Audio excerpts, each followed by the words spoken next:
Hey everyone, welcome to another stream. Today we're going to be playing some Quake for PC, and I'm going to attempt to try to do some Doom as well afterwards. But yeah, I haven't actually played this on stream in a while. You guys know I like to do a playthrough of Quake probably at least once a year in my channel. It's one of my all-time favorite games. And I've had some new viewers as well that also like these old shooters, so I figured I would kind of kill two birds with one stone and give some of you newbies some, classic Quake and Doom content, and this would also sort of fulfill my own needs or desires to roll through these games at least once a year. But hey, Agostino's there. He's just talking about a good surprise. I wasn't expecting this. Awesome. Hell yeah, man. I'm glad to have you as always. I see Michael out there. I see Big Dogs. I see Ella. And I see Freddy. I did want to make note that because of these games, the fast-paced nature of these old first-person shooter games, like the compression can make things look quite artifacted and whatnot. So I do have the stream delay set higher than usual to hopefully improve the image quality. The lower you push the stream response time, the more artifacty things look. So when you guys ask questions and stuff like that, there's probably going to be more of a delay between my responses. But yeah, and also for Quake 1, we're going to be using, as usual, the Quake 2 soundtrack. The reason for that is that Nine Inch Nails copyright claims all the original Quake soundtracks, so I can no longer use that on my channel unless I want to be giving them money for free. So I use the Quake 2 soundtrack, as that one is just... yeah, the original creator of the Quake 2 soundtrack apparently does not care, which is great. That's how things should be, honestly, for video games. So yeah, we're going to be playing Quake 2 music with Quake 1, and honestly, that's kind of how I prefer to play Quake 1 anyway, because Quake 2 does have a more energetic soundtrack. Quake 1 soundtrack, while it's awesome, is also very ambient, and it's, very, very slow and moody. So, but yeah, let's go and let's show off the options menu real quick. I assume like the crop and all that stuff is fine. Yeah, it looks fine from my end. I am actually playing this on my mainstream desktop right now. So normally I try to run these games in from a separate PC into my capture card on my mainstream rig. But I am not doing that today. And so my my stream setup with just the two monitors is it's let's just say I have to have YouTube Stream Studio on one side, I have to have the chat on the other, and I have to have my stream software all smashed on the same screen. But yeah, we are using the source port called QuakeSpasm. I've done QuakeSpasm streams before.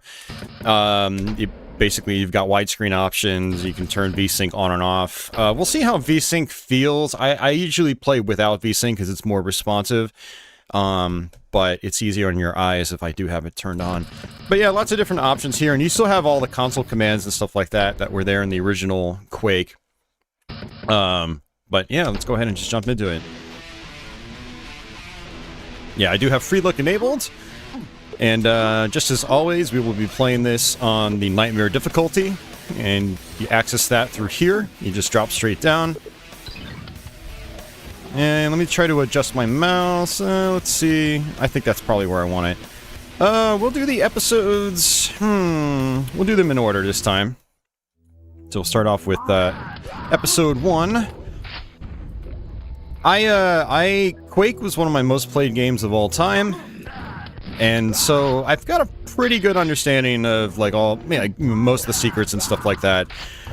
However, I'm probably going to skip a lot of stuff just based on kind of how I feel as we play through this.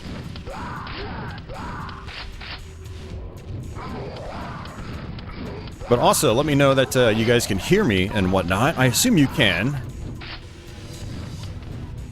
Quake was actually really interesting when it first came out. It was, id Software made the clever decision to get rid of a use button. So you literally just bump into switches in this game, and when you get close to a door, and say you've got the key for it, or say if it's just unlocked, it'll just open for you as you get near it. And so Quake is a very smooth playing game. Like, you rarely get stuck on things like doors and whatnot, because you don't have to run up to them and press a use key. And I think a lot of other FPS games actually, you know, kind of followed suit with that design mechanic. And so you just have a game that's like buttery smooth. And we just got ourselves quad damage.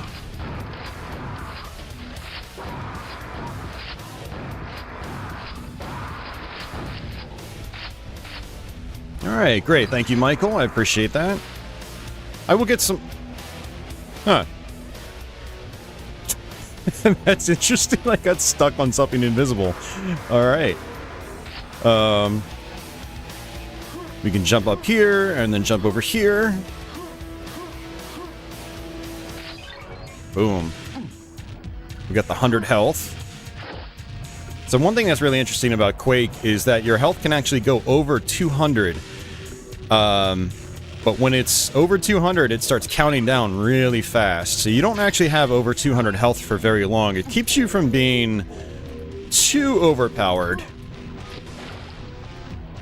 And I believe when your health is over 100, it counts down slowly anyway.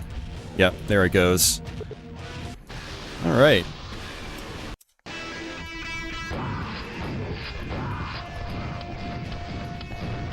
A lot of people also really complain about Quake 1's shotgun, but I think it's actually a really good shotgun. It's just, you have to use it differently than, say, Doom's shotgun. But it's a great sniping weapon. It's pretty accurate from long ranges. Like, I can snipe this ogre from a distance. His grenades can't even get all the way to me.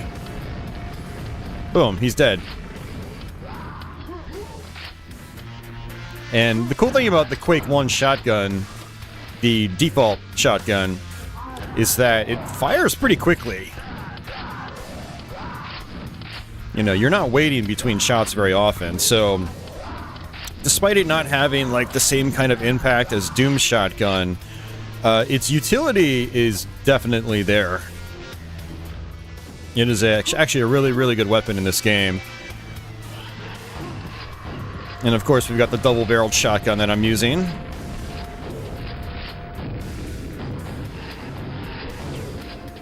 Also a pretty good weapon. Ideally, you want to get up close to enemies with this one so you can point blank them, like we call it in shoot 'em ups.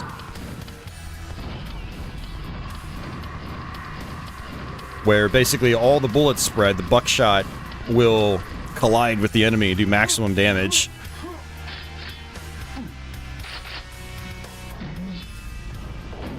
Now, what I'm going to end up doing for a lot of this playthrough is I think I'm going to try to not save.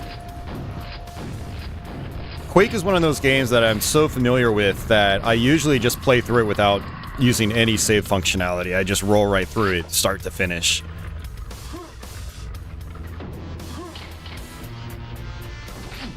Secrets down here. Whee! There's actually a secret down here as well. Sort of a secret. I mean, it's kind of... I don't know. It counts as a secret in the game, but it's, you know, as long as you fall in the water, you're gonna see it. And then we also have some quad damage here. I'm gonna switch over to my nail gun. Actually, I'm gonna do super shotgun. Because a quad damage super shotgun will kill these ogres in one hit.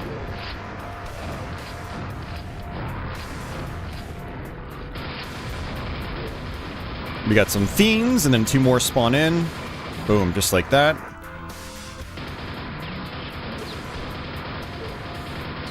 Alright, good deal. You know, despite VSync being on, I'm actually not really having too many control issues here, which is nice. And that's the whole map. I love this game.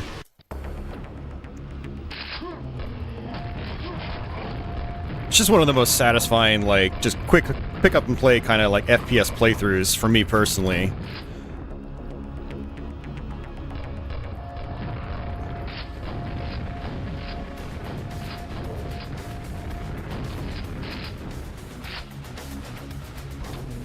Got some zombies. We got some more scrags, as they're called. They're kind of hiding in the shadows here. There's also the introduction of the Shambler, at least on Nightmare difficulty. He first appears here, and you can actually trigger him. Boop! You just kind of poke him. And you can just let him get close, and then just super shotgun him. Funny enough, these guys are actually easiest on the highest difficulty, because they will always do the lightning bolt if they see you. And then it's just kind of like the Archvile in Doom 2, where the second they try to do their area of effect, not area of effect attack, but their fire attack, it's the same thing. You just kind of hide behind a wall, and then you're safe. Not identical, but it is very similar in terms of how, you know, they like to attack you. The Archvile is more random, though, with whether he targets you or not. It's based on more factors, but the Shamblers, they're always going to just shoot their lightning at you, unless they get aggravated by another enemy. And on that note, there is monster infighting in this game, very much like in Doom. And I'm going to actually grab this secret right here. When I grab that key, more zombies will appear, and I can just avoid them. They're not going to attack me if I'm invisible. They don't know I'm here. So I can literally just run past all these zombies if I want.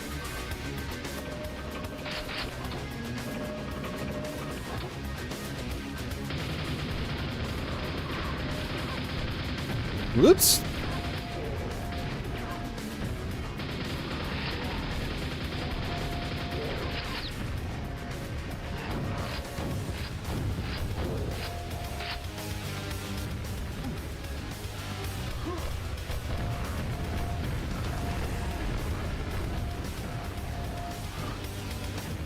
Killing that ogre up top actually triggers the one on the bottom down here. Alright, let's drop down here. Definitely some goodies that I want. And this is actually a secret door right here. Get some rockets. And some armor. And we work our way back to that key door. That locked door. Freddy asks, is Quake 4 any good? I don't like it very much, personally, Freddy. I think it's a very kind of bland playthrough. And the combat doesn't really feel that good. I've actually beaten the game several times, but it doesn't really start to get fun until like the halfway point in the game. Because what ends up happening is, this is going to be a big spoiler, so, you know... mute the audio if you don't want it to be spoiled, but basically you end up being turned into a Strogg halfway through the game, and what ends up happening with that is, oh, there's some infighting in action. What ends up happening with that is your stats are boosted, so you start running like twice as fast, and I mean, you might even like start holding more ammunition for certain weapons, or certain weapon types might even start becoming available. I don't remember. It's been a long time. But, yeah, and once you get turned into a Strogg, it definitely becomes a little more fun. Because one of the biggest issues with Quake 4 is just the movement speed. It's ridiculously slow. I mean, think like Doom 3 slow, but I think it's even slower than that. Until you get turned into a Strogg, and then it speeds up quite a bit, and it's a lot more enjoyable. But it's just kind of the game was kind of a slog for me. And I don't recommend playing it on 360 if you can avoid it. I do recommend the PC version. I mean, the 360 version's fine, but it has like frame rate issues and stuff like that. It stutters a lot, and although I will say the 360 version does have lots of auto aiming, and so certain sections. Oh no! What? Oh, okay. I thought that was, he was gonna kill me. Certain sections are actually a lot easier in a 360 game because of the auto aiming. There's a man, now that you're making me talk about Quake 4, I'm starting to remember really why I don't like the game that much. There's a lot of like on rails sections where you're literally mounted to a turret, and some of them can be a little unfair on the higher difficulties. And so actually those sections I found to be a lot easier on the 360 version when I went through it. But yeah, if you're a huge fan of, you know, Quake, or just id Software FPSs in general, even though Quake 4 is developed by Raven, it's not really an id Software game in the traditional sense. It's about as id Software as Heretic and Hexen are. You know, you might enjoy it to a degree, but I found it to be, like, average through and through. Now, you don't actually have to kill these enemies here. You can just run through the exit. But I'm choosing to fight, because fighting is fun. I've got auto-run turned on as well, so, you know, my movements are pretty quick and snappy. And there's only one Shambler. I always forget if there's one or two on this last fight. There we go. Michael says twice in the summer of '98 he rented Quake 64 from Blockbuster. Nice. Quake 64 is a pretty decent conversion, all things considered. The coolest thing about it is it actually runs on the Quake engine.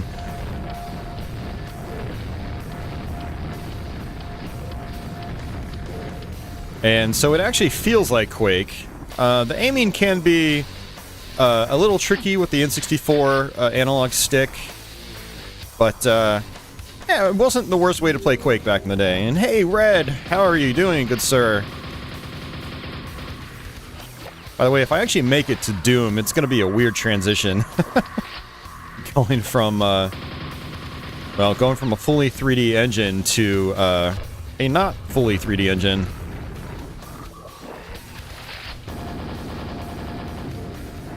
Nah, it's okay. I've played so much of both games that it's probably not going to matter very much. We've got the Super Nail Gun, which is an amazing weapon. But as the instruction manual says, it eats ammo like popcorn. Hey, Mike and Society. And get all our friends joining up tonight. Look at this. How are you guys doing tonight?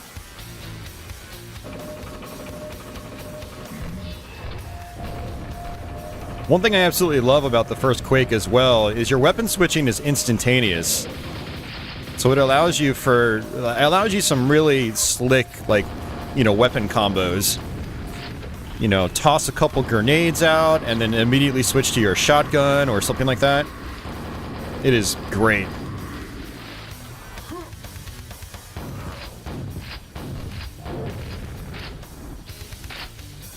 I want to say Painkiller does it the same way, which is awesome. Probably one of my many reasons why I love Painkiller. Looks like there's some infighting happening already, so I'm just going to go ahead and let him duke it out. That ogre is going to always miss that scrag, so I'll just let the scrag kill him. Oh, he's going after me now. Okay, there we go. That was kind of funny, actually.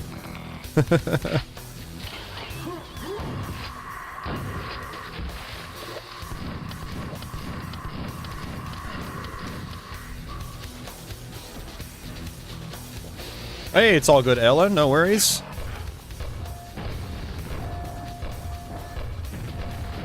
I hope you're enjoying your boomer shooter background noise.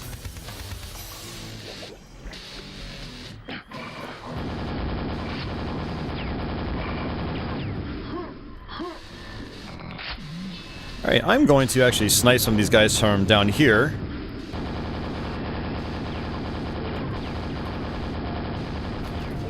I actually do not plan on going up there, but I just want to get rid of them anyway, because it's fun. And I feel clever sniping them from down below. Their hitboxes are so big that, like, they'll look like they're even off the screen or, like, out of view, and you'll still trigger them. It's pretty nice, actually.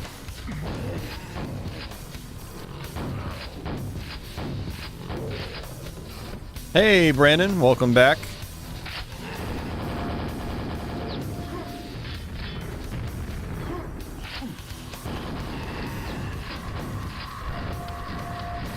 So armor is actually really important in this game.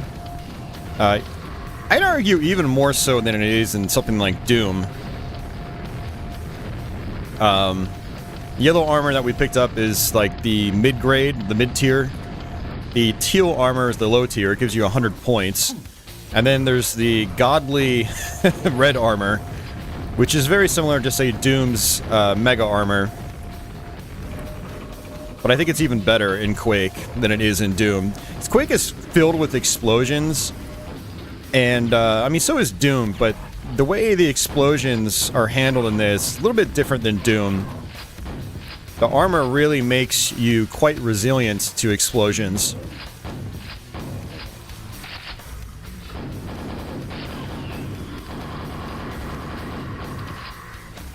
I said I wasn't going to come up here, but, you know, it's screw it. Let's just show it off.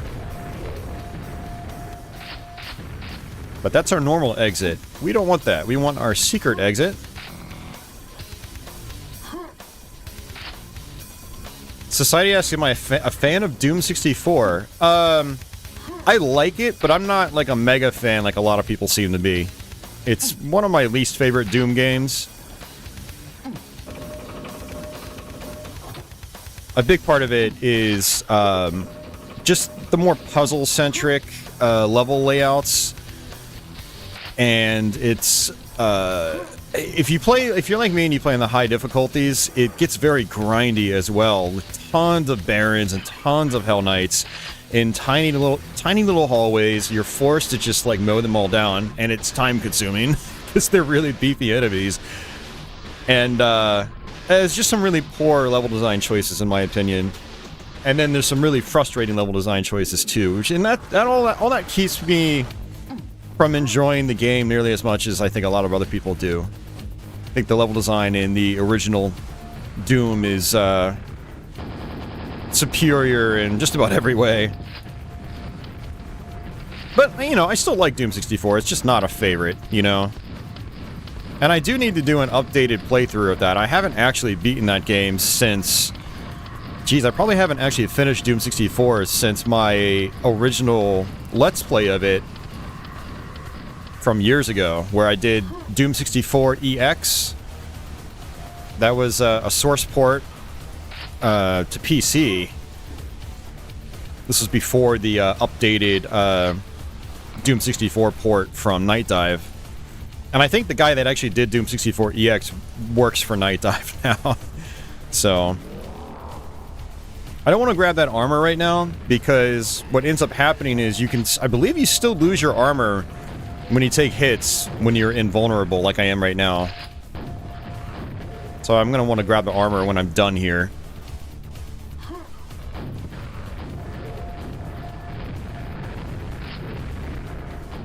But we've got pretty much the best weapon in the game. The rocket launcher. And the rocket launcher in Quake 1 is amazing. Oh yeah, no, I've talked about it a lot, Society, Doom 64, over the years. I mean, it's just... I'm bound to end up talking about the same things again and again. It's just the nature of things here. Oh, you know what? I wonder if I can actually kill some of these enemies. I've never actually tried this before. Yeah! It's gonna make this last room a little bit easier. Check it out. I just learned something. Whoa! Yeah, so the gimmick on this level is like the crazy, like, low gravity. Wow, so I just got rid of some of the last room enemies. I never thought to try that. That's really cool. I just learned something. Big Dog says he hasn't even beaten Doom 64. It's hard as hell. Yeah, it is a tough one. There's a lot of mean level design in that game. A lot of, like, instant death scenarios if you're not well aware of your environments. Enthused, welcome back, says, I really enjoyed the Doom 64 remaster. Yeah, the remaster is easily, I think, in my opinion, the best way to play it now. Especially when you've got quick saves and stuff like that. The original N64 game, you had to go through every level without dying, and there were some really cheap shots that made that really excruciating.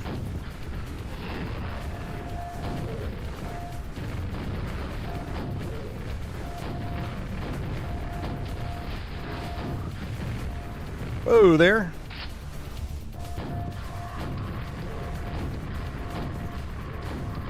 So if you get, like, 2 solid hits on ogres with rockets or grenades, generally that'll just knock them dead. And there's going to be a shambler up top, and sometimes you can trigger him from down below. Uh-oh, that's not good.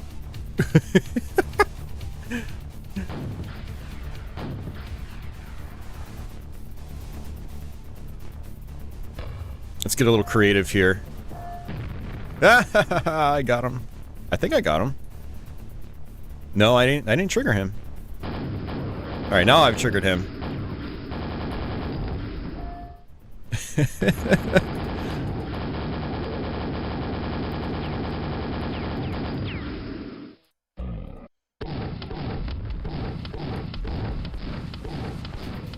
Nice. Alright.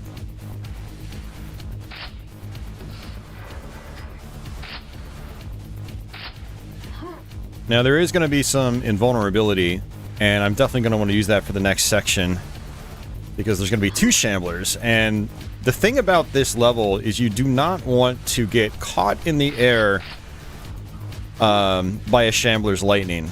You will get annihilated, because you'll basically just get juggled in the air.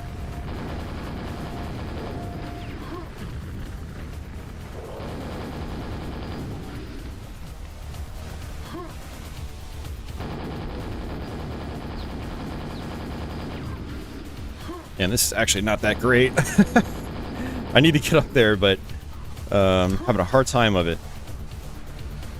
It's okay. It's not a big deal. We defeated the one that's probably tougher to get rid of. So I can just come up here. There are elevators, but I'm just so used to not using them that I don't even bother. Oh, and it looks like I actually have a rocket launcher bound to Q, and then grenades to E. Good. I forgot that I had keys bound on this source port.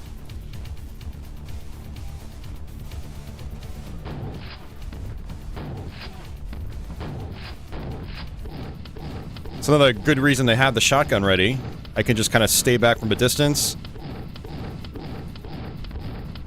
and still hit him.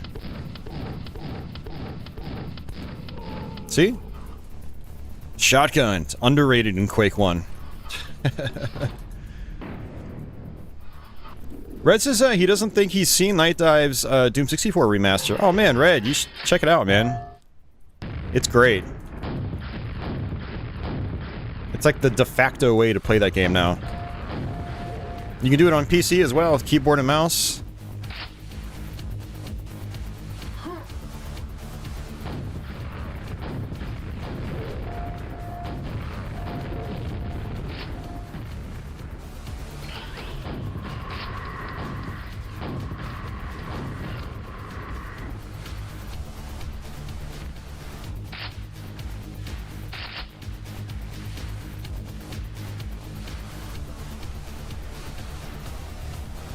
Alright, what do I want to do here? I mean, I basically have to just come here. I've got the key.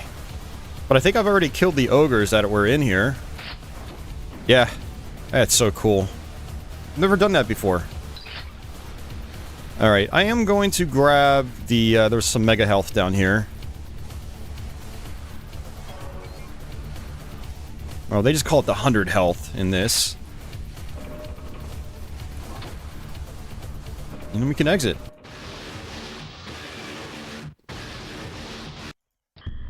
Yeah, that level took a little while. Fun little trick here. You can... whee! Rocket jump. Oh, that was not good, actually. Let's try that again.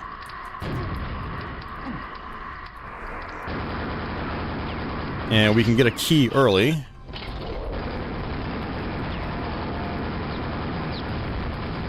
Rocket jumping in Quake is so fun.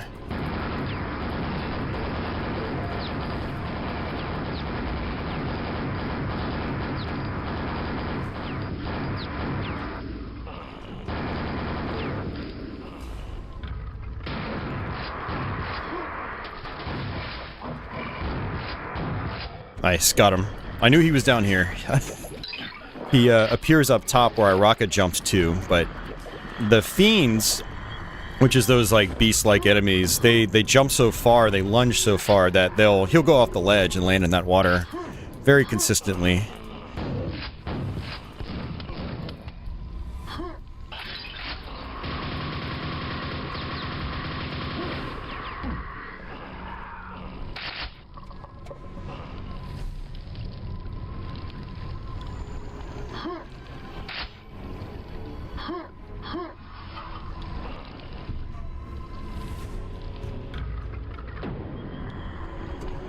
Michael says, I always thought Quake 2 on N64 was difficult. It is difficult, but for kind of like all the wrong reasons. The game's frame rate is not that great, and the controller input on it is also not that great. So I find aiming on that version to be very difficult.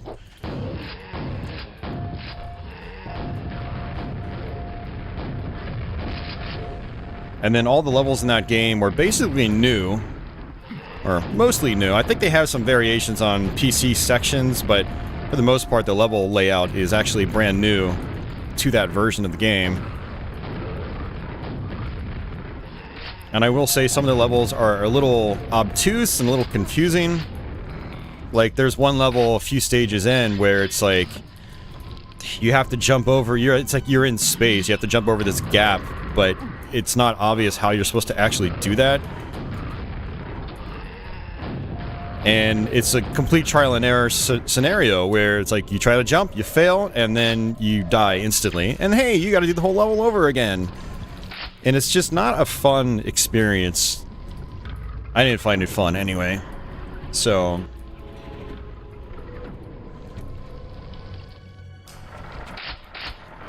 I would like to try to beat Quake 2 on 64 eventually, and then do like a live stream here. One of my goals is, you know, is to try to get all the id Software games covered. Which means I need to go learn some Commander Keen. Hey, Zanctum. I'm using the splash damage from the rockets to kill the fiends down there. Looks like I got them.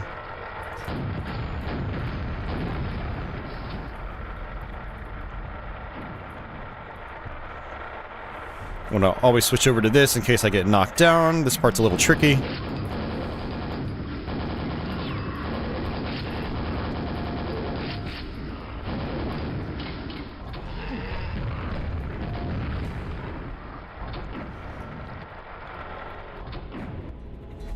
Alright, I'm actually good to fall down here. So there's basically two keys. There's one for this elevator, and then there's one for the main exit door.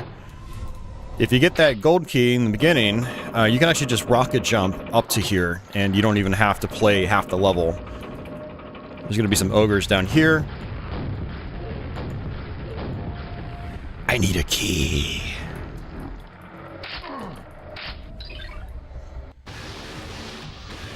Red says, I used to watch a lot of Night Dive's live streams over on Twitch when they were developing games and streaming their work. Oh, that's really cool. I didn't know they did that.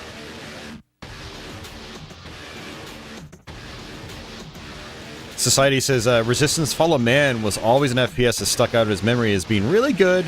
You're not much of an FPS guy, but that one was really fun on the PS3. Yeah, that's one I always wanted to try. I've heard mixed things about it. I'll need to actually pick up a copy of that game. Or do I have Resistance? I might actually even have it. But I'll check my collection. If I don't have it, I will try to pick up a copy, because I don't think it's too expensive. It's one of the more common PS3 games, I'm guessing.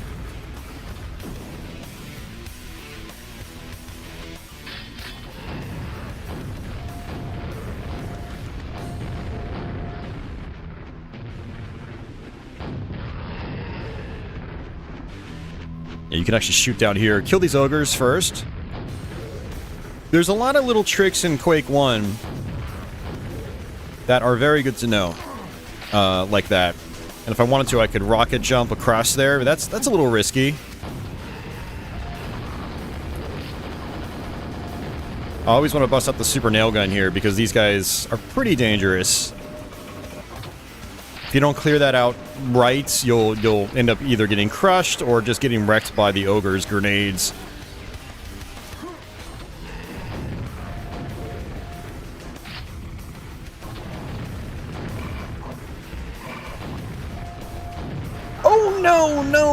No! Why did I do that?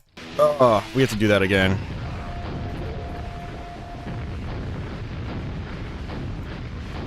Hey, Office, welcome back. Yeah, that was really bad. I mean, of course, if I really wanted to, I could just be like, whee!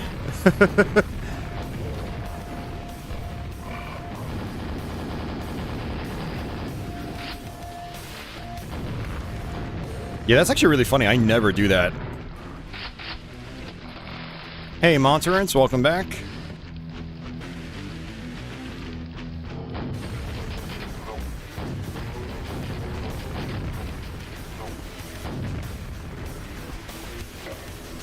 Oh, I need the silver key for that. Oh well. Thought I was getting slick with, you know, sequence breaking. Alright, we have to go back. You can just fall down if you can't find the pattern.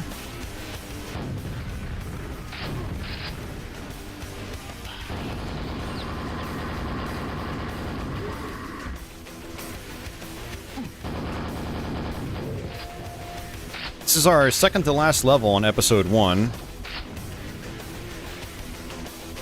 Yeah, this is what happens if you fall down here and you don't take out the ogres. As you can see, it's a lot more dangerous.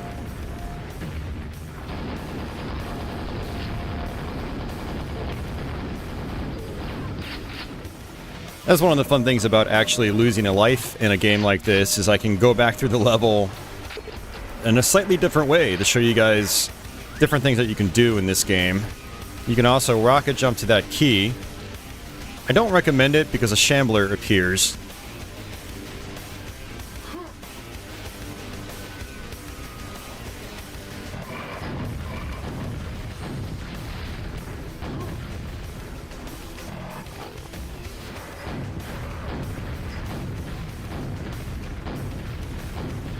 Hey, Guns!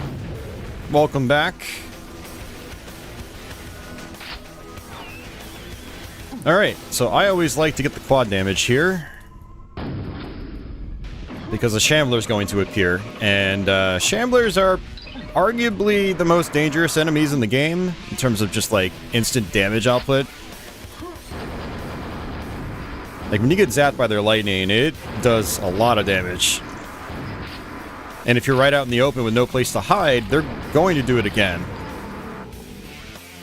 I also wanted to show something real quick. This is, you know, it's common knowledge for Quake fans, but if you're kind of new to the game, you might not know. You can come back down here and go behind the crushing wall. And that's how you get up here where the super nail gun is that I rocket jumped to. But then you can jump in here for some nails and it looks like rockets and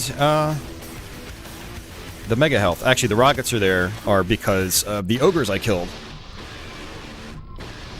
If you do not jib ogres, which jibbing is when they basically explode into guts,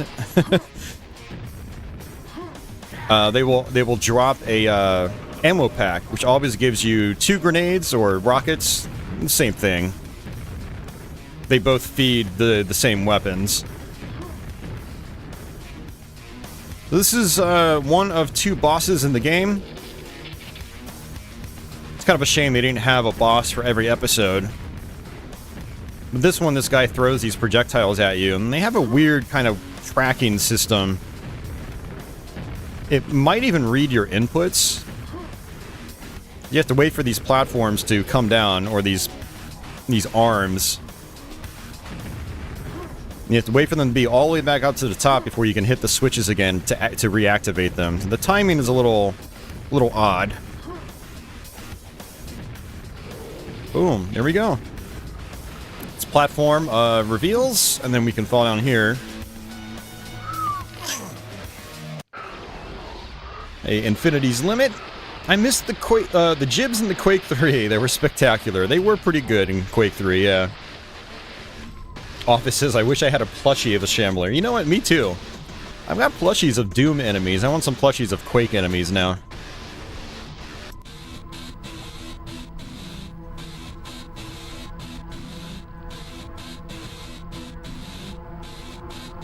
Oh, man. Alright, first episode down.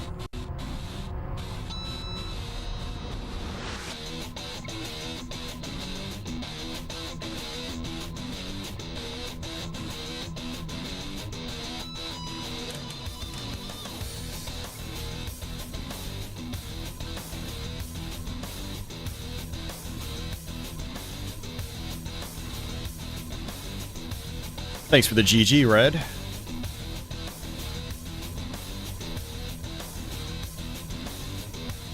Yeah, so one of the things that we are doing with this source part is we are playing it in widescreen at 1080p. Whereas the original Quake, you always played it in 4:3. I actually tested the 4:3 mode on this, and it still stretches out the screen. So I can't get it to display like a black border on the sides like I can with GZDoom. Alright, so what we're going to do is actually just save it in case something happens. We're going to go straight to episode 2 now.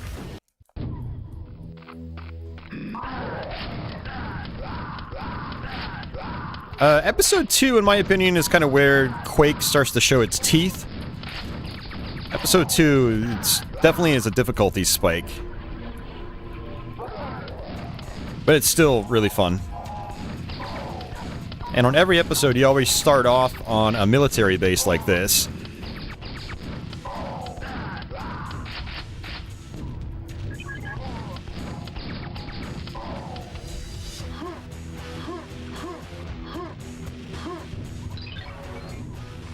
Alright, secret down here.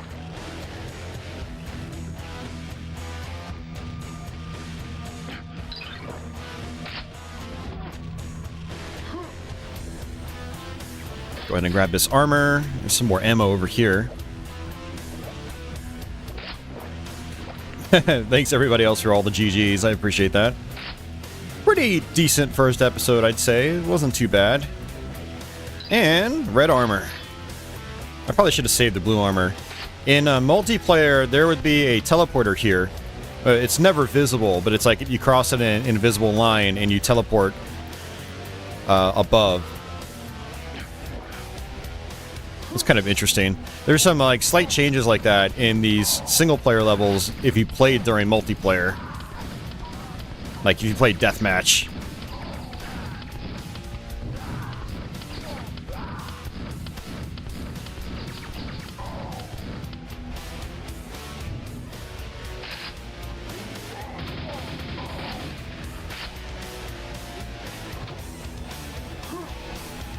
I think what I want to do is actually fall down here, so let's just go ahead and do that first. We got ourselves a key up here.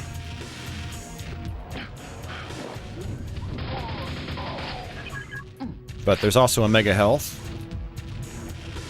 Michael says, Quake never gets boring. I agree. I could play Quake every day. And if we shoot this, we open up a secret, which will have invincibility.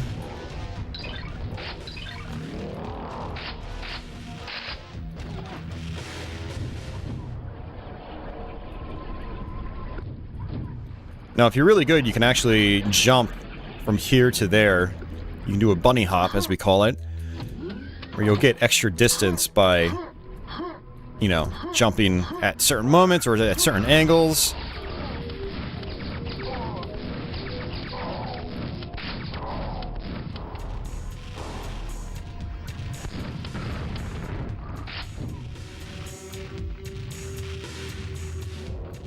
Oof, Office's Nightmare difficulty on Quake 64 is still fun. Yeah, Nightmare difficulty on that one is special.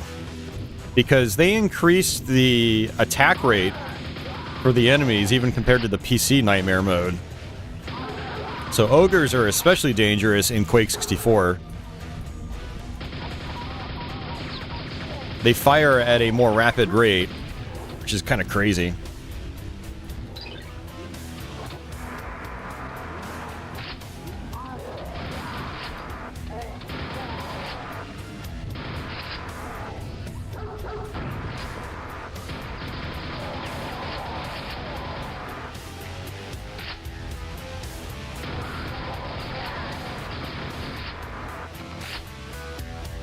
All right.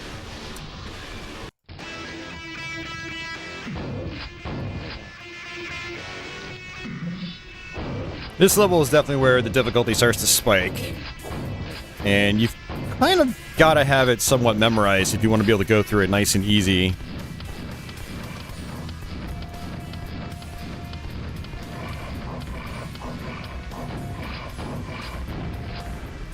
Stairs, a fiend's greatest foe.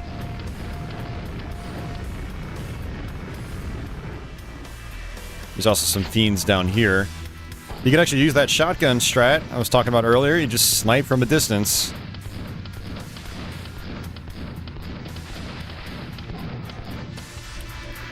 Something to keep in mind if for some reason you've played Quake back in the day, but you never really played it a lot. And you'll notice that I do have free looking. Quake actually had free look built into it out of the box. It was not a patch or anything like that. However, if you didn't know any console commands, you would have to press a button input to do free looking. However, there is a console command you can set that just allows you to set free looking 100% without having to press a button to do it. So enabling free look without holding a button was more of like for advanced tinkerers.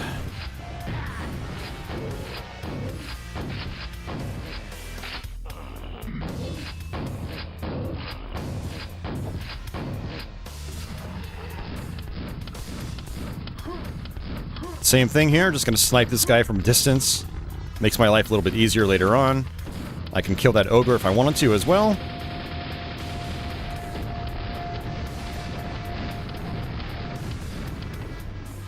Yes, Office, I believe there was a console command for free look, yes.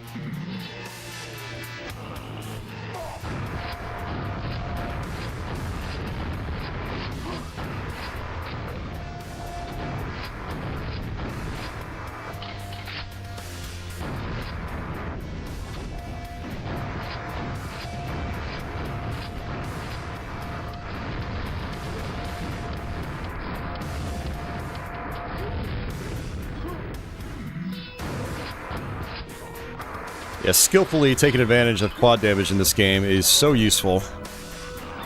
It lets you mow through enemies in difficult situations just with ease. So a lot of times I don't do this, but I'll actually drop into the water below and kind of show you some of the rest of the level. There are a couple secrets down in the water that could be helpful to people that might be struggling with the level. No, you shouldn't feel dumb, Office. I mean, that stuff was kind of like almost... They were almost like secrets. Like, they weren't all that well documented right away. I mean, people eventually discovered them. But there was an actual control. So if you go to the controls, see that there's a control for mouse look. And so you would have to hold down, like, I would have it set to, like, the right mouse button. And I would just hold down the right mouse button, like, the whole time I played. Or most of the time when I was playing. But there was an extra console command where it would just enable it all the time instead of having to press the button. So...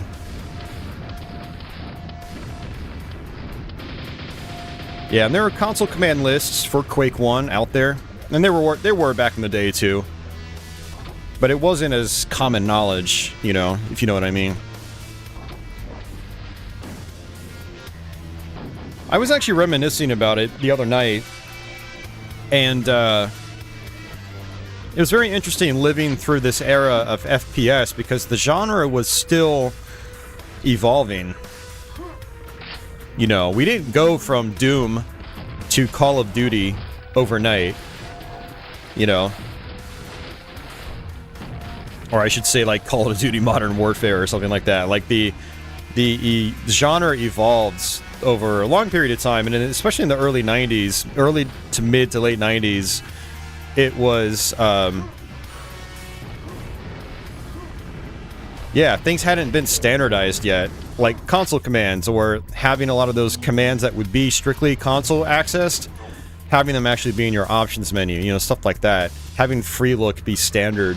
You know, they were implementing these features, but it was like stepping stones. You know, we didn't go from Doom where there was just locked aiming, like you just looked forward, to free looking 100%. Like, it was kind of like, okay, they enabled free look in Quake, but you had to like hold down a key, And there were other games like Heretic and Hex, or actually, I don't know about Heretic, but Hexen had a look system. You'd have to use like page up, page down by default. You know, the build engine games had that stuff too. And I want to say free look in the build engine games was usually a button press as well. Like you would activate it, turn it on, and then you would deactivate it. And Quake was around that same time as like build engine games. You know, I think Quake was the same year as Duke Nukem 3D, I think they were both 96. And Blood, I think, was 97. And then, like, you know, in the late 90s, it started becoming, like, standard, where you could just enable it at all times.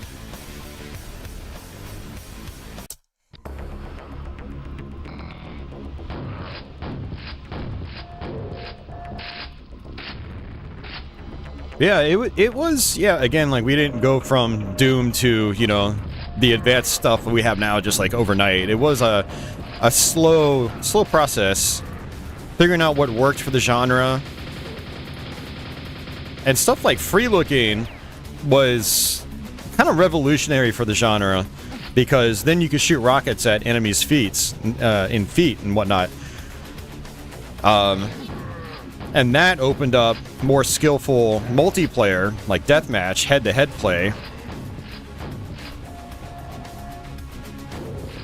And now all that stuff is just standard. But there was a period where, like... And this is why I say don't feel dumb. There was a period where, like... people were playing Quake like they were playing Doom. They didn't use any free aiming or free looking. Because they didn't know any better.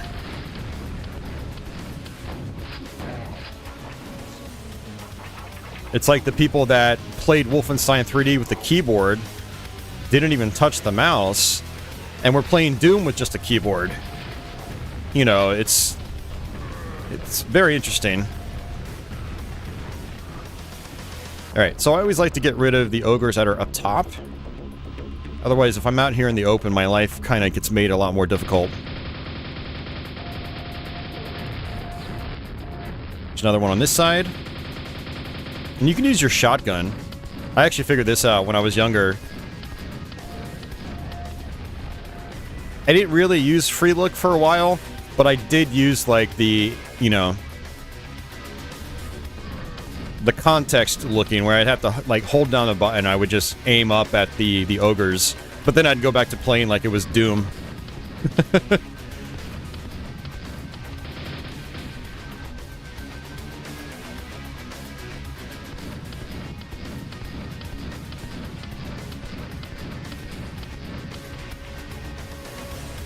Michael says, who could ever forget GoldenEye on N64? Yeah, GoldenEye is, that's a really awesome game. I need to actually learn how to finish the single player so I can do a stream of it. Alright, come on, Ogre. Let's go ahead and use our grenades. Whoa there. Fiend wants a part of this action. Alright, there we go. Alright, I think I'm good. I'm going to drop down here as well. It's another reason why you want to take out the ogres above.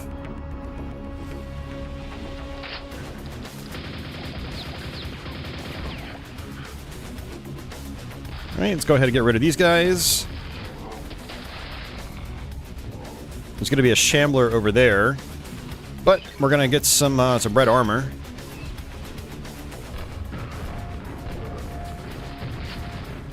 Whoa there.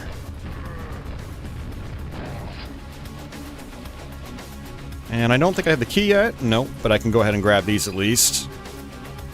Yep, some rockets. Oh man, I'm getting stuck on everything on this level.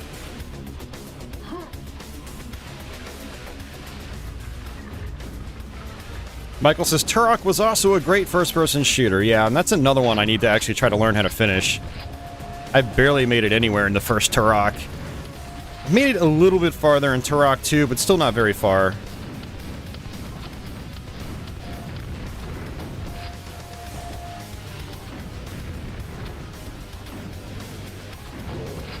Alright, I like to drop grenades here. Because of that. Look at that. That was actually pretty slick. Alright, what we want to do is actually, not do anything. I always forget. There's actually a switch we have to hit somewhere later in the level, and that opens up that gate, which is our access to our secret level. I will play all the secret levels in this game.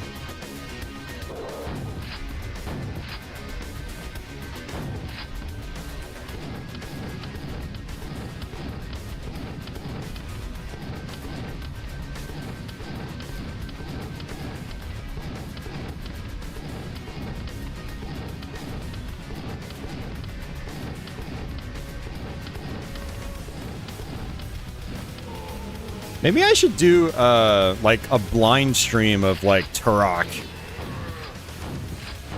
And play, like, the Night Dive remaster.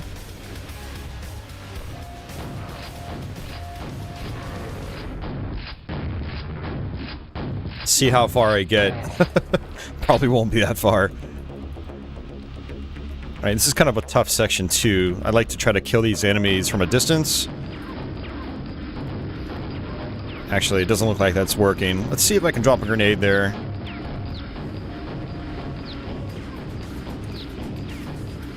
No.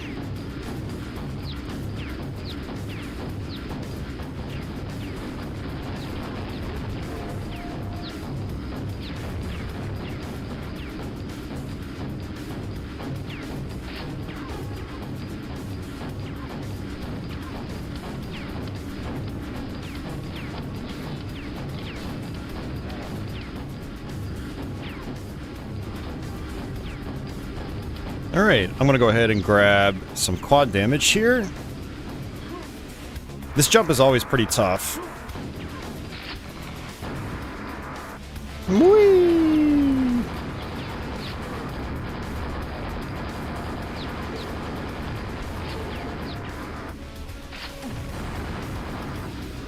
Oh, that quad damage is insanely good in this game. There's our switch. And let's see if we can see the dope fish. So kind of inch our way over here. And then we drop down.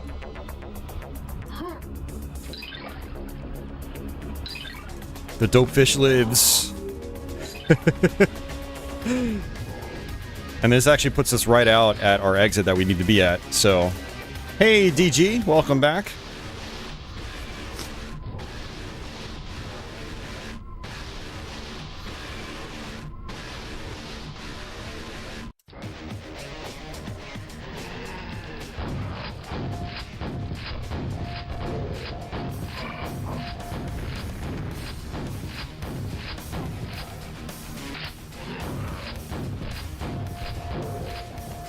Hey, Shred, welcome back.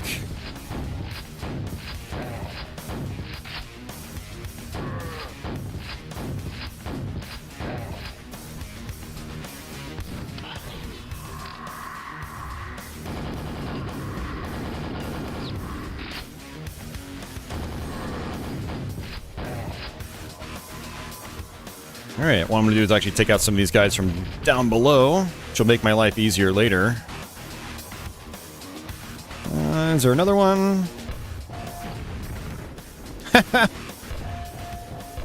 That's great. I triggered the fiend.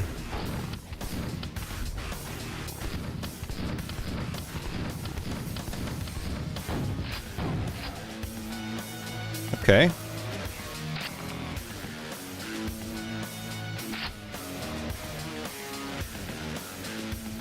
What is this, Quake 1.5? No, this is the source port, QuakeSpasm.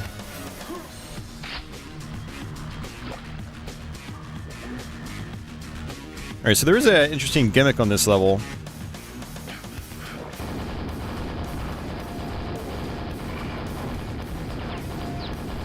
Where you've got these faces, and when you shoot them, you'll notice that blood releases from them. And if you shoot all of them, there's actually a secret room that opens up later on. Also, there's a little switch right here. You can see it protruding out, and you can press it, and you'll get some quad damage. Do I want to use the quad damage right now? Screw it. Let's use it right now.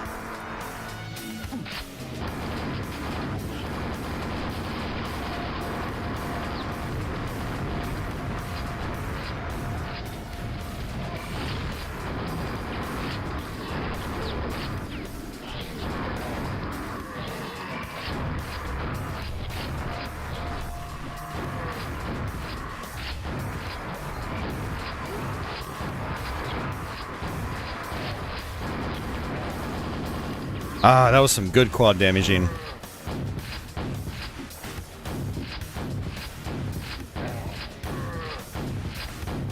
Oh, John, you were commenting on the Quake 2 soundtrack. Yeah, whenever I play Quake 1 on YouTube, I use the Quake 2 soundtrack because I will get copyright claims out the ass if I use the Nine Inch Nails soundtrack, which is a real shame. Because I like to demonstrate these games as close to what or how we would have experienced them back in the day, like in terms of visuals and audio and stuff like that. But yeah, the whole Quake 1 soundtrack is in YouTube's Content ID system, and so basically I will get copyright claims if I use that, which is a real bummer. But it's one of those cases where it's just, it is what it is. I have to just, you know, dodge around that bullet. I mean, I could play the original soundtrack, but again, I don't want the video to get copyright claims. Basically, ads will get forced on the video by YouTube standards, which means an ad will probably be crammed once every 5 minutes into the stream archive. And I won't get any of that ad revenue. So it's just kind of like, I try to avoid that stuff. But, you know, what's cool about the original Quake, it was an MS-DOS game. It came on CD, and all the music in the game was actually CD audio. And because Quake did not require the CD to play it, you would basically just install the whole game to your hard drive, just like Doom, and Doom 2, and Heretic and Hexen. You could pop in other music CDs. And so there was a time where I would use the Quake 2 disc in the drive while I was playing Quake 1. And I did that a lot. I did that with a bunch of games. I did it with Hexen. And I would put, like, real bands, you know, albums on as well. I wouldn't just use, like, other video game music, but because the Quake 2 soundtrack was so badass, I would use it a lot. Quake 2 soundtrack is still one of my favorites of all time.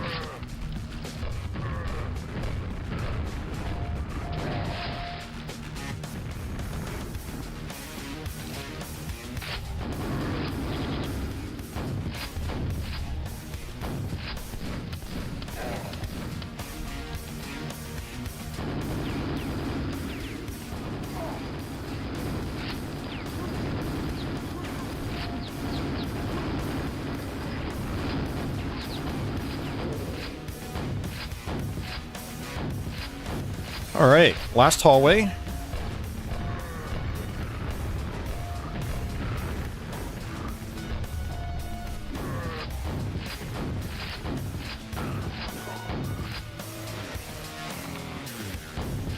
And this is our secret room.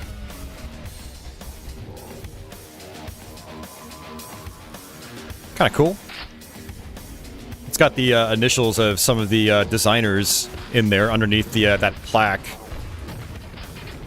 Pretty fun little secret. Completely unnecessary. And actually, now that I think about it, you don't actually get anything from it. Outside of it just looking cool.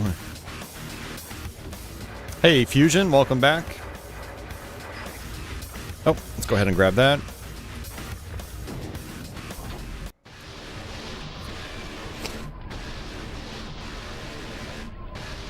Shred says, apparently Trent Reznor apparently doesn't earn any percentage of it either. Corporate asses. And hey, Will, I see you out there. How are you doing, man? Office says, I haven't played Hybrid Heaven. My brother was messing around with that a couple of years ago. It actually seemed kind of interesting.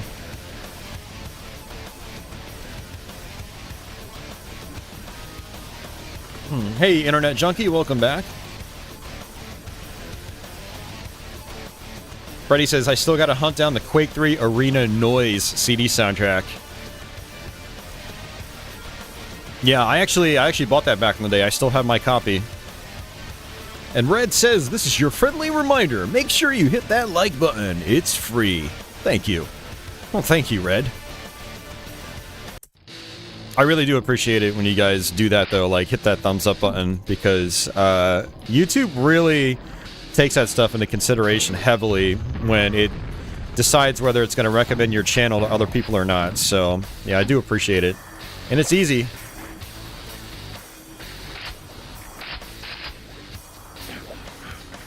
We're going to have some quad damage down below, but I'm going to try to get rid of these guys first. I like to use the quad damage in the beginning to just try to mow through all the enemies in the next section with ease.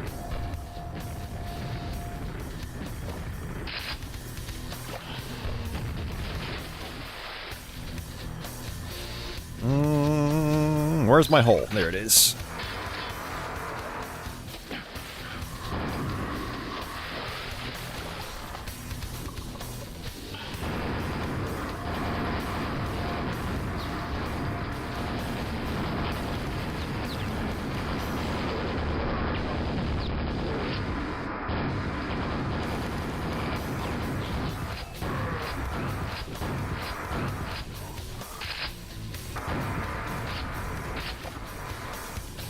Alright, I've got the rocket launcher. I'll just take out the rest of the zombies with that. Once I've got the rocket launcher, I kind of stopped using the grenade launcher. Not entirely, because there are some cool things you can do with the grenades, like bounce them off walls in certain directions to get a little creative.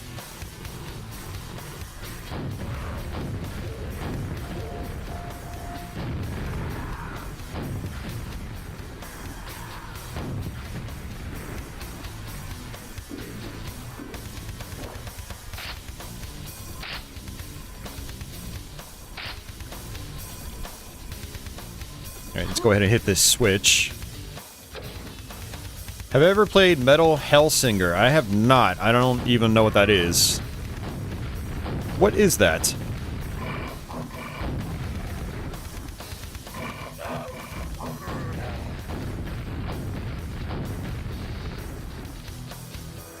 Okay, Fiend. Fiend's got a mind of his own right now.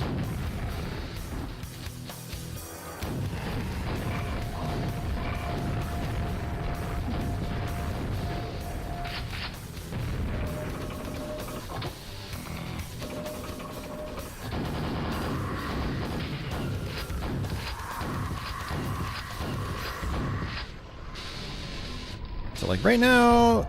Oh, yep. There is an ogre.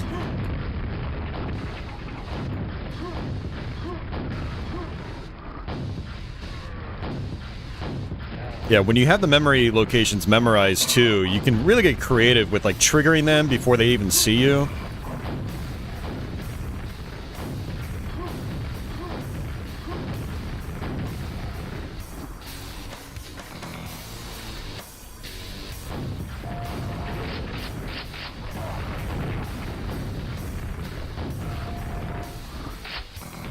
Okay, I don't want to grab that just yet. I'm going to actually come back here. There's a couple little secrets I can grab.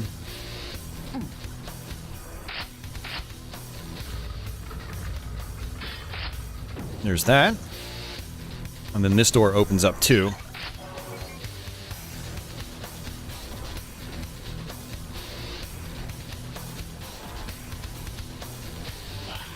Oh, let's actually go grab that suit. This lets us breathe underwater or not get hurt by, like, green goo. And so what I'll actually do is come down here because there is quad damage.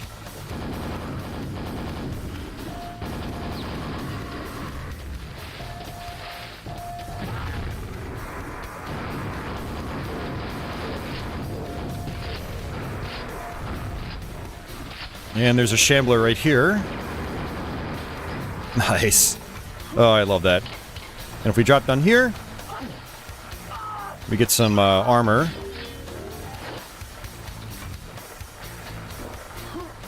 Red says Metal Hellsinger is a rhythm-based FPS. Oh, very interesting. That could be fun.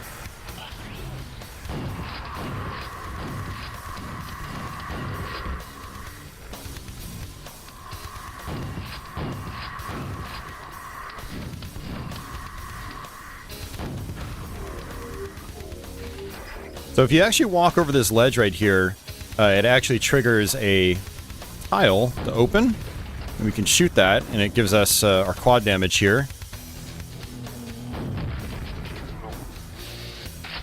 Hey, Brian, thank you very much for that, man. Love it when you do these types of games, bud. I love it when you love it. Yeah, I was really not sure what I wanted to do tonight. I had a lot of energy after work, and I was like, do I just waste my life and stream on Twitch, or do I actually be productive and do a YouTube stream? I was like, man, let's be productive and do a YouTube stream.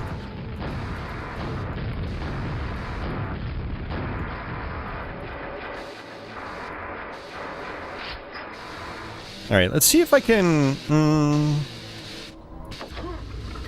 Okay, I did not. I was gonna see if I could actually stay up top.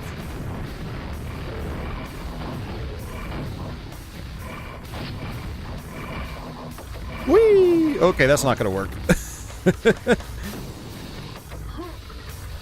I wanted to see if I can do this. I've never tried this before. Oh yeah, it's working.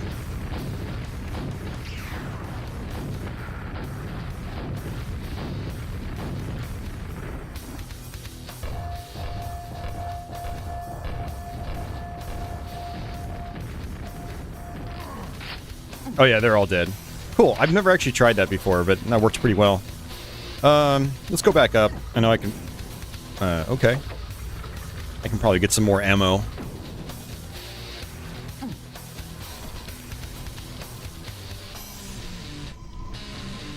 Or not.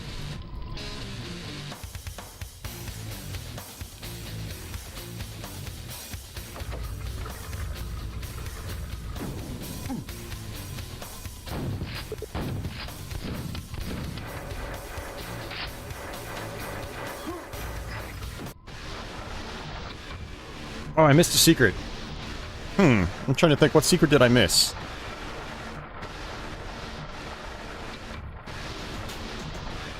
Yeah, I don't know.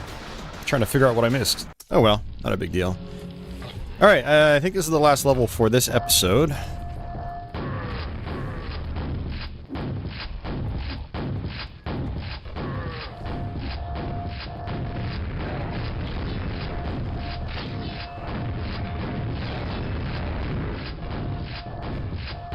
Normally I'd take this section on with a rocket launcher, and I definitely did not do that, and I got punished for it.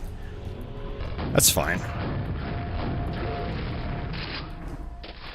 There should be a fiend up top here as well. Whee! Splash!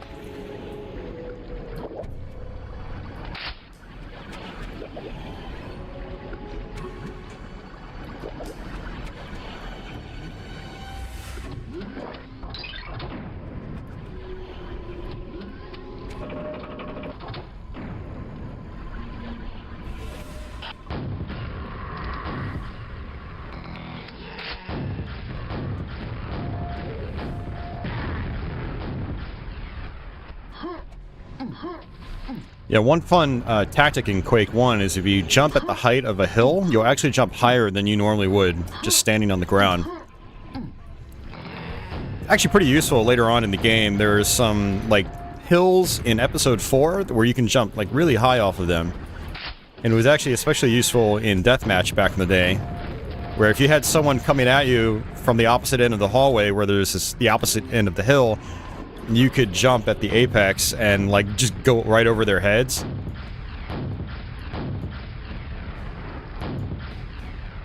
I'm trying to sneak some rockets in there, see if I can trigger the enemies, but it's not working. Let's come down here, because there's some nails.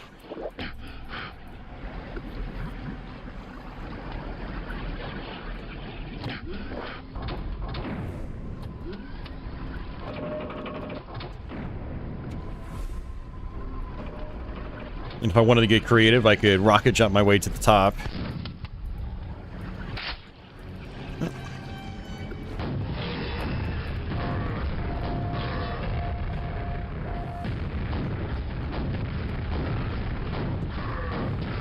And if I wanted to do this safely, I could get to the other side and just snipe them from a distance.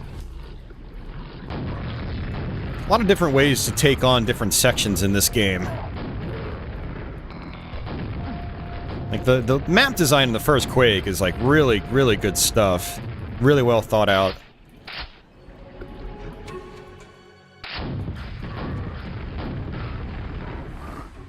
Alright, let's go ahead and just use our... let's just use our super shotgun here.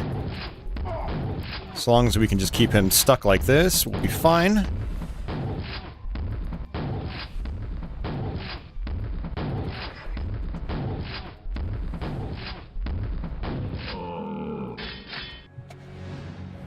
Back to rockets.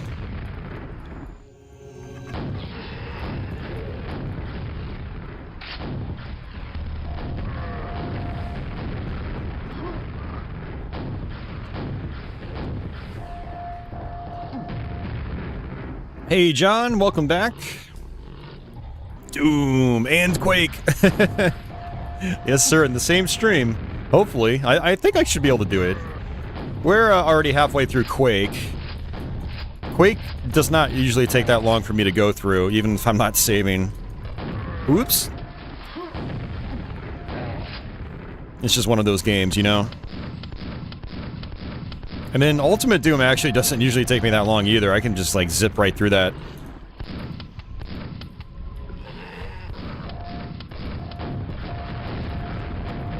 Hey, MD Mister, how are you doing?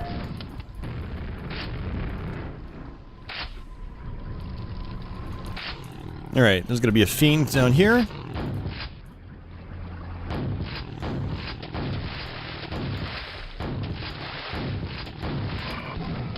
This is where the term, pwned came in. It was either this or Doom. It was definitely during this era, that's for sure. I'm trying to figure out how I want to do this, because I think there's another one down here. Yeah, I heard him.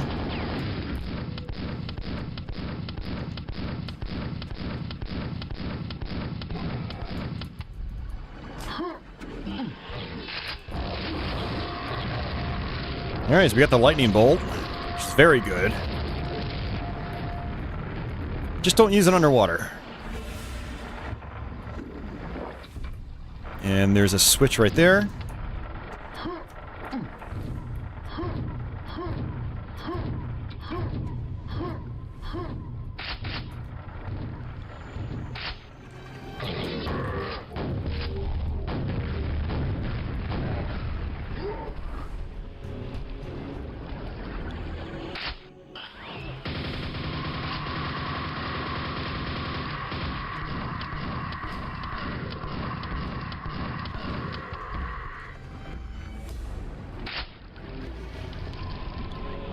Pwned means you got owned.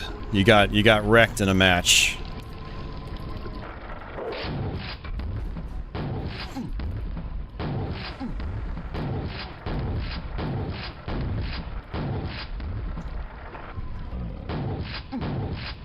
It was kind of like something like you would say, like you'd be a dick if you said it, honestly, or you'd be someone who's cocky.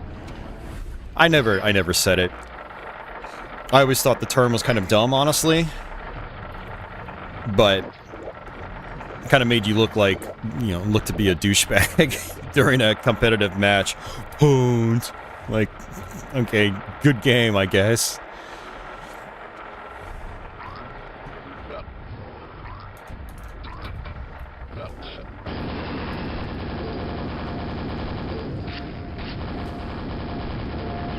Yeah, when I played Deathmatch in Quake, and I did a lot of it, I was always, like, very respectful towards the people I was playing against. Trying to be, like, sportsman-like, you know? But, you know, a lot of people weren't like that. Alright, so there's actually 2 quad damages here.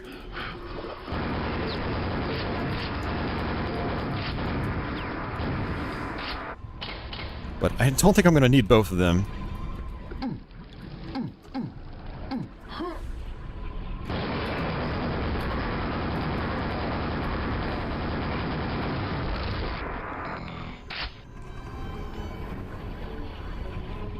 Oh, I can't get back up there. I mean, technically I can. I wanted to wait for the quad damage to wear off. Otherwise, I would have killed myself right there.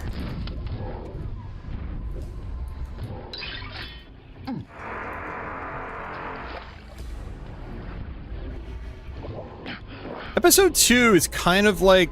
it's one of the longer episodes in the game. Like, its last 3 levels are actually quite lengthy. So this is our last level for this episode. And I will go ahead and save it, just in case something happens. Like, the game crashes or something, which I don't usually have that happen on QuakeSpasm. QuakeSpasm's been really reliable for me.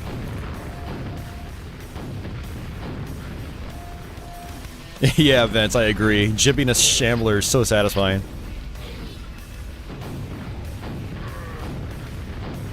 I will do my best to go ahead and actually play this whole level. But you can easily rocket jump to the exit. The exit is this place over there. Whoa there.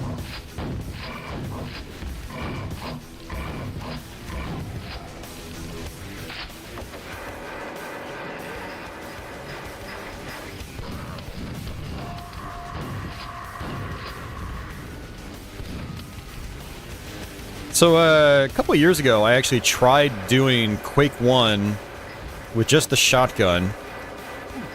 And this is one of the levels that I completely failed at. I was not able to beat this shotgun only. Extremely difficult. And hey, SNES Simulator, welcome back. Yeah, I want to say there were like 2 levels I wasn't able to do. I tried my damnedest, though.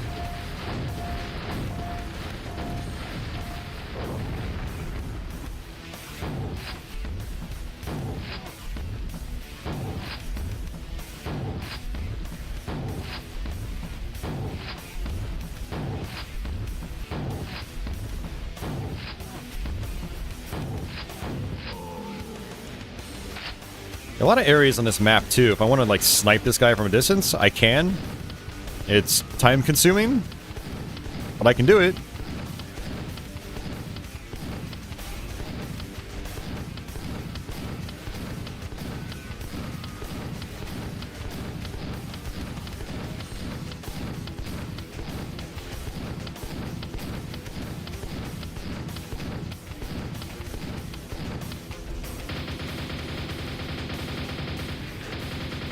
There we go.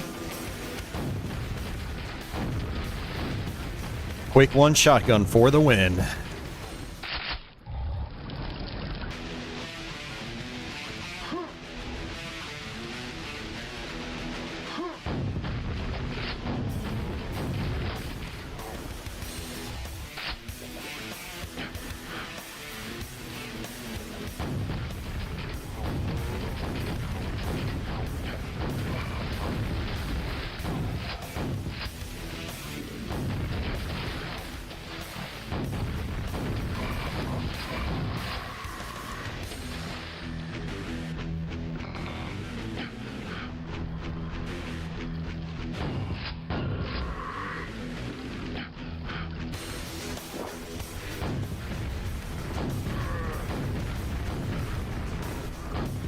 Yeah, there are so many cheap shots on this level, and you can sort of get around them by just having the enemy locations memorized. And you can trigger enemies early.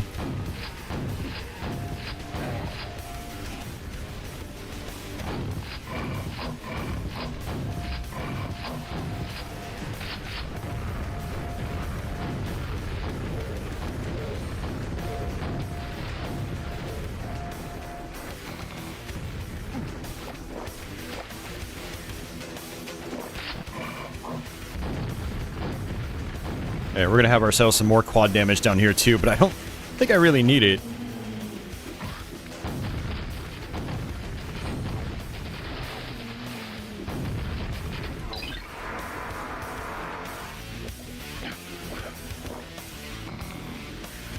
I could use some armor though, that's for sure. But since we sniped the shambler from a distance, we really don't need this quad damage.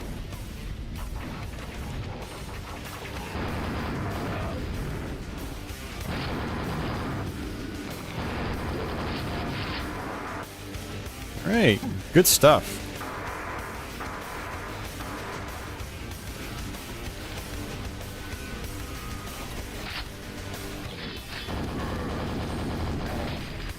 SNES Simulator, yes, this is the Quake that has a Nine Inch Nails soundtrack. Now, unfortunately, I get copyright claims when I play that on YouTube, and so we're actually using the Quake 2 soundtrack right now, which is a different artist. That guy went by Sonic Mayhem, and I don't know if he really did a whole lot else. I think he actually did some of the Quake 3 soundtrack as well. If not the whole Quake 3 soundtrack. You need the gold key.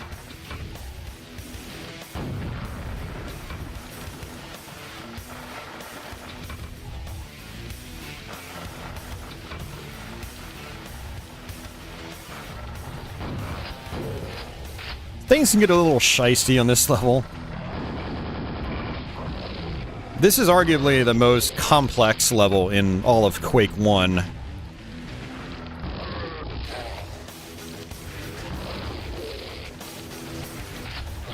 And it's even more complex in its original version, where it was, it had this extra introduction area before we even get to the section where we would normally start in this version.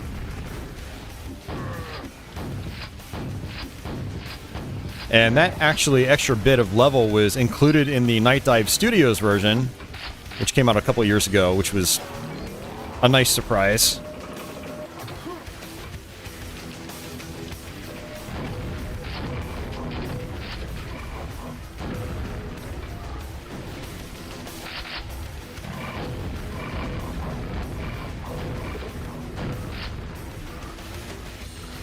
My third floor is now active.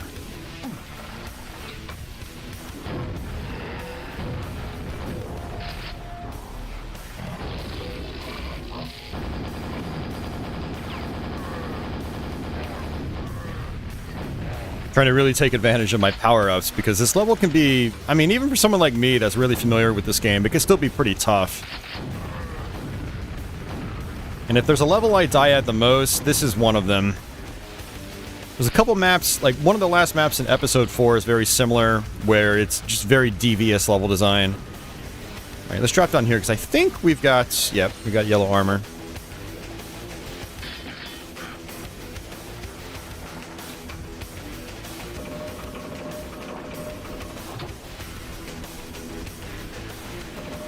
I still need to come back down here and go through that gold door. I think that's going to be our switch to rotate the rotatey thingy in the beginning. Yep, there it is.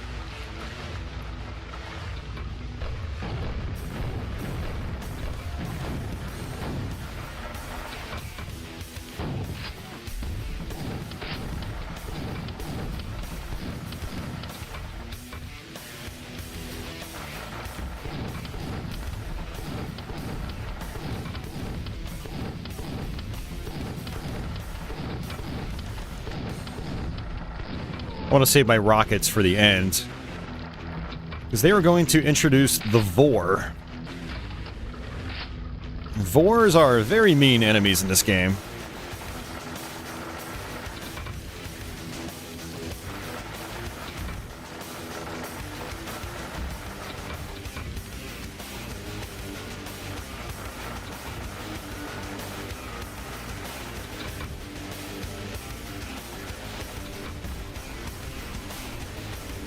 Alright, this is our last section for this level.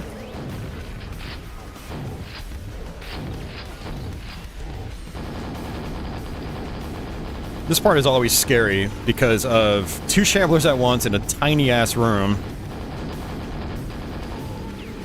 And there's going to be some fiends dropping in, too.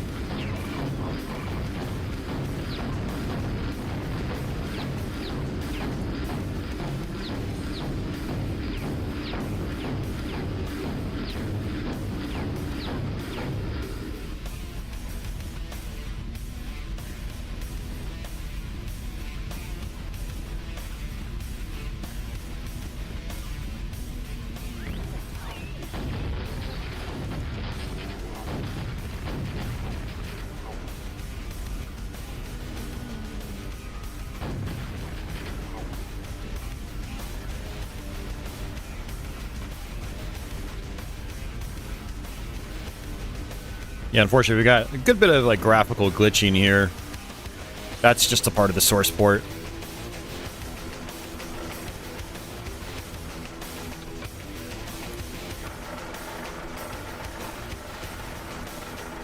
Alright, this is where we get a taste of our first Vors. Alright, Red, have yourself a good night, man. Sleep well. They've got really nasty projectiles. It's a lot like the Revenant rockets in Doom 2, but they're even more precise. Now, a speedrun tactic here is to rocket jump into the key, because it's just a square box. Like, the opening is still there in the middle, so you can literally just come in and then rocket jump, hit the key, rocket jump back out, and go to the exit. Alright, that is episode 2. Honestly, episodes 3 and 4, I think, go a little bit faster. There's so much quad damage, in particular, on episode 4, that you could just, like, zip right through it.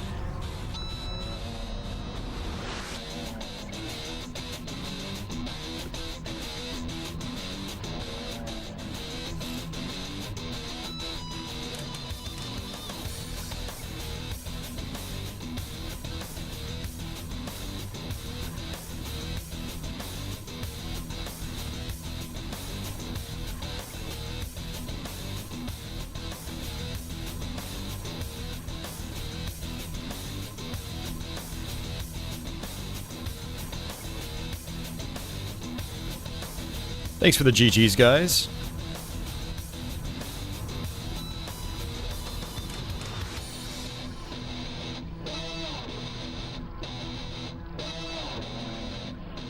All right. Episode 3.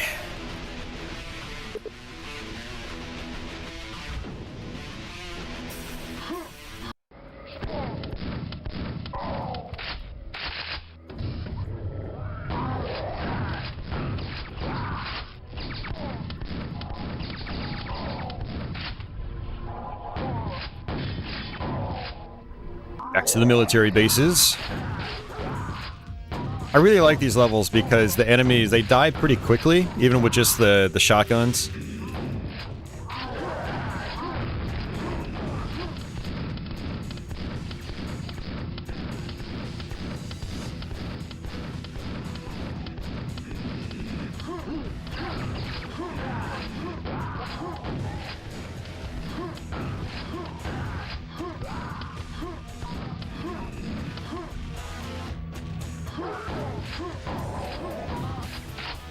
Fun little ways to kill these enemies, too.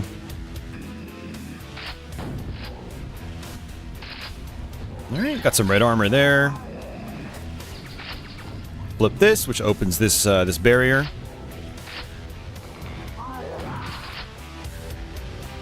And we're gonna get ourselves some quad damage here in a moment.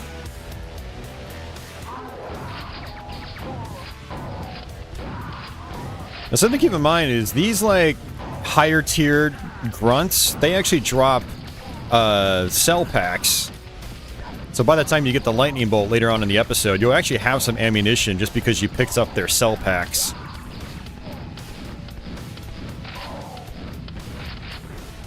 Alright, I want to actually flip this first.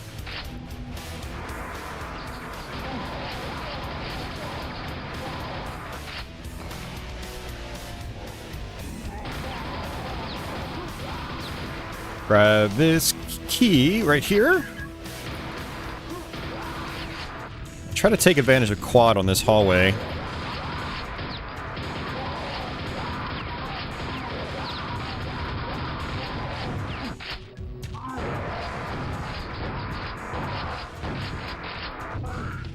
That was some more good quad usage. Some good quaddage. I could exit, but I'm going to go ahead and grab some secrets and stuff like that. Yep, that eventually opens up.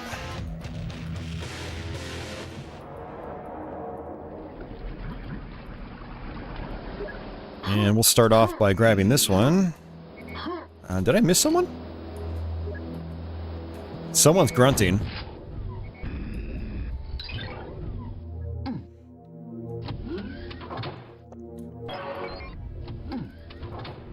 There he is. Another quad damage right here. But since we did such a good job at using the other one, we don't really need it. This is also activated. Quake does a lot of things with, like, elevators appearing later on and, you know, as you progress through the level to make backtracking much more seamless. And we can jump down here.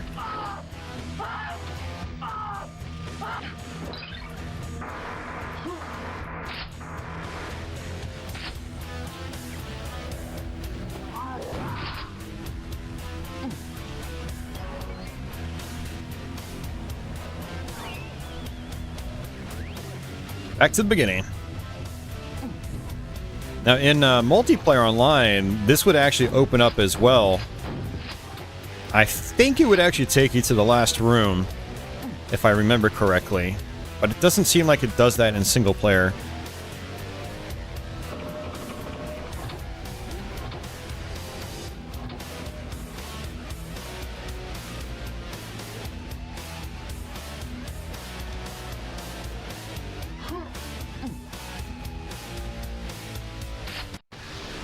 Alright, there we go. Come get the grenade launcher first. Kill some zombies.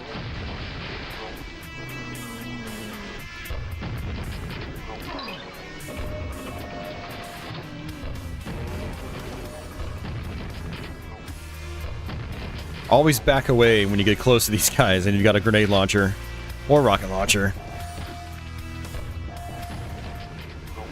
Another trick is you can actually kill some of these enemies from above.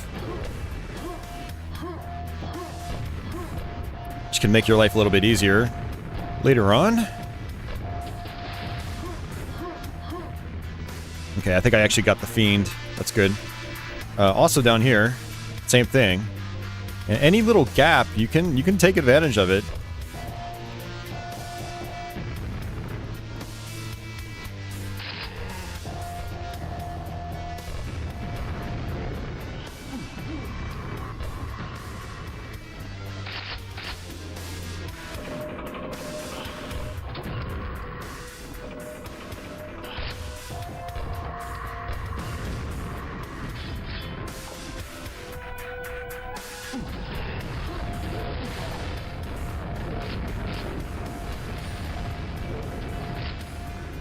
Alright, I'm gonna grab this quad damage.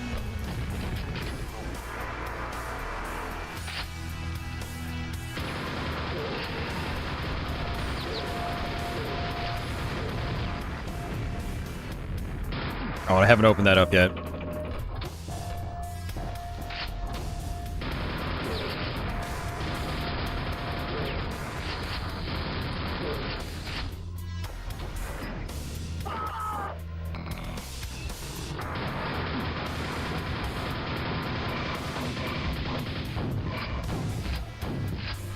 Go ahead and flip this. End up top. It's a nice little secret area. Get some health back, get some ammo.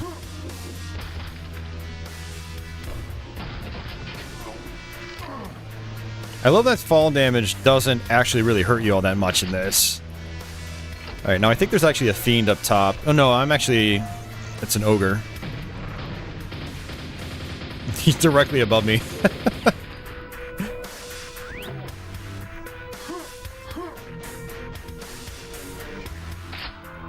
Going to be a fiend right here. We're actually towards the end of this level already.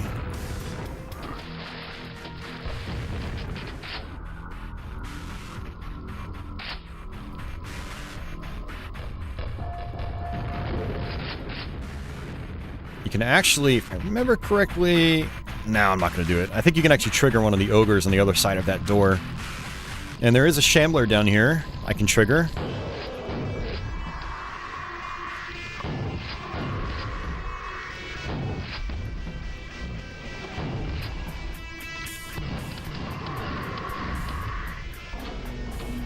Yep, I think I messed that up. He does actually appear up top. There is a teleporter that'll bring the shambler up top. Now he has to walk into it.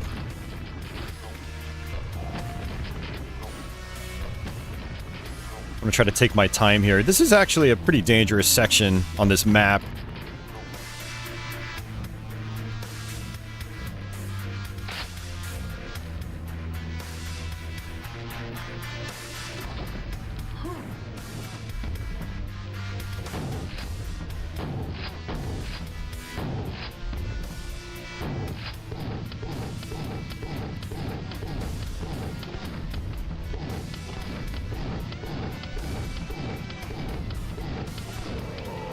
Oh, that's right, there's a second one. I always forget about that. MD Mister, there is, in fact, infighting. Yeah, and it can actually be really useful.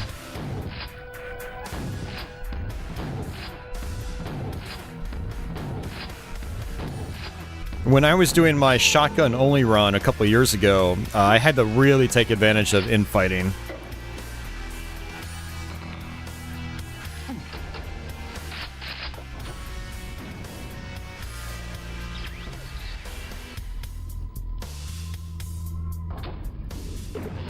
Yeah, I forgot that teleporter down below is actually blocked off. I always thought that it was always open, and that's how the Shambler got up top, but no, it's just a Shambler spawns up top. And, yeah, I totally forgot about that.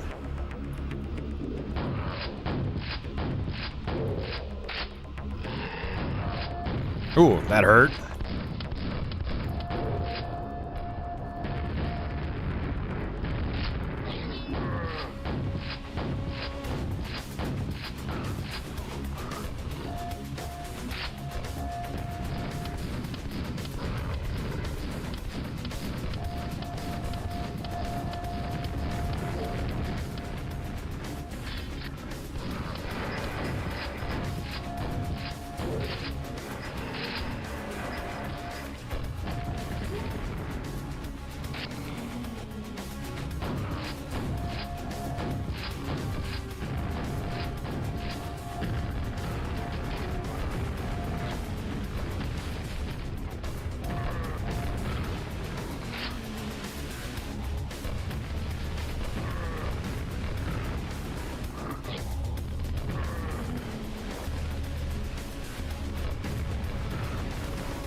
I'm gonna try to play it safe here.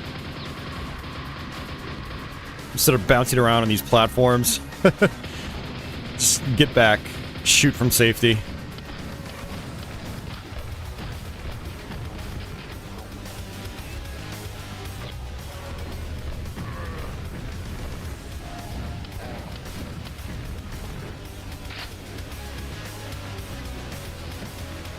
Alright, jump and jump.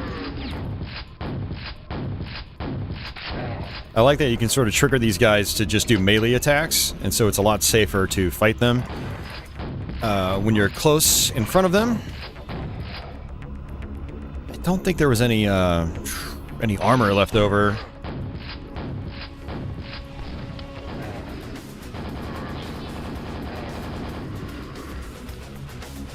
Alright, there's gonna be another one of those guys up top. Alright, I got him. Ooh, 2 grenades did not kill him. Okay. Let's take our time down here. Alright, we're gonna do super nail gun.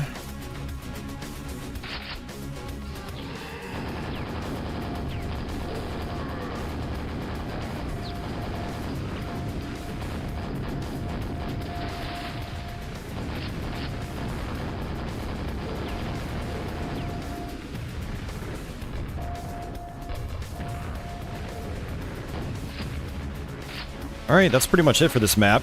So, good deal.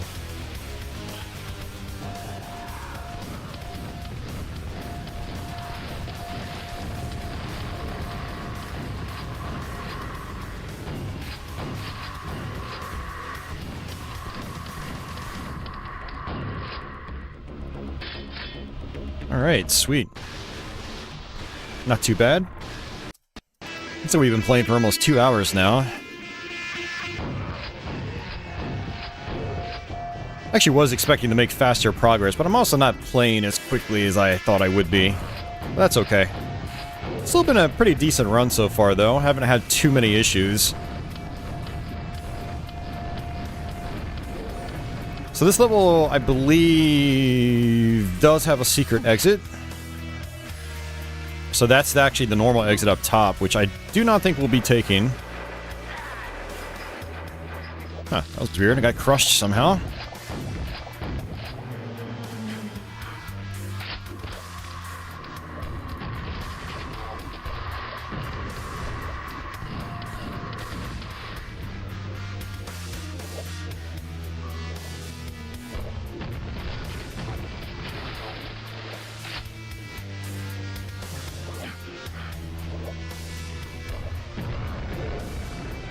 So if you're in water and you just hold down the jump button, you will constantly just kind of float at the top of the water. You can actually use that to your advantage if there are enemies above you that you want to snipe from a distance.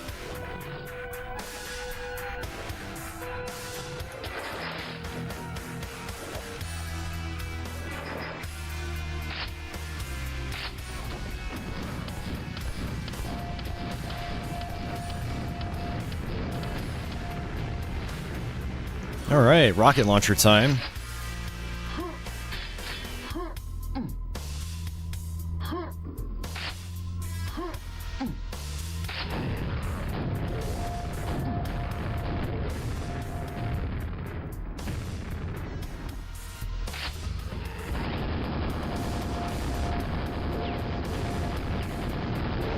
I love how some enemies are scripted to, like, jump down.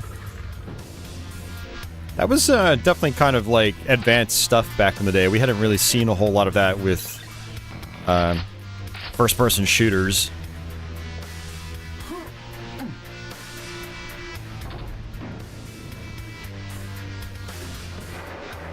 And have some more ogres up here. Oh! I always forget he kind of falls behind me.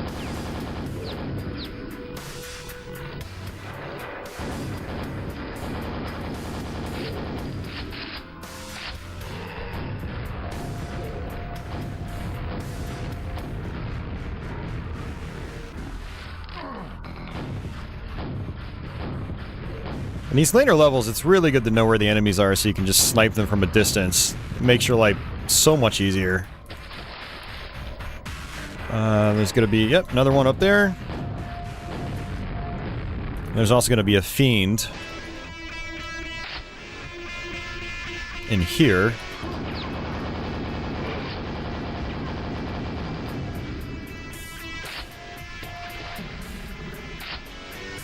And I was actually too late on that one. Shoot that switch and you can crush the ogre.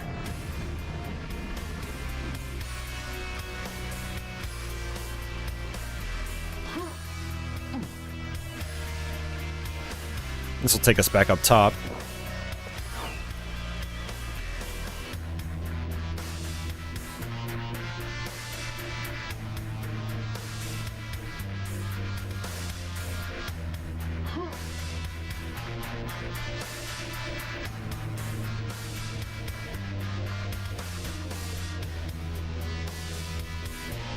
This is like the FPS equivalent of an auto-scroller. You're just kind of stuck here. Oh, did not mean to do that. I almost fell off the platform again. Yeah, this level in multiplayer was fun because people would come in here, they'd get crushed by opponents on the other side.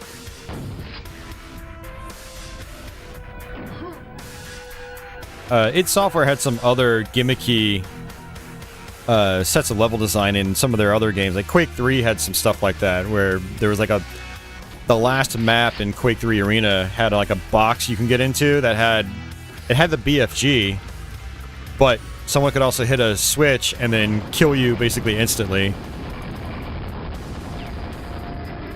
Wow, that was a very lucky room. That is one of the most dangerous rooms in the game.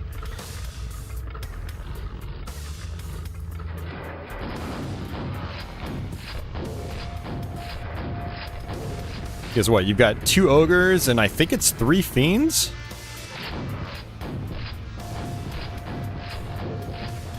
Also, if you hit this yellow light right there, it opens up invulnerability. And there's also going to be a lightning bolt right here.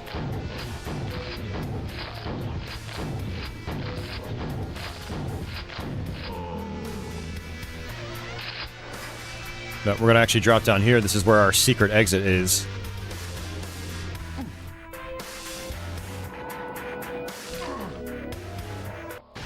Sweet.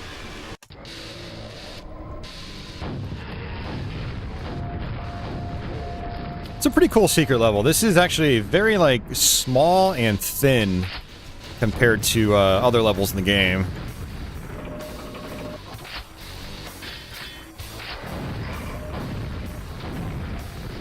Also, this level was extremely difficult to do shotgun only.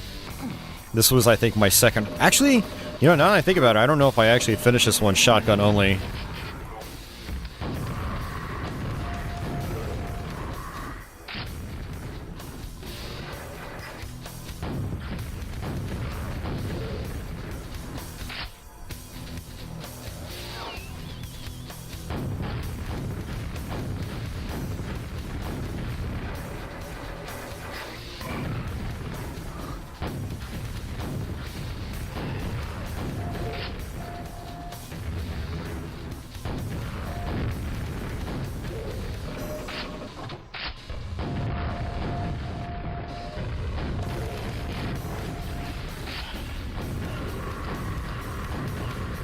Playing with the rocket launcher is just so much fun, though, because you can trigger enemies from off-screen constantly.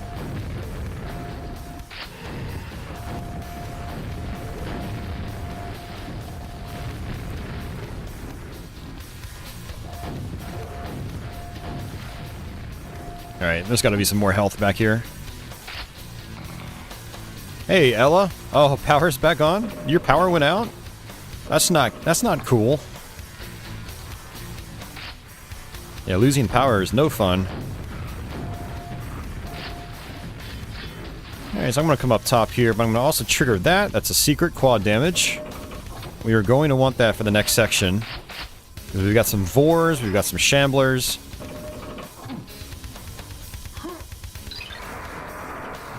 We're on currently towards the end of episode 3 right now.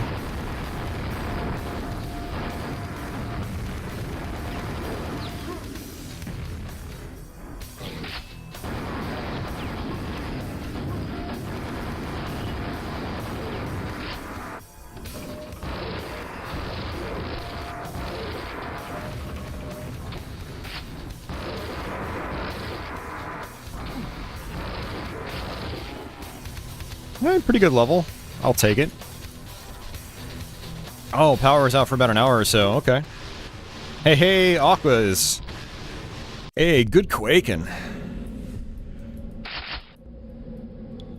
Good to see you, Aquas. Hope you're doing well tonight.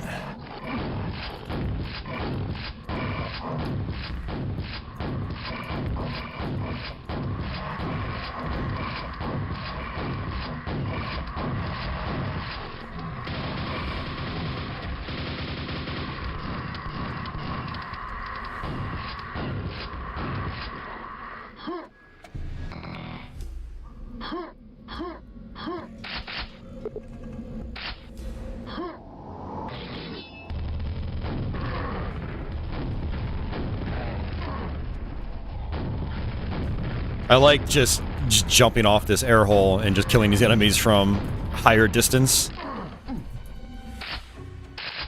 We're gonna have a bunch of fiends in here as well. You had a portable stove, so you're able to cook your dinner. Nice.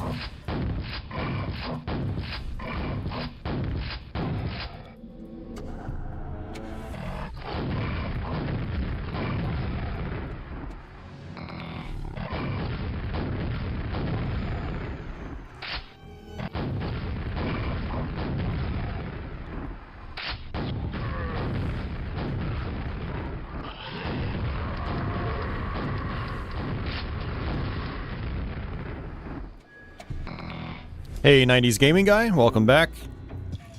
Alright, we're gonna drop down here for a secret. And there's quad damage, but I kinda don't want to... Crap, I just grabbed it. I was gonna say I wanted to save it. I actually technically wanted to use it on this hallway, but that's okay.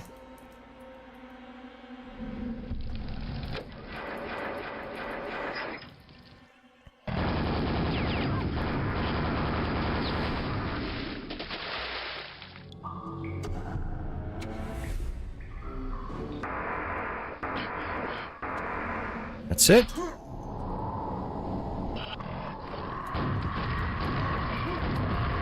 Uh-oh.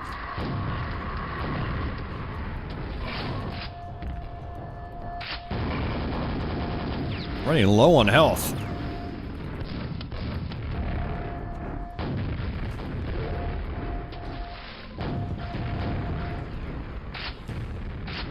Alright, there we go. Remember, we're not really saving throughout these levels, so... So if I die, I've got to do the whole level over again. 90s gaming guy has not beaten Quake. Yes, you do need to beat Quake, I agree. The latest Night Dive version is a really good way to do that. Especially if you're just a console player.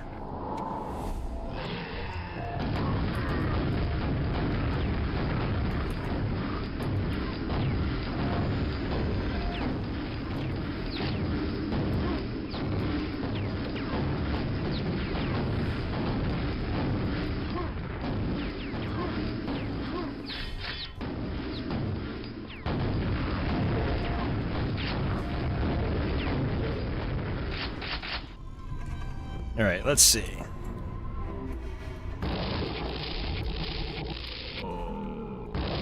Weapon is so powerful.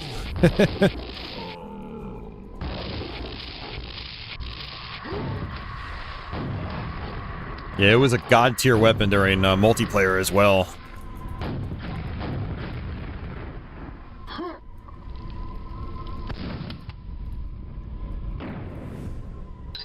I always forget how to get the quad damage up top, though, so we're just gonna skip it. Hey, Michael, welcome to the stream. Yo, love Doom. Also, thanks for all the Castlevania streams. I still watch the Symphony of the Night streams to this day and didn't know the skip death glitch until I showed it. Nice. Hell yeah. Well, I'm glad you're able to learn something from it. I am by far the best Symphony of the Night player, but there are some things I know about it. I typically do an annual run of that game. So come October, I'll do another playthrough of it. Let's skip that stuff. Alright, that's our exit.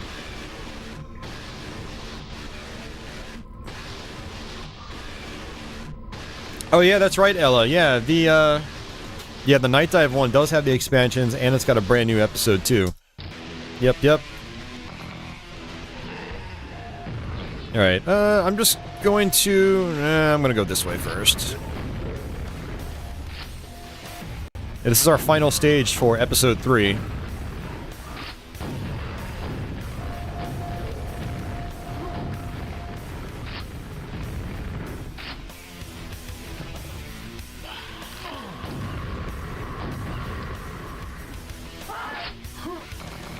And a Vor is going to appear.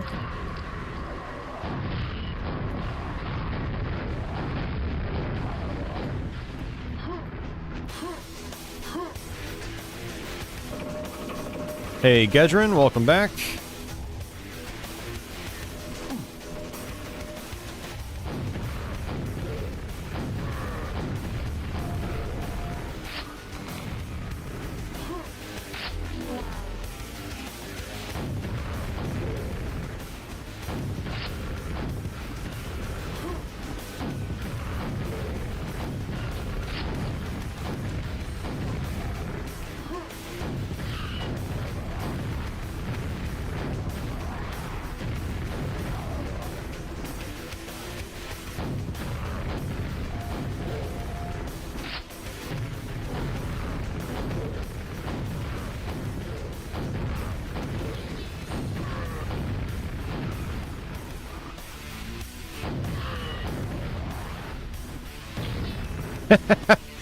Go get him, buddy.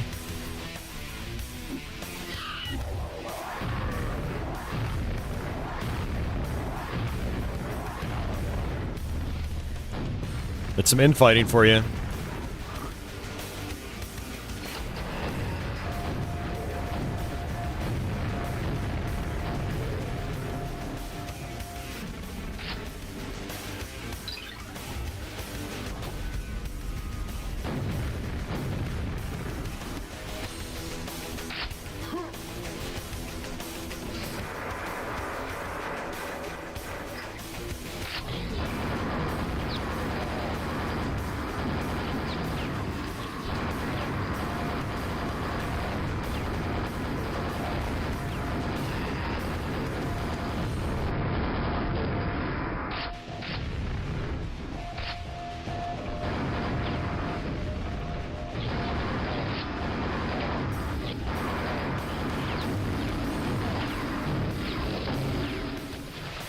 Whew. And it's really good, efficient quad damage usage in this playthrough.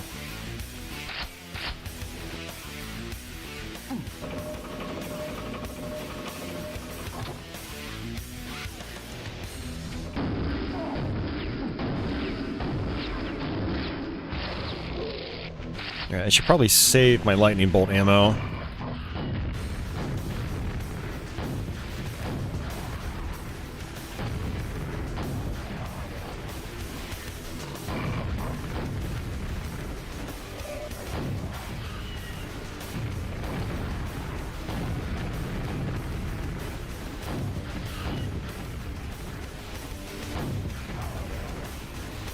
Michael says, I also enjoyed watching streams with chat on the side because it's actually interesting reading people's conversations in my gameplay. Yeah, the nice thing about, I mean, Twitch does this also, but, you know, with my stream archives on YouTube, you can just see the chat on the side.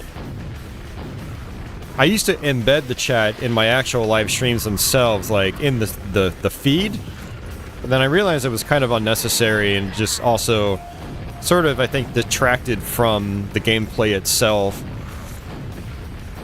So by just using the web chat and keeping that on the stream archive on YouTube itself, like, people have a choice if they want to see chat or not. For some people, they can just focus on the gameplay, blow it up full screen, or they can do it mostly full screen and have YouTube's integrated chat on the side, so.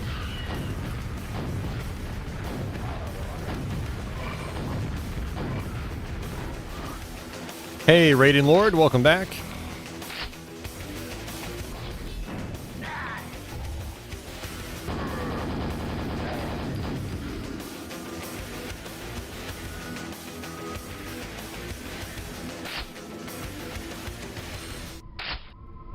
Alright, let's grab this stuff. Alright, we've basically... Oh, nice, yellow armor. Let's grab that. We've basically unlocked the last room for this episode, and it's probably the toughest room.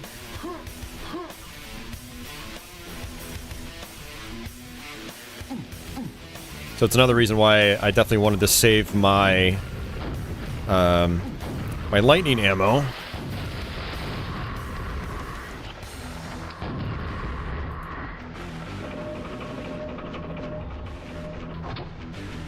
Alright, some more Vors down here.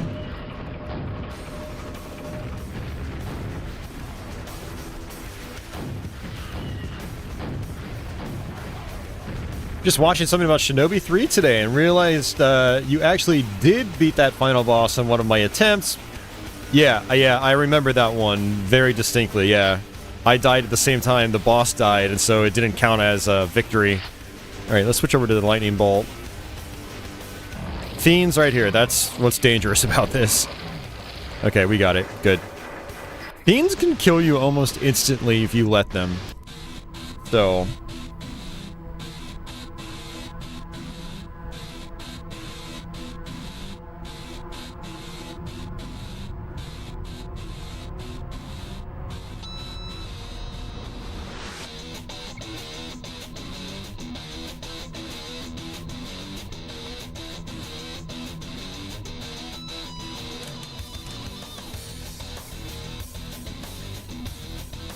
What a mean trap. It is a mean trap, yep.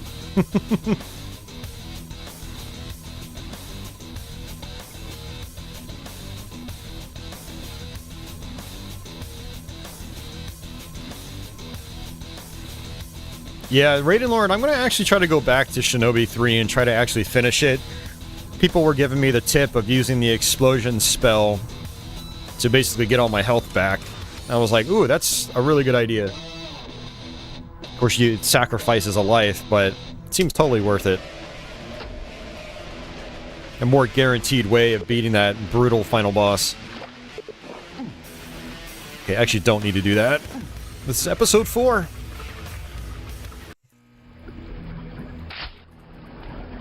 Splash!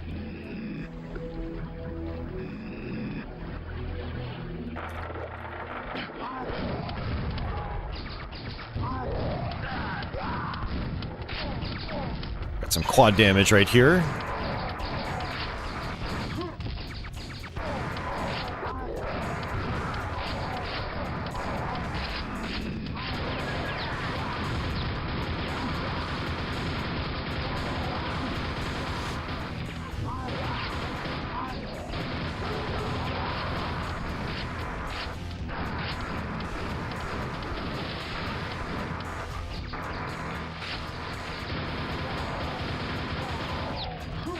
Jump up and hit that spot right there. We open up a secret. We'll go ahead and leave it though.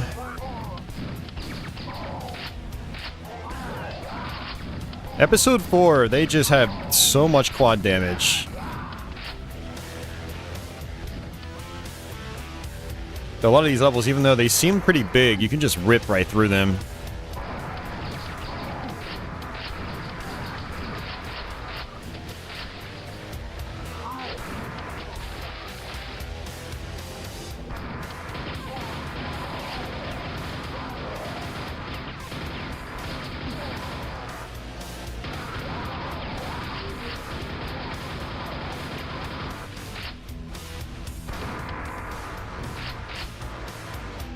Alright, I'm gonna go ahead and just drop back down through here, because this is where we need to go.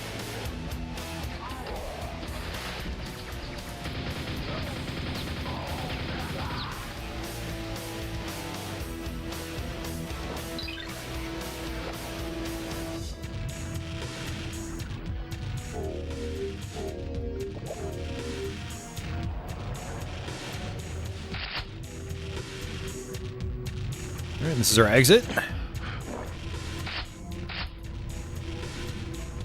And I don't need that. Oh, we left one behind. We actually left 6 enemies behind. And a secret.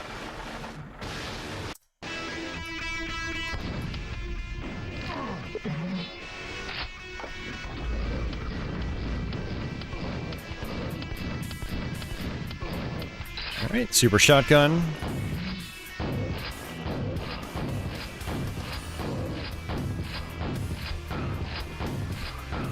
Yeah, there's a ton of quad damage in this level in particular.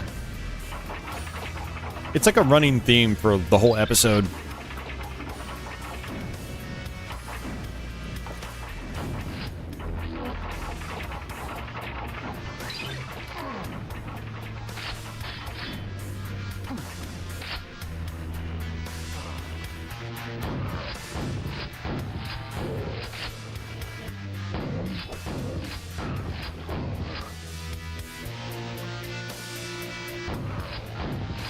It's always good to take advantage of the partial invisibility.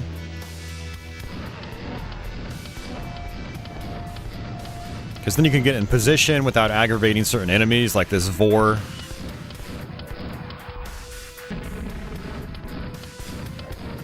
Also, for the Vor, you seem to have to be behind a wall before it throws its projectile. Otherwise, it'll actually track around the wall. That's the track. That's the...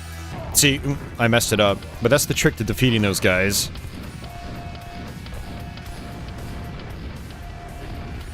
And it's funny, they actually put this bar here to keep you from being able to jump to the other platforms. And in multiplayer, I think that bar is gone. Ella asks, what would I say my favorite episode of Quake is? Oh man, that's a tough one. Let's drop down here. Partial, or not partial, I was gonna say partial invisibility! It's like, no, dummy. That's a really tough one, Ella. You know, I'd probably go with episodes, 3 or 4. They're definitely the most interesting episodes.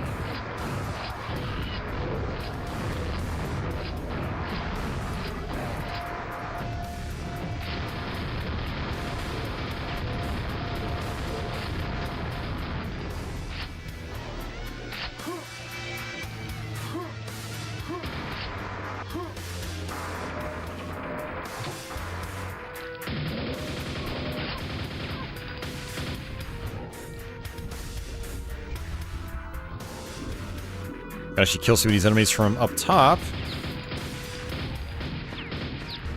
Or not. I don't have any grenades or rockets right now.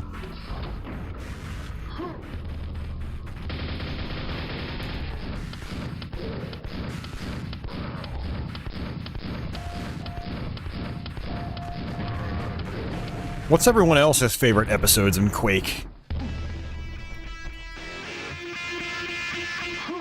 Alright, let's grab this ammo. I do want to actually kind of roll back around here.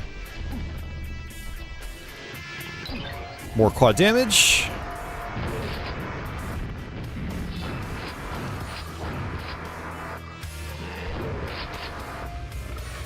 Alright, and the slot that we go into is actually where it teleports us, so I want to get the key first. And then maybe try to grab these things.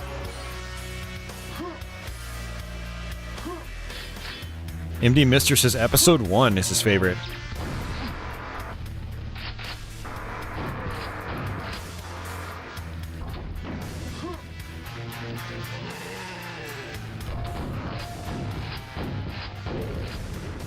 Ellis is definitely episode 1. Right on. I had a feeling there would be a major soft spot for episode 1. I mean, it was the shareware episode. It was the most common episode.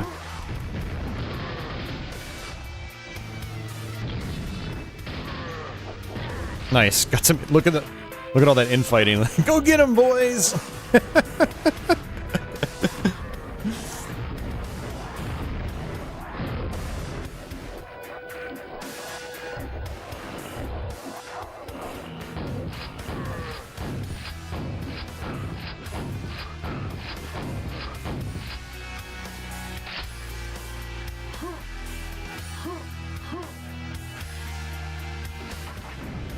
That was infighting at its finest.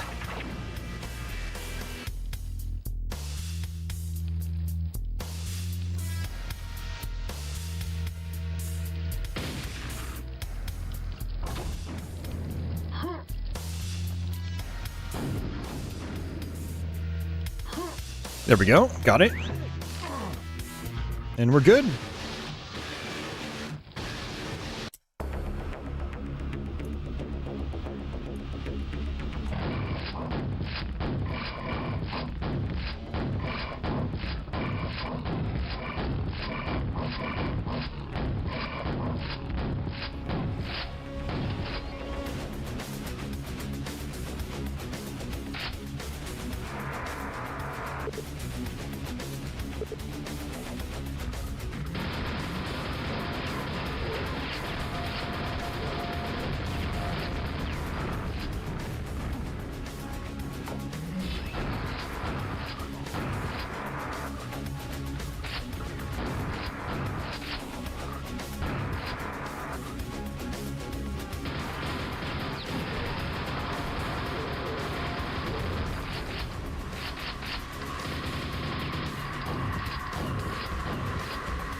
Alright, we're gonna get ourselves a grenade launcher right here.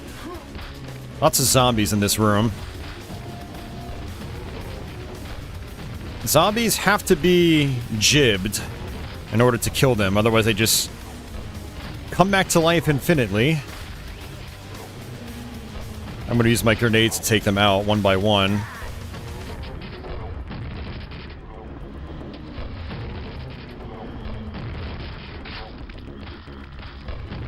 And there's actually going to be a fiend right here. Boo.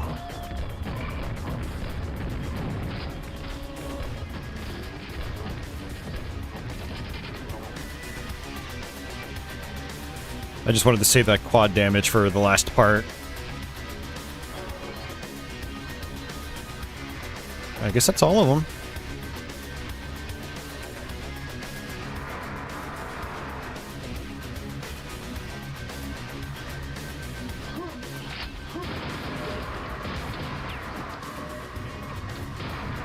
Alright, this is where the spawns come into play. These little blue blobs that bounce across the screen really, really fast.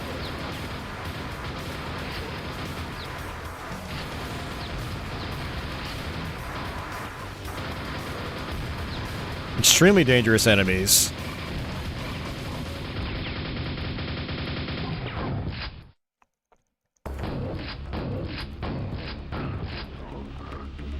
Well, actually, we want the partial invisibility here. Mainly for this next section, where I think some fiends are going to appear in a very tight corridor.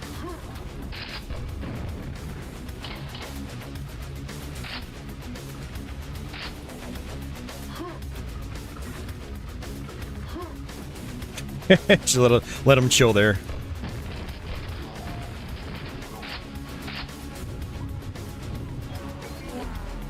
Alright, we're gonna actually take our way back.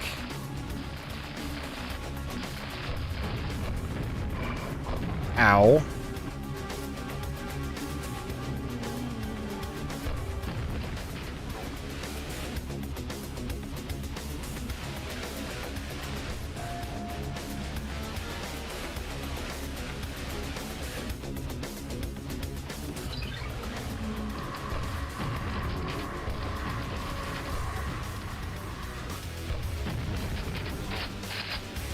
Alright, and this will actually take us back up here. Look at that.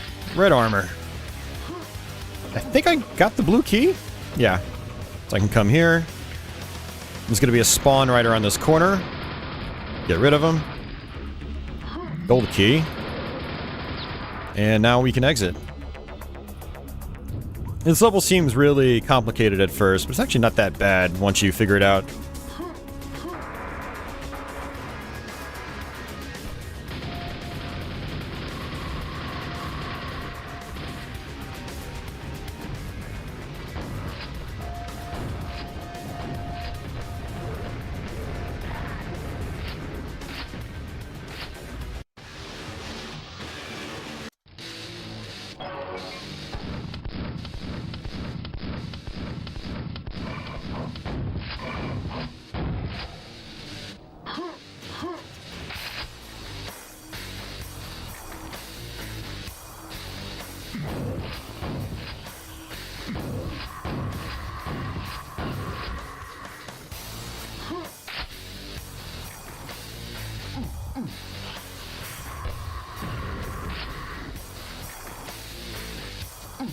Yeah, this is a very large and also very complicated level. Lots of shamblers, too.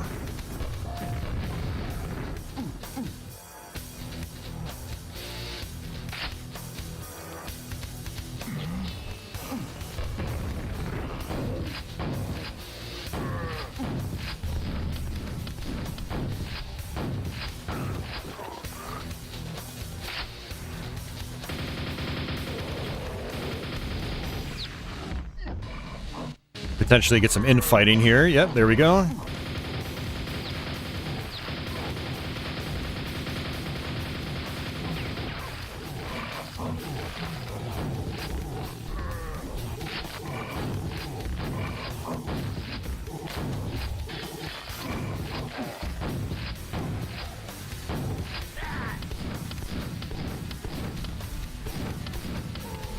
Oh, that was close. Let's actually go back. There's actually a healing pool. We can get some health back for free.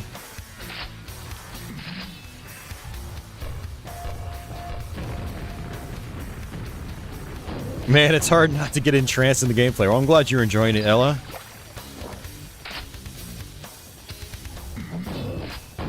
Quake's gameplay is so buttery smooth, it's just... I love playing it.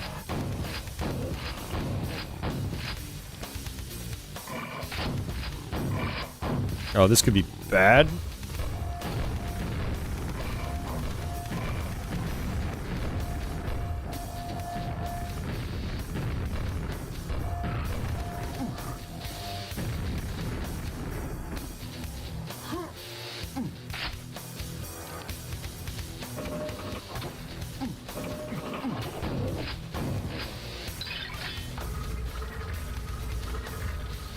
Remember when Turok used that dino egg as a shield to absorb that hail of bullets? Yeah, I've never made it very far into Turok. I definitely want to try to fix that. I have both of the Night Dive releases, updated conversions. I really need to play those.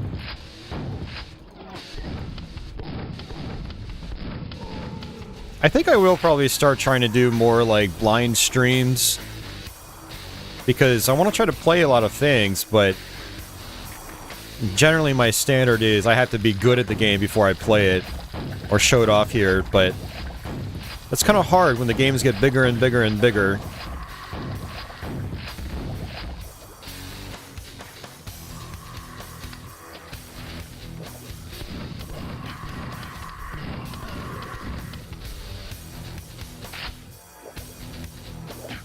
Alright, switch over to our... Oh, great, I don't know. Oh, there's the super nail gun, that's right.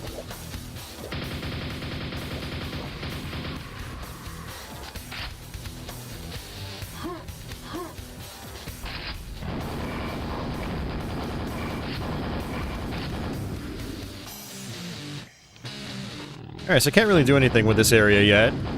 Unless I want to get clever and try to jump off a grenade. Which I'm never very good at. 2,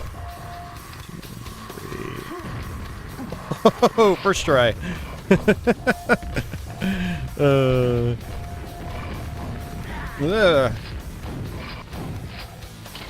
then I can drop a grenade here.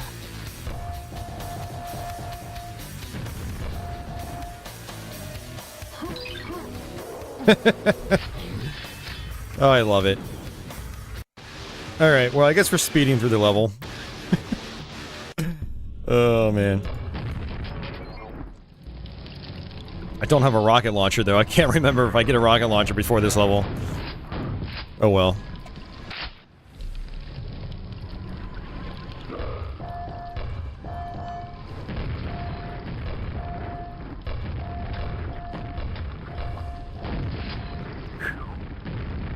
My awesome Rise of the Triad skills. I definitely have no skills when it comes to that game. I've never been able to get it to run right on any of my retro PCs, and so I just never bothered to really play it. I was waiting for a really good source port.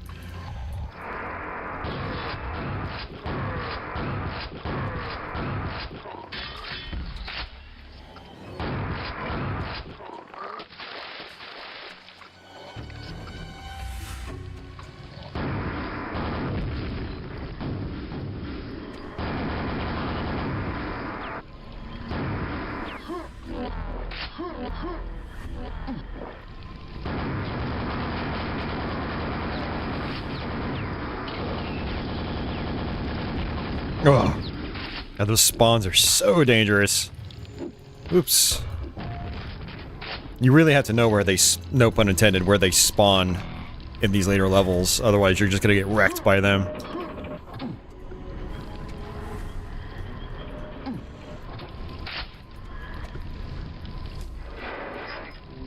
I think there's some more right here.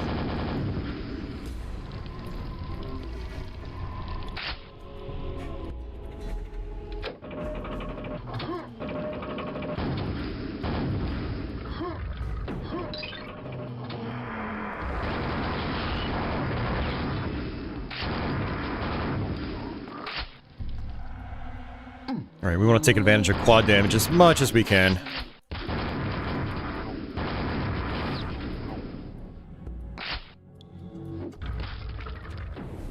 Actually, you know what?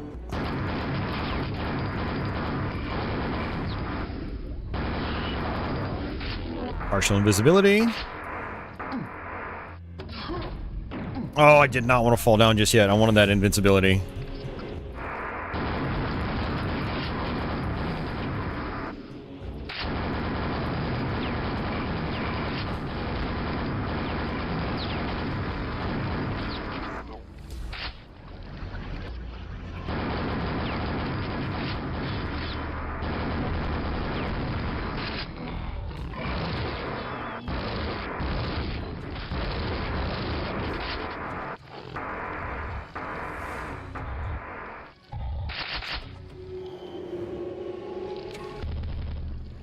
Which level is that maze full of spawns? It might be the next one. Whoa there. Oh! See, that's what happens if you get trapped by a fiend. Do not let a fiend land on top of you. They do massive, massive damage. Do we have to do that all over again?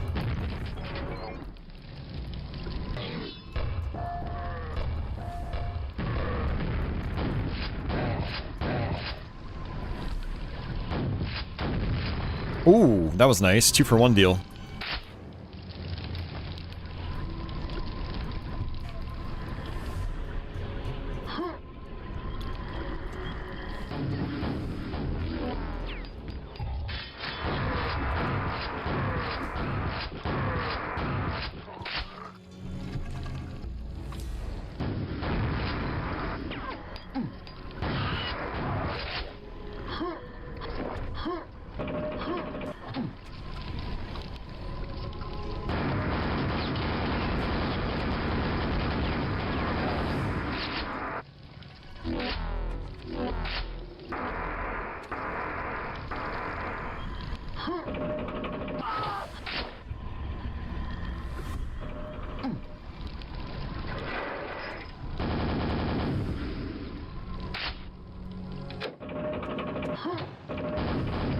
We have to try this again.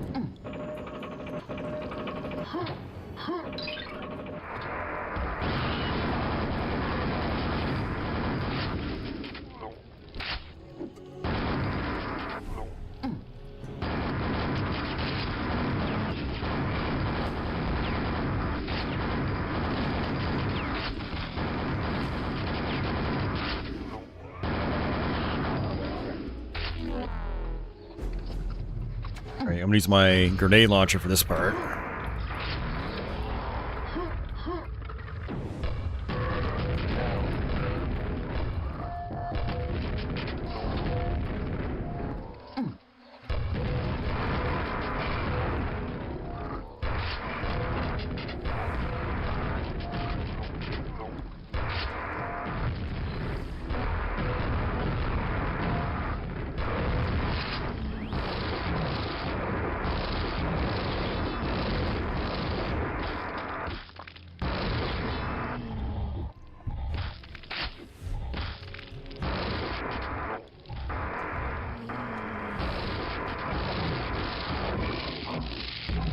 Nope, not happening again. Woo!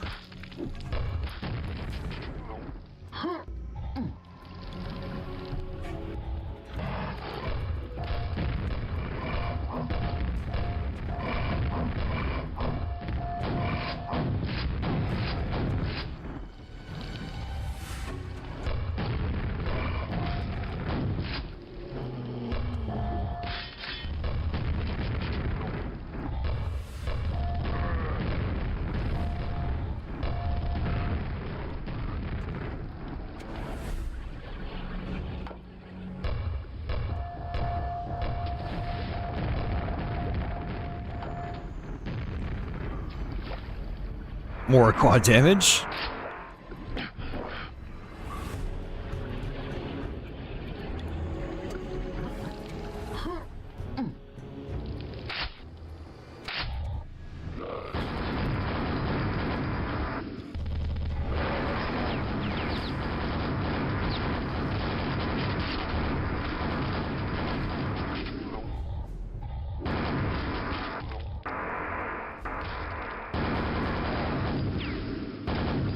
Uh-oh, that's not good.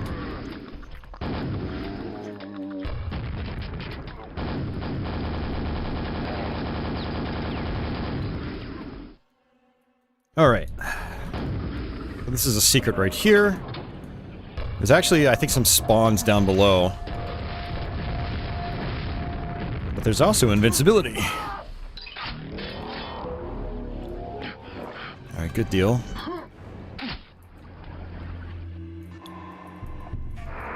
More quad damage. Yeah, like I said, there's a ton of quad damage in this episode. It's pretty crazy.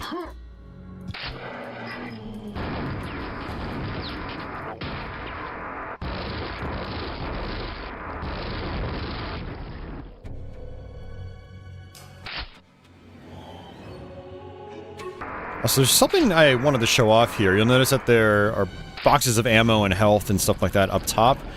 You have to use the hill physics I was talking about earlier to grab those. It's like the developers knew that mechanic was in here. It's pretty cool. And it counts as a secret too.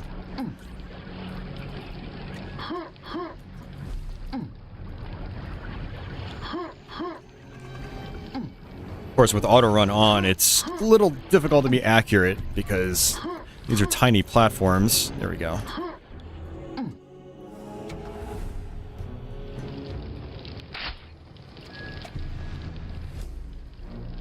Okay, that's it.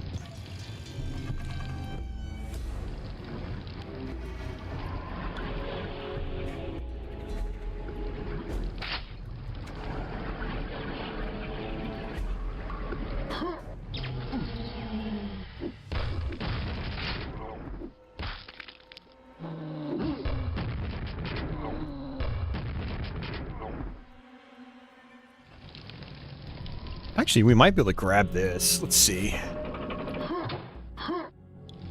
Yeah, okay. Yeah, so these things, you can basically pick one of these cubbies. I always take the quad damage. And they'll stay crushed in their crushed state for a little while, and then they raise back up. So when you come back around, like I just did, you can actually pick up that, that mega health. Okay, I actually need to go this way. Alright, so there's a gimmick here. I'm gonna have to actually quick save.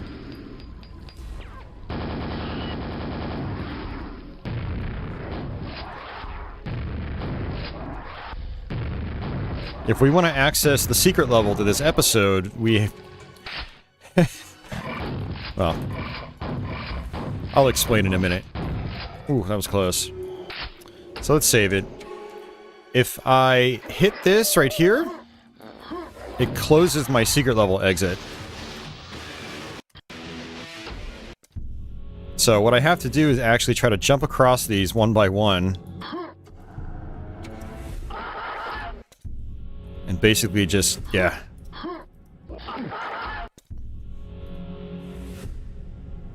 I mean, it's in... I don't think it's possible. Yeah, it's just, there's not enough space.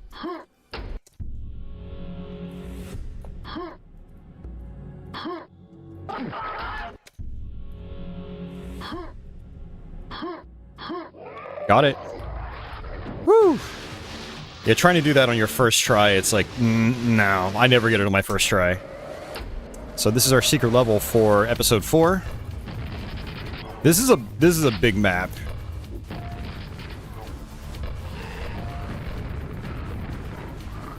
I think this might have been another level that I wasn't able to clear shotgun only.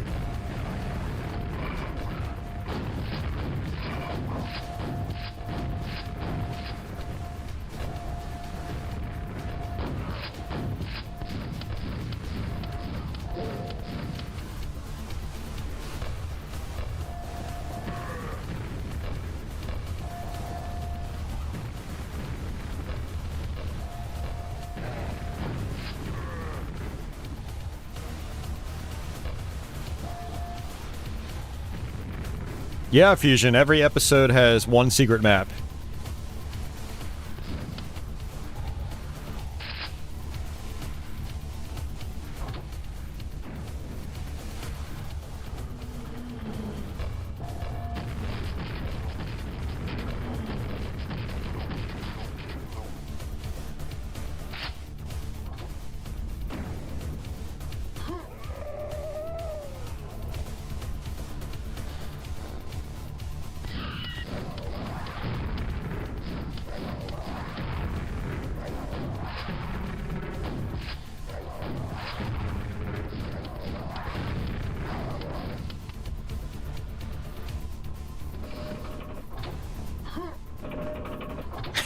You say the music fits pretty well. Yeah, I mean, the Quake 2 soundtrack actually works really well with Quake 1.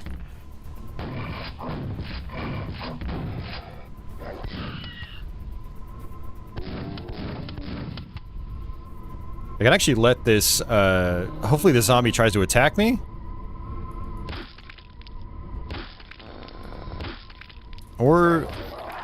okay. Ooh, the Vor jibbed the zombie. Holy crap. I don't think I've ever seen a Vor jib a zombie before.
I'm doing this level all sorts of backwards.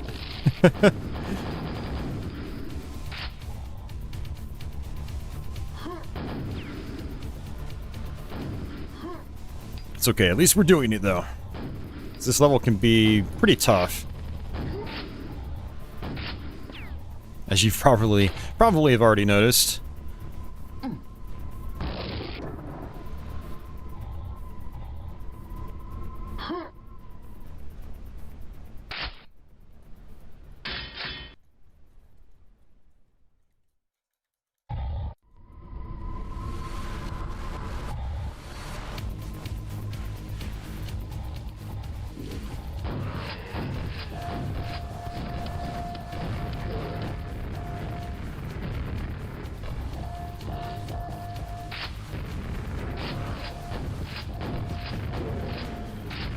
Alright, we can actually jump and hit this switch for our secret.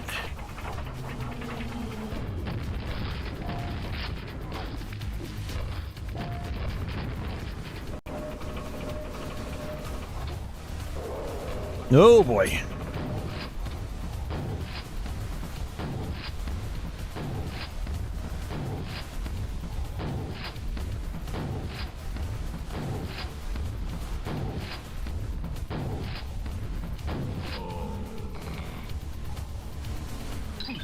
Alright, red armor. I always forget what I want to do here.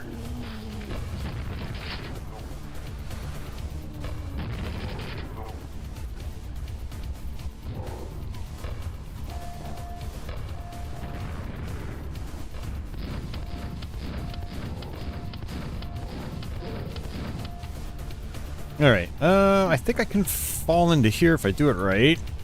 Yep.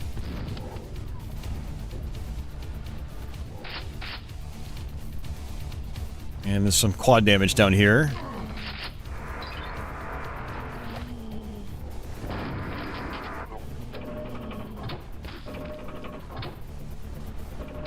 Alright, so I don't think I want to drop in there yet.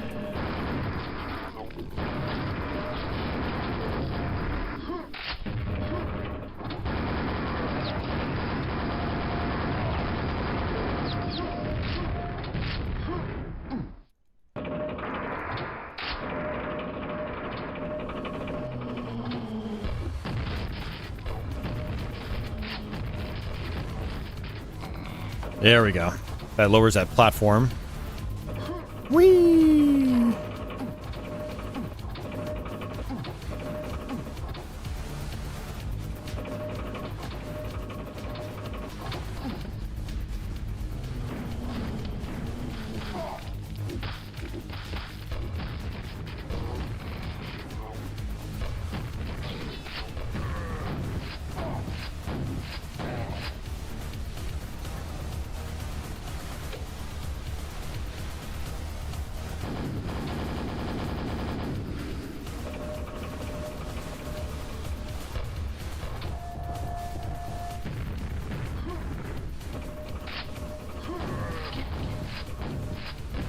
Whoops, wrong weapon. Alright, let's go activate this.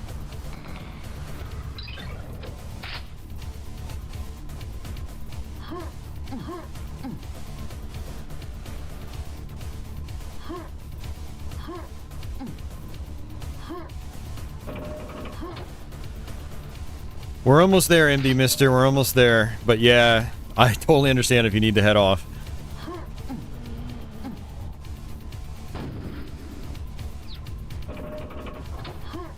I honestly didn't expect Quake to take me 3 hours. I thought I might have been able to knock it out in like 2. So I kind of like underestimated how long it would take me to get through this game.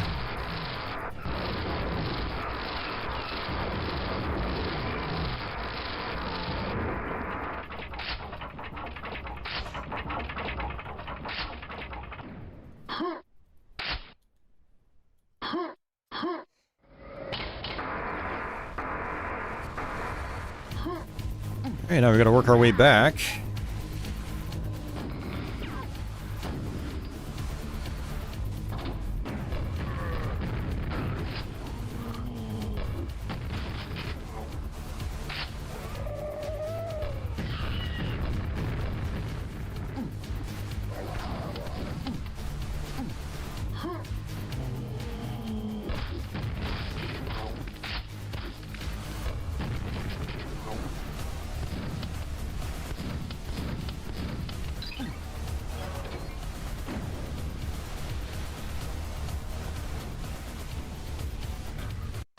Alright, very nice.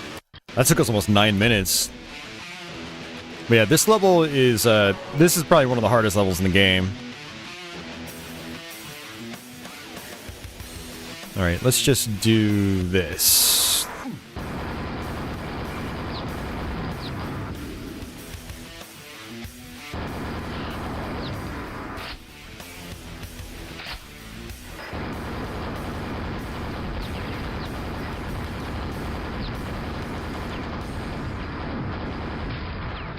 Alright, good deal. This room kind of sucks. There's like 15 spawns. Vince bought the Night Dive remastered this game last week. They did a really nice job of the whole package. Yes, they did. It is very much well worth it. I'm glad you finally grabbed it, Vince.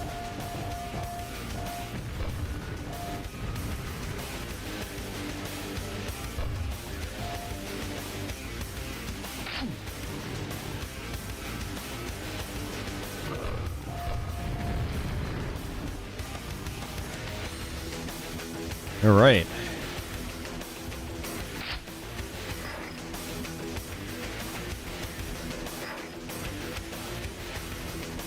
Yeah, there is actually a secret right here.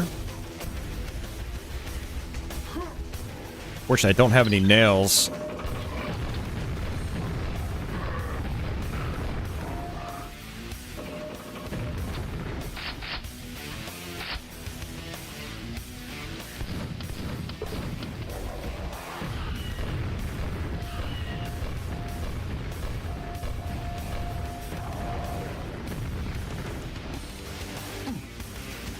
Agostino also needs to go to sleep. Aw, man. Whoa. Yeah, have a good night, man.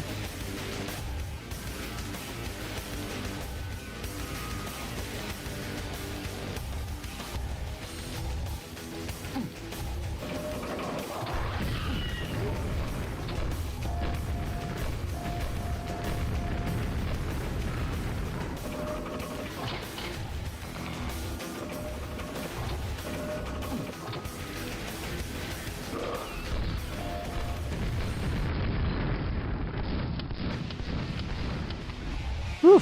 This map gets intense. Another Vor up here. Not Vor, but spawn.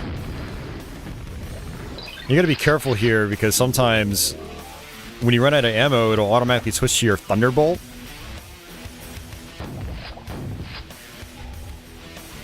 DG says, Quake is on sale for Switch for $4 right now. Okay, great deal. Hell yeah. Go for it. That is just pure coincidence. I didn't realize Quake was on sale. Pure coincidence.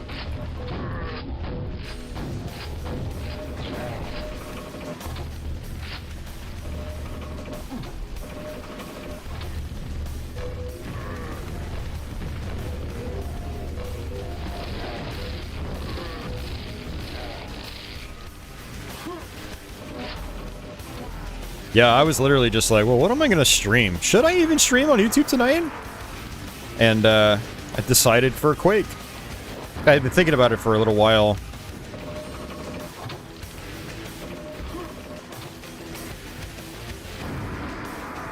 Ugh, jeez, what a waste of quad damage.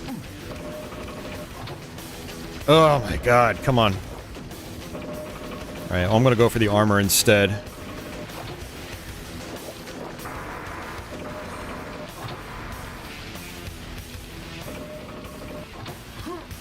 Yeah, MD Mister, just like Vince said, if you already bought the original version on GOG or Steam, you get the upgrade for free. And it'll still give you the option to play the old version, old MS-DOS version too, if you want. That's kind of nice.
Alright, this is where I finally get a rocket launcher.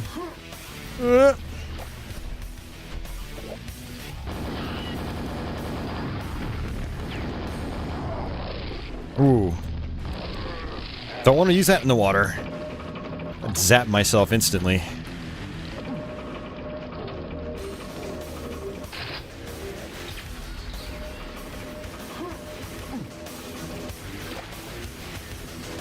Alright, what I do want to do is switch over to my nail gun.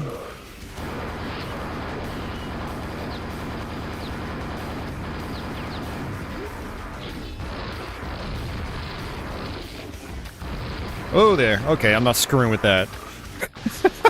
Look at that, there's still 4 spawns in that arena. Yeah, I'm not messing with that. Oh, man.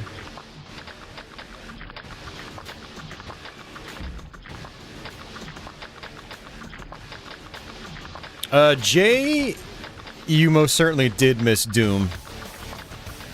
No, I'm just kidding. We're actually still on our Quake playthrough. We're near the end of Quake. And then I will fire up Ultimate Doom afterwards.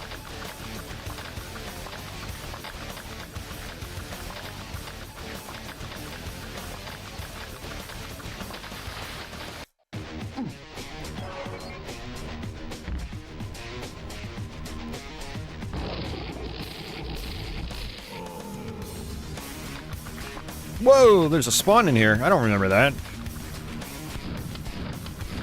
God, these guys suck so much. Some of the worst enemies in all of video gaming.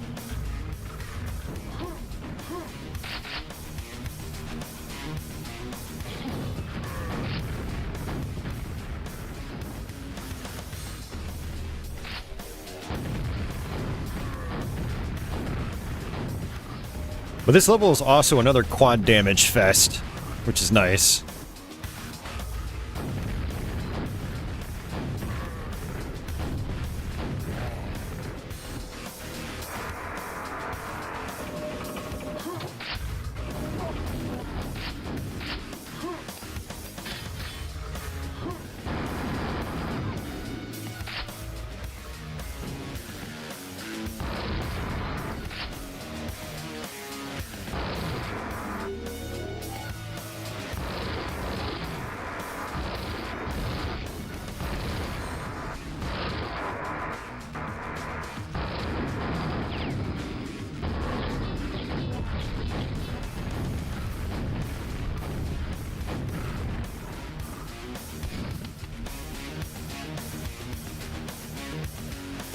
DG says there's a large sale going on for Switch. Most Bethesda games are 20 to 60% off. Original Doom is $2. Very nice. And that's also a Night Dive version. And triggering that Shambler right now is probably a bad idea. I'm definitely doing this level in a different order than I normally do it.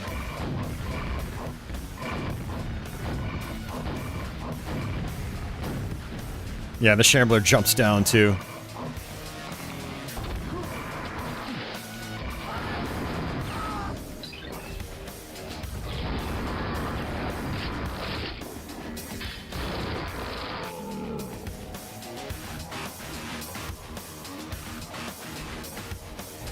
No, you're totally right, Vince. It definitely does not mess around. That's one reason I like it so much. A lot of Quake doesn't provide a huge challenge for me anymore, but Episode 4 still does. Alright, I'm just gonna do this.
Oh, that's not good.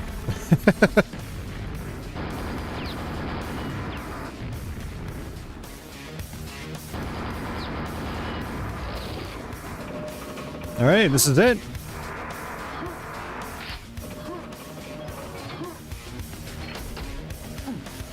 Alright, episode 4 is done. Jay, no, the Doom ports are really good too. On Switch. Definitely recommend them. I mean, these games are so old that it's kind of hard to mess up the conversions. I mean, even on, like, Switch-level hardware. Yeah, like, Switch version of Quake, I'm pretty sure they've disabled certain graphical options and features, but it's still pretty fully fledged and really nice. Never slows down.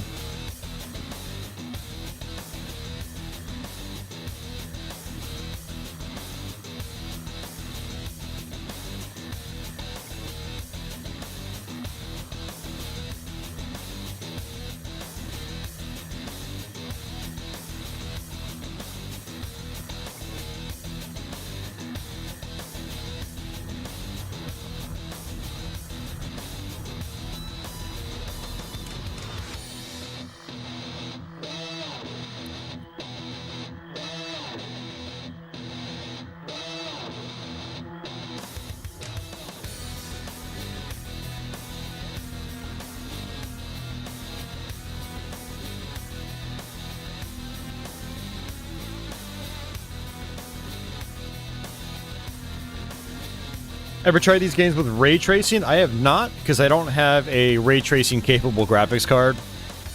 But trust me, once I get a ray tracing capable card, I will definitely be doing as many of these classic games ray traced as they become available. Quake 2 RTX is one I really want to do, and I believe there's a ray trace version of this.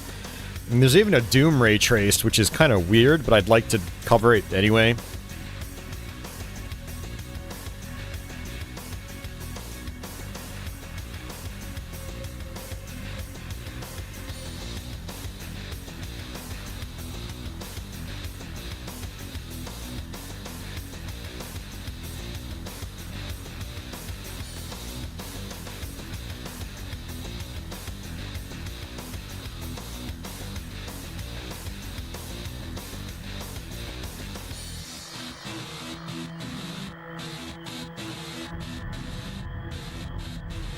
I love that in their font set, all the Q's are the Quake logo. It's a nice little touch. Alright. So this is our last level. The floor gives way, and it takes us to our last stage.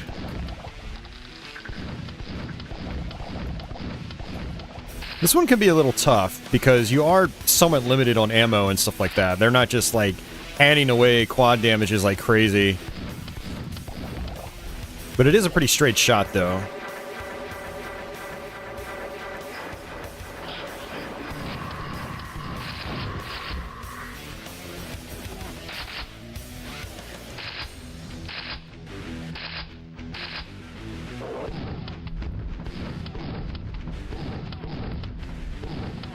I'm gonna save my good ammo for the main hallway.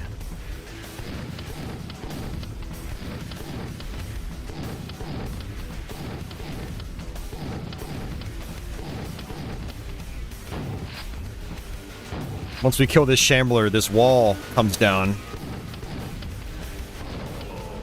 There it is.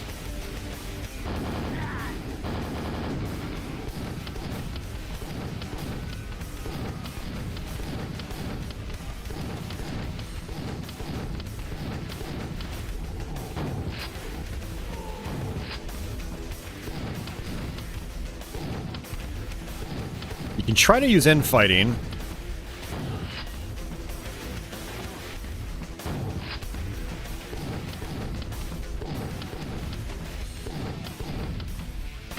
But the boar's got to be close enough to shoot a projectile. And it's not. It's too far away. It's out of my line of sight.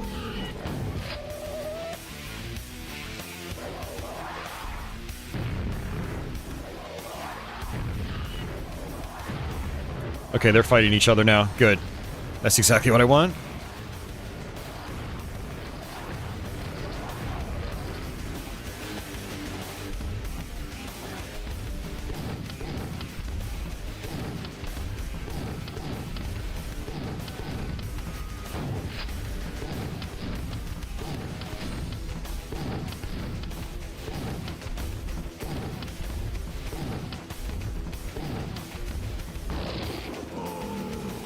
There's another one. Jeez, man. It's never ending.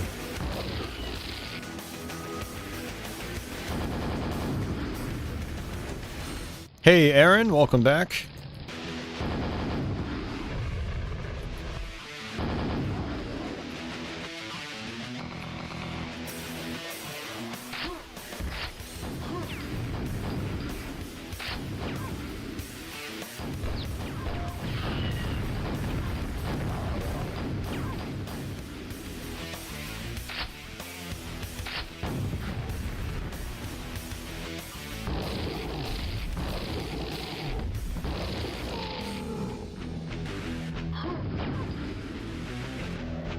Alright, so there's actually a quad damage when we fall down here, but I mean, it looks like I've actually... I mean, there's still a few enemies left that haven't spawned in. That's actually interesting.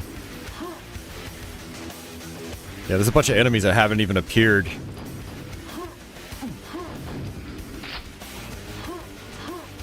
Also, you notice that there's this floating spike ball. It's going through the arena. There's actually that teleporter up top there. It'll actually spawn you wherever that spike ball is. So we have to wait for it to go inside the boss, and then go through the teleporter.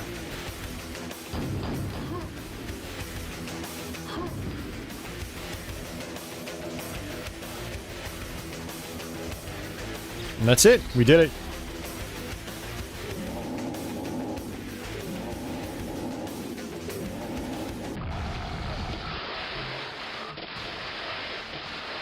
MD Mistress says, I've always wondered if you can jib other enemies teleporting into the sphere or just the boss. No, you should be able to kill other enemies with it, but I don't think it ever crosses the paths of other enemies.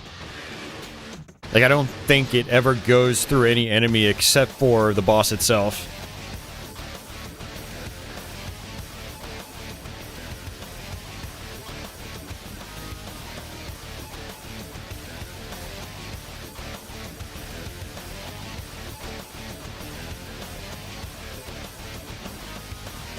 id Software salutes you.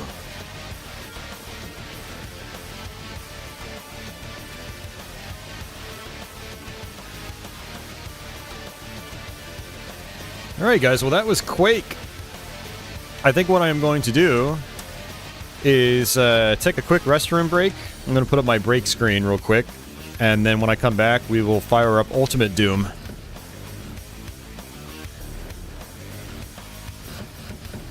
So let me actually just alt-tab out. Let's see. You know what? I'm going to actually just go back in. And I'm going to quit. And I'm going to put up the break message. And I will be back in a few minutes. So don't go anywhere if you want to see some Doom.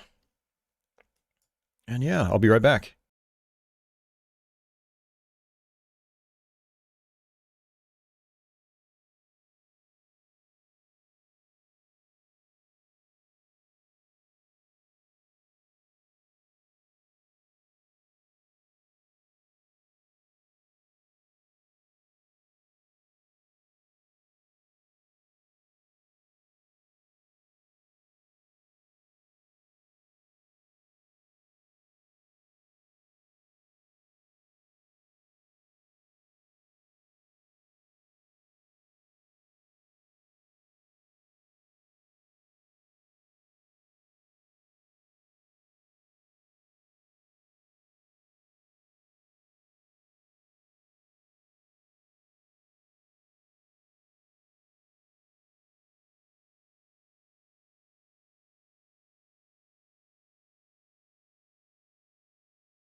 All right, guys, let's go ahead and switch over to Doom. I ended up actually grabbing some food while I was at it. I'm just getting pretty hungry, so that should be able to carry us through Ultimate Doom. And let me find my Doom wad.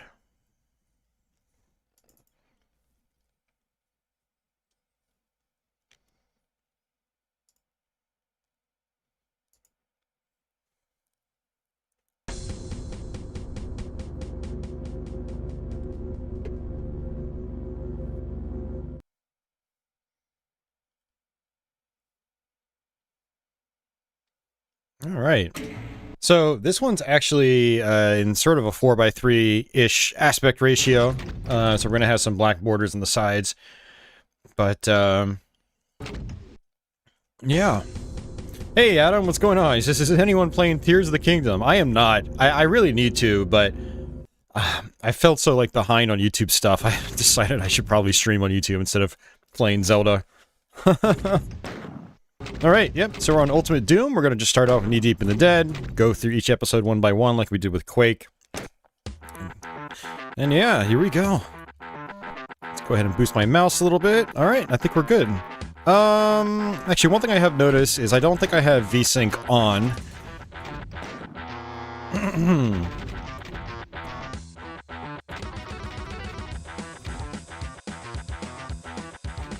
And I can also kind of bring the brightness down a little bit. Yeah, I noticed the game was kind of bright. Yeah, we should be good.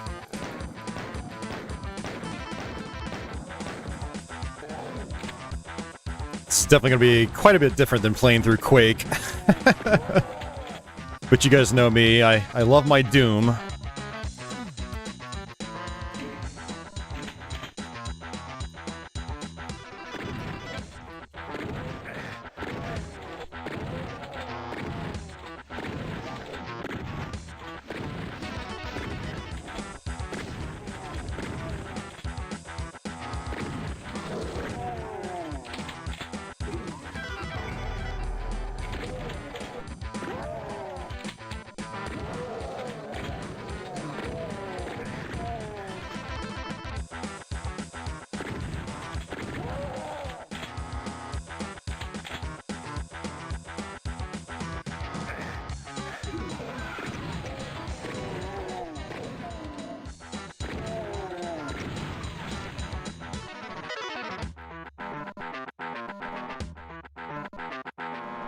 Office says he's playing Tears, getting closer and closer to 100%. That seems like a big endeavor.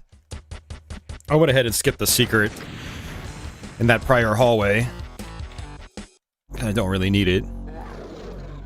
Oh, there. A little bit of a pause. Oh, that was from the auto-saving. Yeah, so I am on a source port, GZDoom.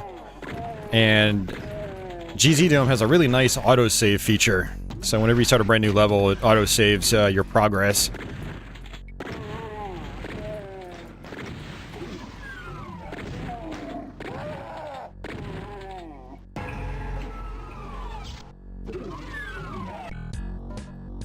Jay says, it almost looks like you've played this before. No, never.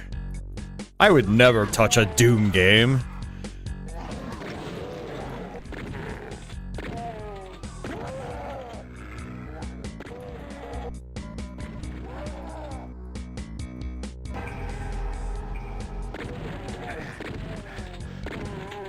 Yeah, that sounds like a very large amount of work, Office. 100%ing any of those games? Ugh. I mean, just getting the Korok seeds alone is crazy. Wow, Adam, you're already almost done with Tears of the Kingdom? Jeez. It's only been out a few weeks now.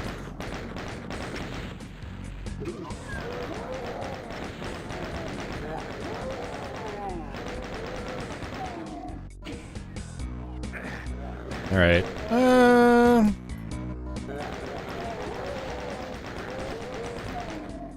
I'm gonna skip the chainsaw.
Adam, you used PTO to play Tears of the Kingdom? Oh, that's funny.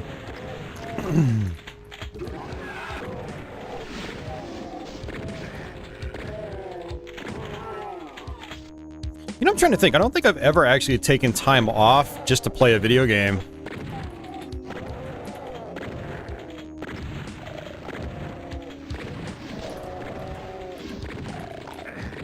Well, actually, at my first job, when the Microsoft Xbox came out in 2001, I had decided to go to the...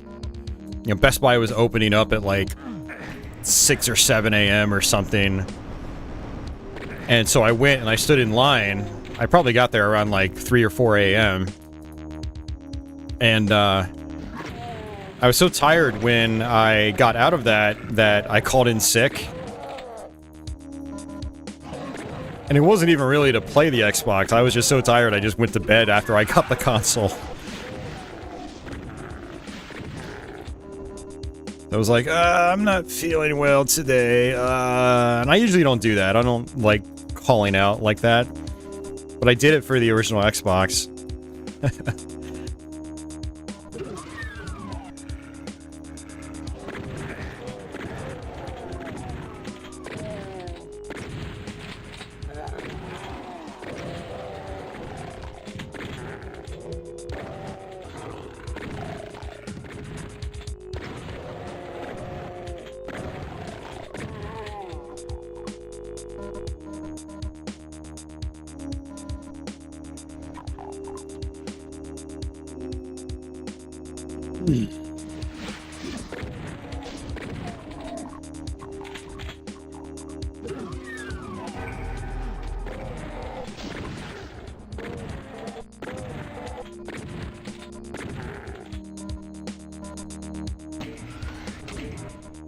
Nice and dark in dark areas. Exactly how it should be. I have a tendency of playing Doom with the brightness up way too high. And so a lot of the areas kind of lose the atmosphere that they originally had back in the day.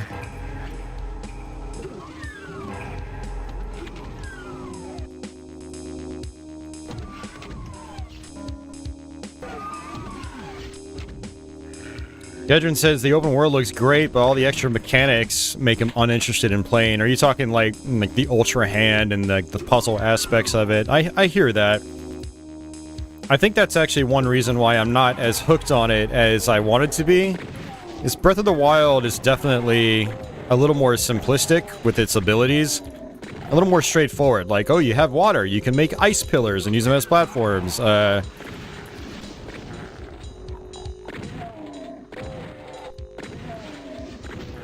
You know, you have a bomb ability, you know, that's infinitely reusable. It's, you know, it's pretty straightforward. Whereas Tears of the Kingdom, it really seems to complicate things a lot more.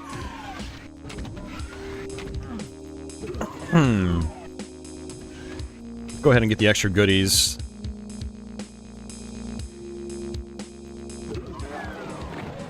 I don't know about all other source ports being better, Indie Mister.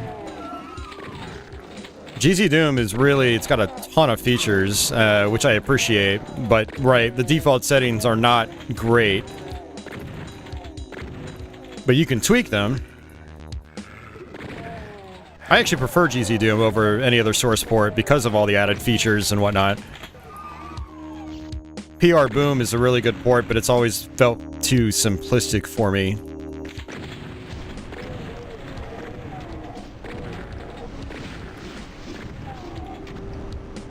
You mean better in that regard, gotcha.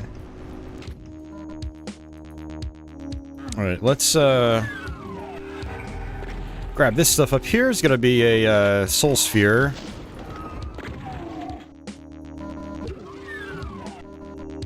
And a mega armor. And I will play the bonus stage. Sometimes I skip it on stream, sometimes I play it.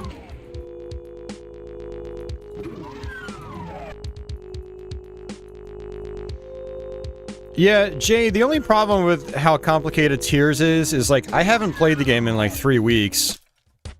Or for more than a couple minutes, anyway, in like 3 weeks, since it came out, basically. And I picked it up the other night. I was like, let me try to play some of this before I go to bed. I played for like 5 minutes, and I was like, I'm done. I've already forgotten how to use the damn mechanics. So...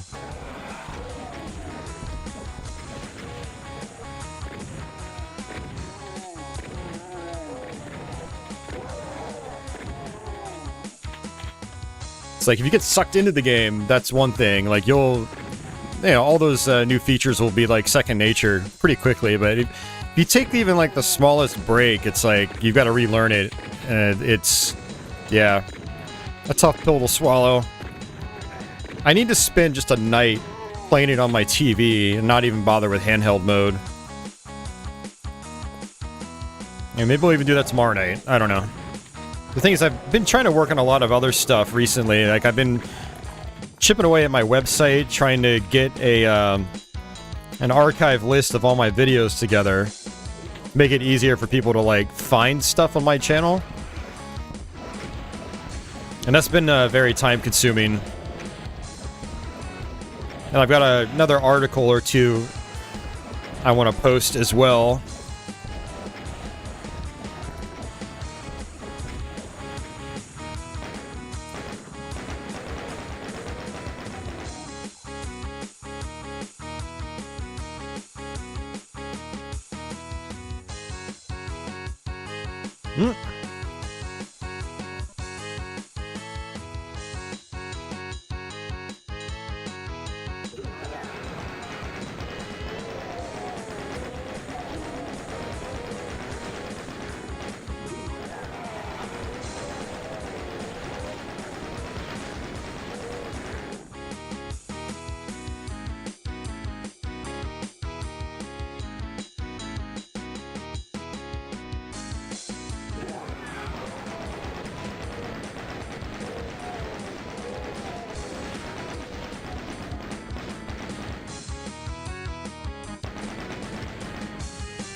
Alright, I'm going to try to just strafe run across the final gap, which is down here.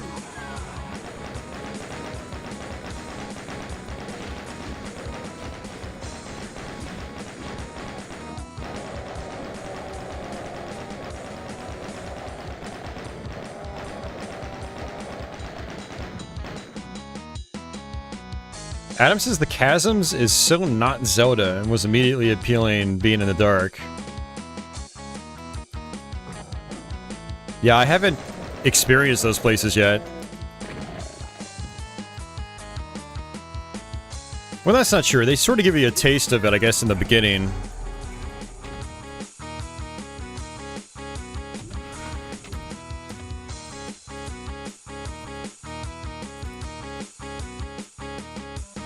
Nice.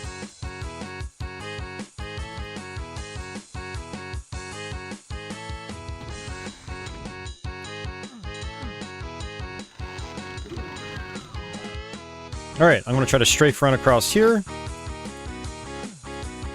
Oh, I got it. Cool. That was kind of sloppy, but I still got it.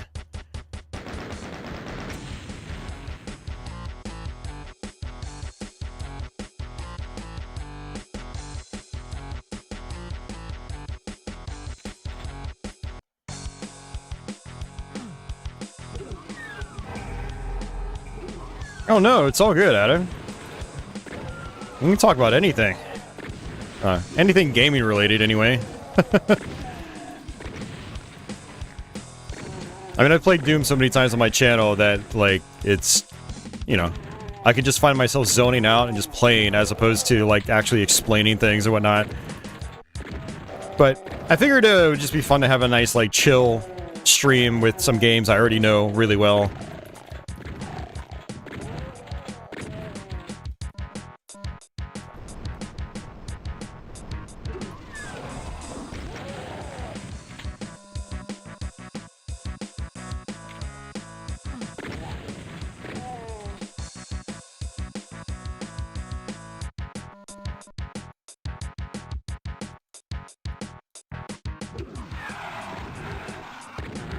Yeah, like I said, I mean, I do want to get back to Tears of the Kingdom and try to actually make progress in it and try to find my zone with the game, because I loved Breath of the Wild. You know, I got that on Wii U on day one, and I played the living hell out of it. I even streamed it here for a little bit. Made me want to play through the game a second time.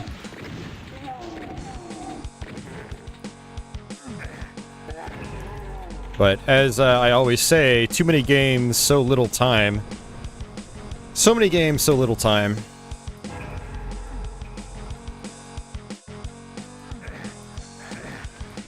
It's very difficult to make time for these big games.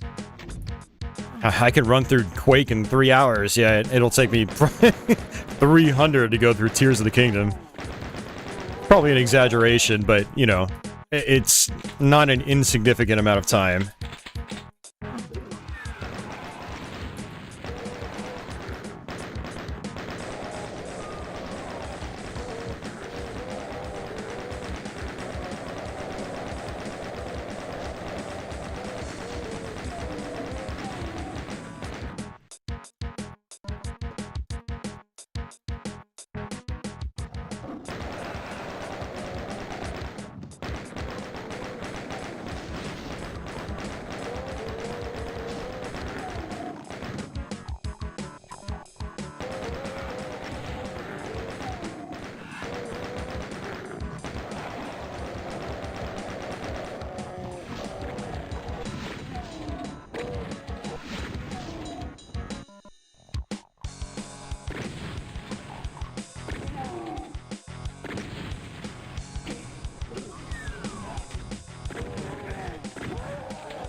Another one bites the dust.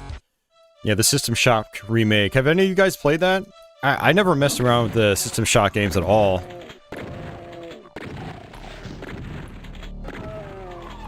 But rumblings I've heard have been generally positive about it, from what I can tell. Oh, I don't have them set to fuzz. I need to change that.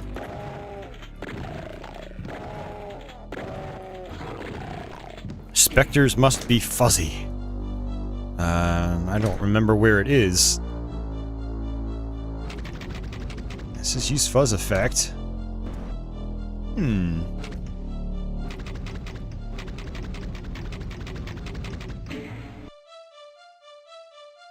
Option search.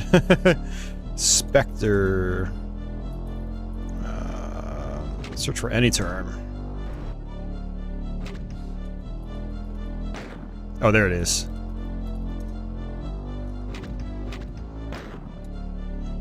Really?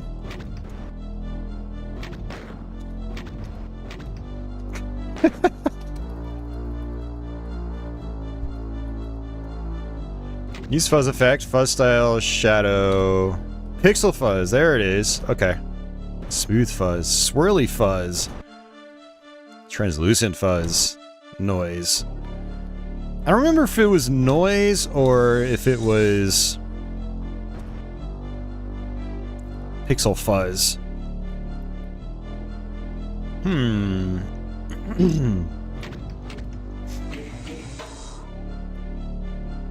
I feel like it was noise. I don't know, let's try that again.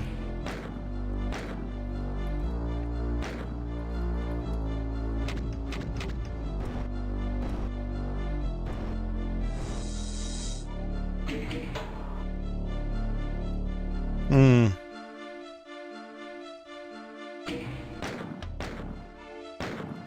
Alright, we're gonna change it back. Oops. Oh, let me try software. What is... I think that's probably how it was, yeah. Yeah, I think that's how it's supposed to be. Yeah, the fuzz effect on Pinkies, or sorry, Spectres, is like a really cool effect. It always feels weird without it. Now, it is more taxing on the hardware, so if you're playing big slaughter maps like I do on, like, Sunder and stuff like that, then it'll actually start to bog down the performance of the game. But for plain old vanilla Doom, it's like, you just leave it on. Oops, that's right, it's supposed to come down here.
You can't wait for me to get to episode 3, map 3. You're totally lost in there.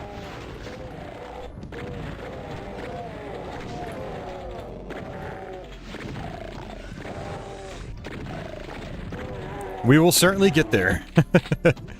Hopefully you can stick around for a little while. It'll probably be at least an hour before we get there. Maybe more, maybe like an hour and a half.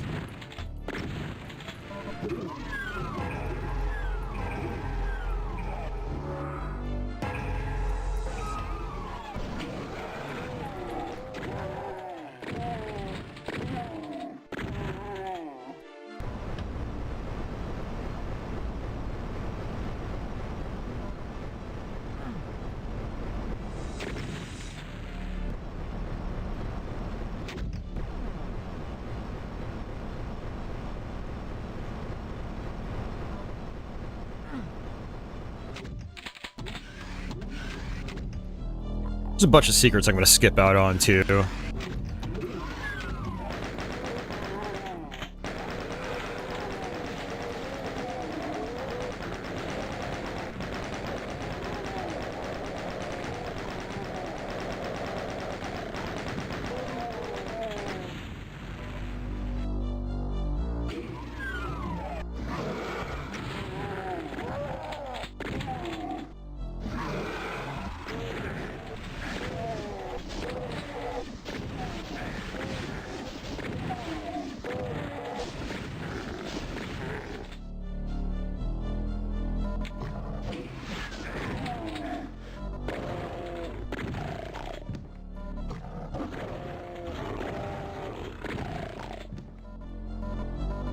Adam says he bought the first Hori Switch split pad that came out, and he can't recommend it enough.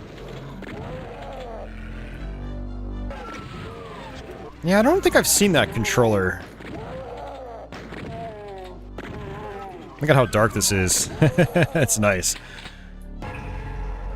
Now look at how bright it is. Oh, that's right, the goggles effect is different.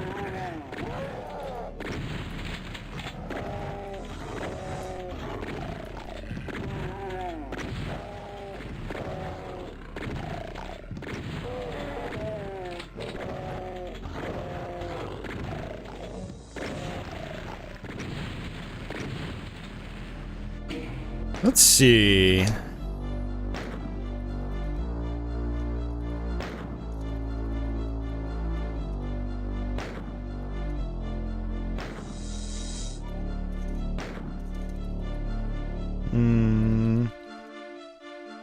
Let's see.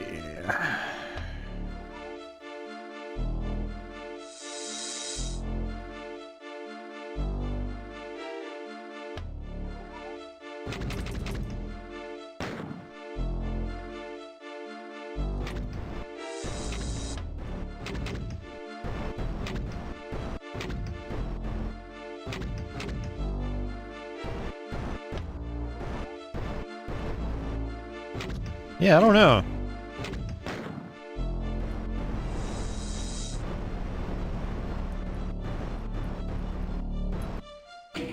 I don't really like this, and I don't know how to change it. But oh well.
There's that effect again.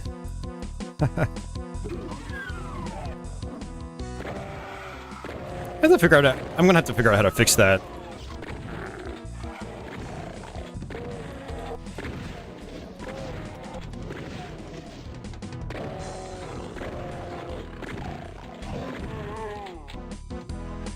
And I'd really like to play through Doom 2, but this is a work night for me, so I will not be able to do that tonight.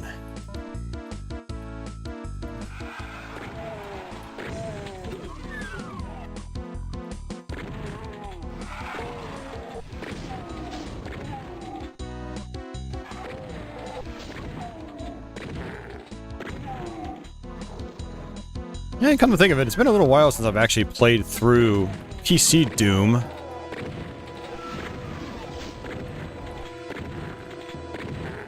The other versions I've played more recently have been console ports, like 90s console ports,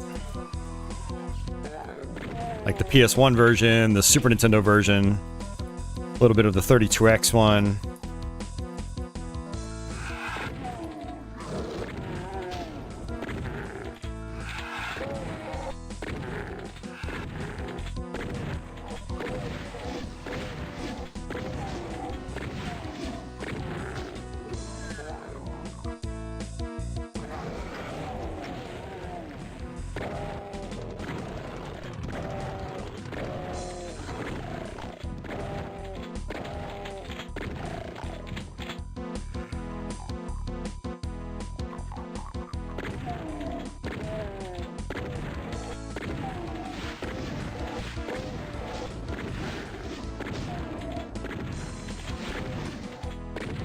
Gotta love Doom's vertical auto-aim.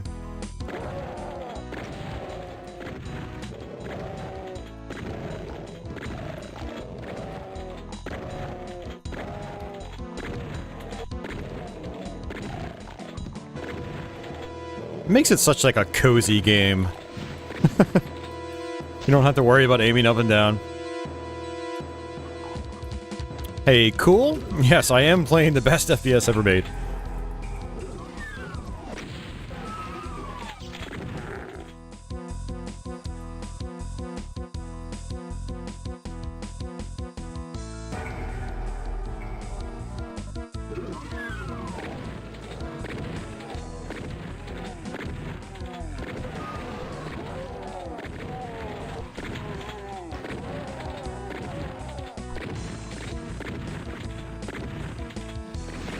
Yeah, I mean, Jay, I'm the same way. I actually really enjoy Super Nintendo Doom. I've gone through periods where, like, I haven't liked it that much, but I've kind of come full circle on it. I will never recommend it to anybody, but it was my first version of Doom, and so I have a major soft spot for it.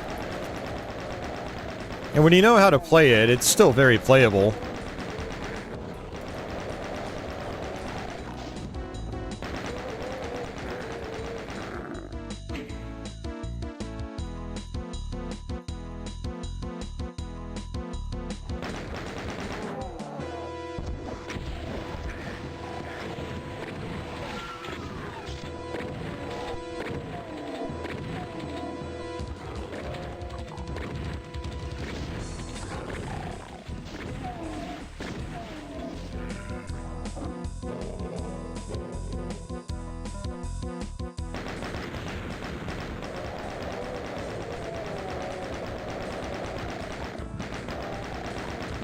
Yeah, Fusion. Wolfenstein 3D on Super Nintendo, it's pretty decent for the time.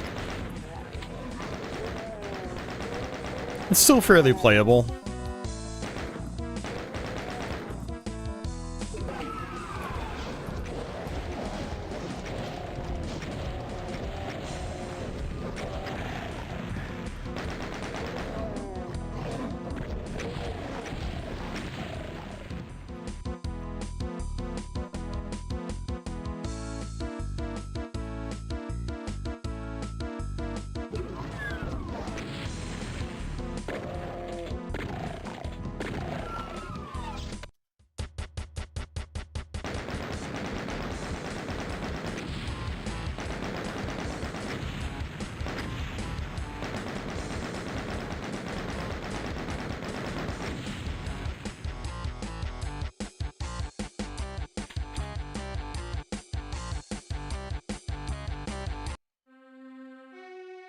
Yeah, no, same here, Fusion. My computer, the one computer that I had, was not powerful enough or capable enough to do any FPS.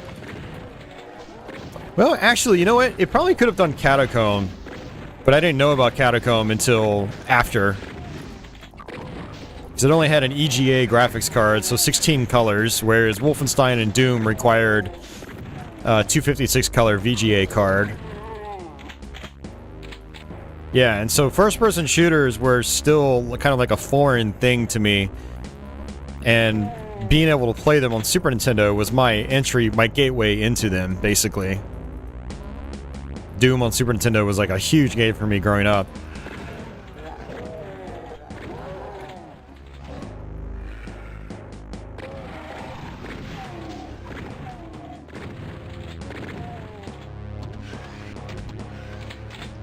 And yeah, it wasn't anywhere near as good as the computer version, or even other subsequent console ports like the Jaguar, PlayStation, 32X, whatever. But, you know, again, it was a way for us to get familiarized with the genre at a time where the genre was still very new.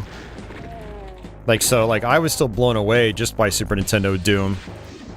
You know, despite how janky it is compared to other versions.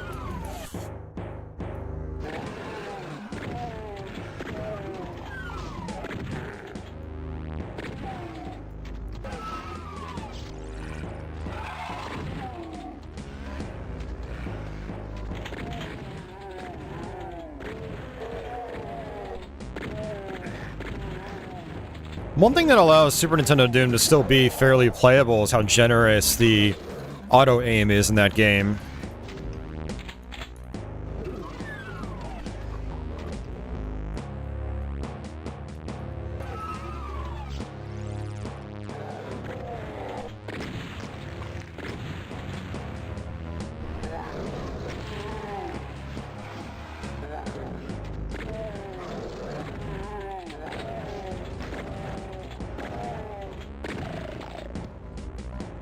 An SNES Blake Stone? Yeah, that could have been really cool. I would have definitely loved to have played that.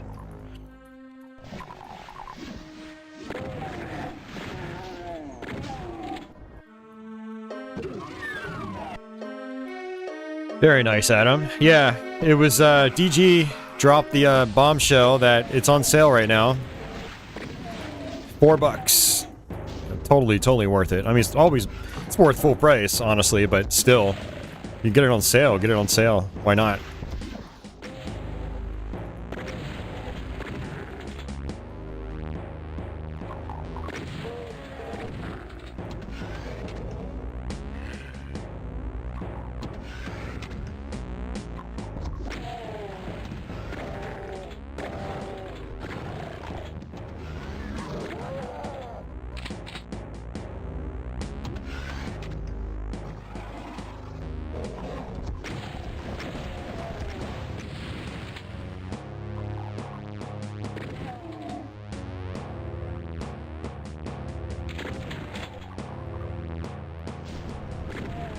I'm gonna actually come over here.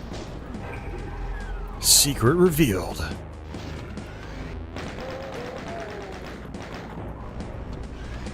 And I wanna go ahead and come back up here and go this way. Auto map, and then... there it is.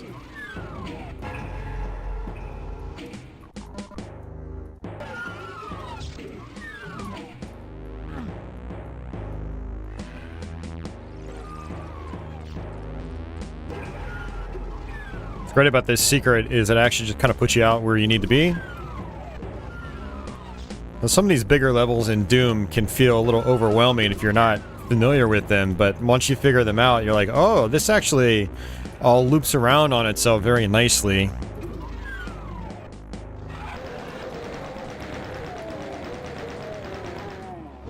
Alright, I don't really care about the secret in the courtyard right now because I've already got max health and armor.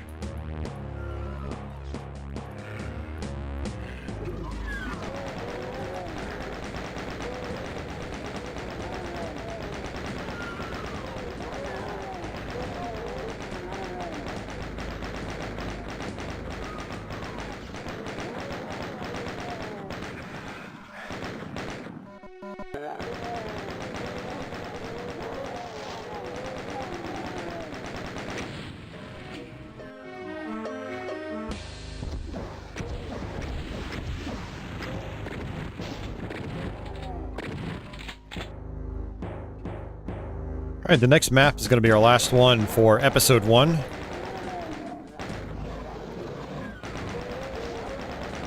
You want to go to the courtyard to take care of these guys, but again, I was like, I don't really care.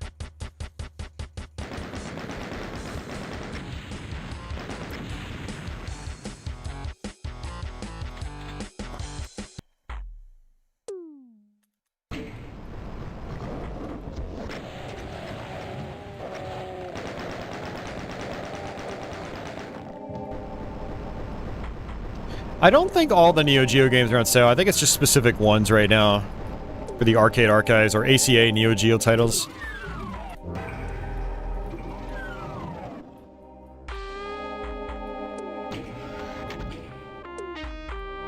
And I think I have all of those.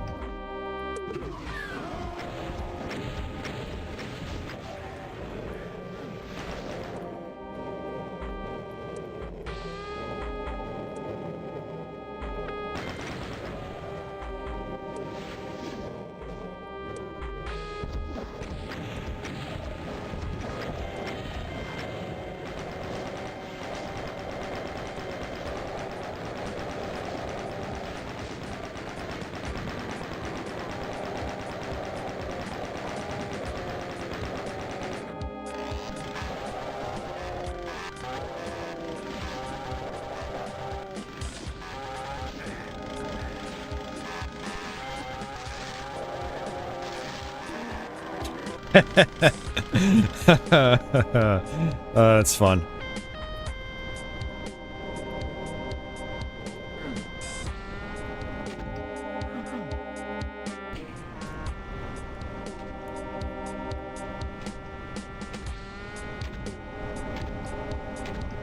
Pool says this game has so much action, it's still incredible. Yeah, I agree.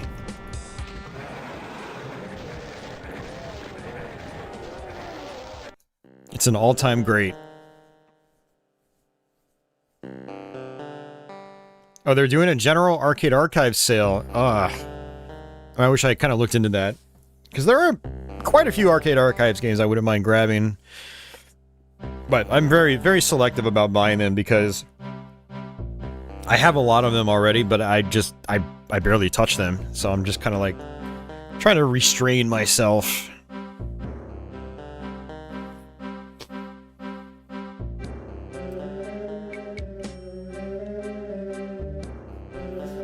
Hey, Dre Dog, welcome back. Alright, next episode.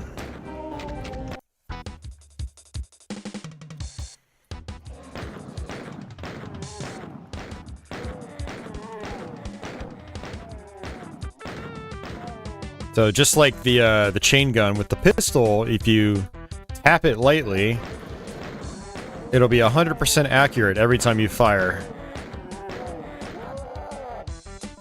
So instead of holding it down like this... Oh, I have bullet holes off. Actually...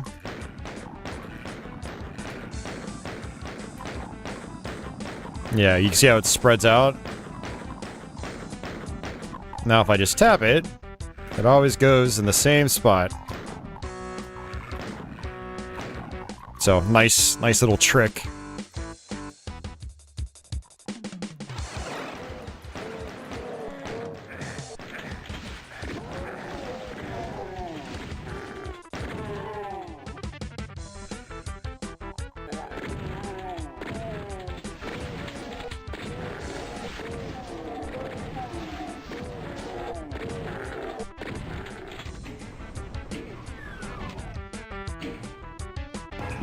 Yep, cool. You can do it with both the chain gun and the pistol.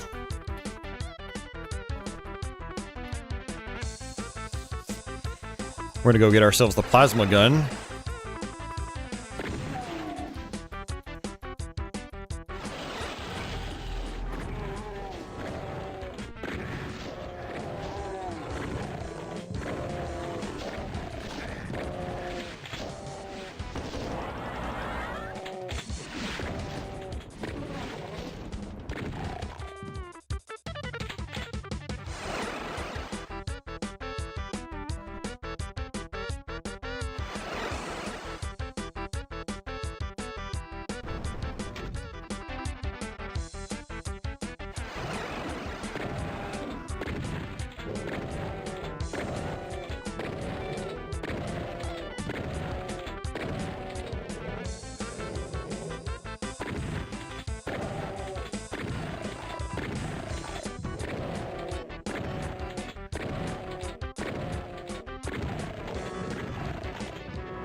Yeah, so we got the computer area map. And if you're a secret hunter, that actually really helps out quite a lot. You can use it to sometimes unveil some environments you may have missed.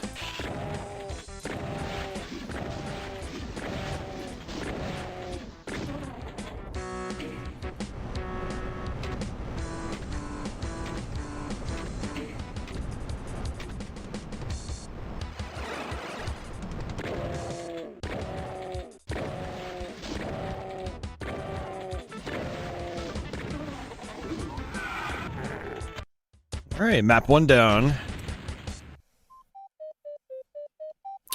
For single player, do I prefer Doom 1 or Doom 2? Or something else like Final Doom? I think I generally prefer Doom 2.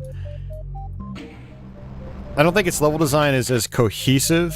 It's definitely more experimental, but I also think with the super shotgun and the new enemy types, the combat's just more interesting.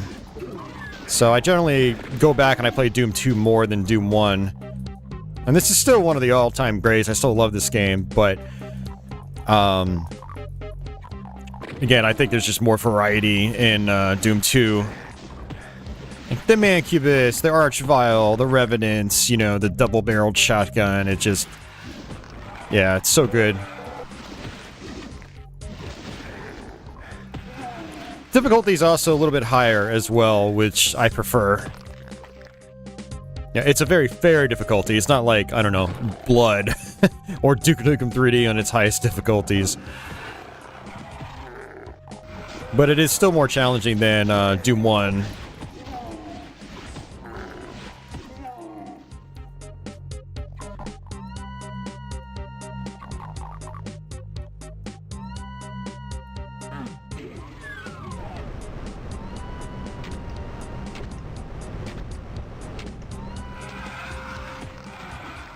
Yeah, so we did get the Berserk pack, and what I do on this level is I generally try to go through the whole thing just punching things. I have to follow the blue little tiles as well.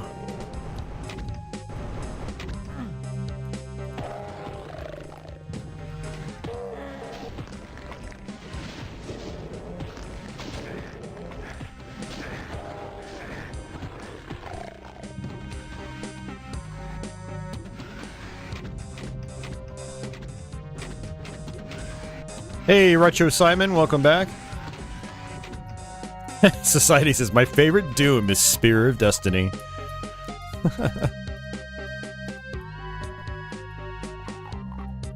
Imagine if they remade Spear of Destiny in the Doom engine.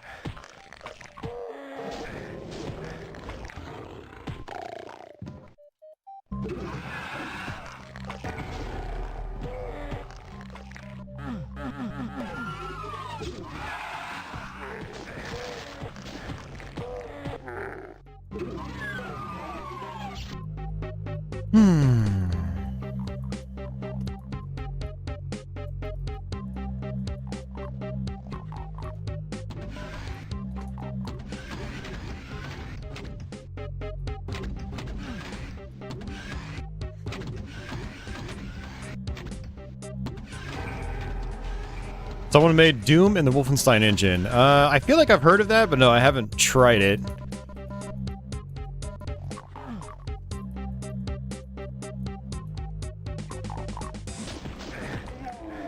I'd be curious, like, how fun that actually is, given that, you know, the Wolfenstein engine is a lot more limited and simplistic.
Yeah, if you haven't finished Spear of Destiny yet, I would definitely recommend it, because it's not nearly as long as Wolfenstein 3D. It's got like a third of the levels. Now, it does get pretty hard, but, I mean, I think it's still pretty manageable, especially in the lower difficulties.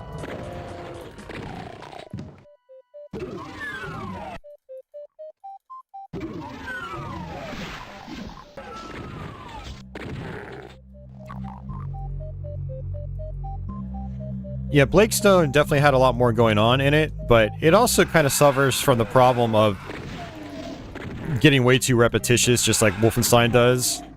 It's like, yeah, it's got all these extra features, but it's just like, yeah, it just gets tedious, apparently.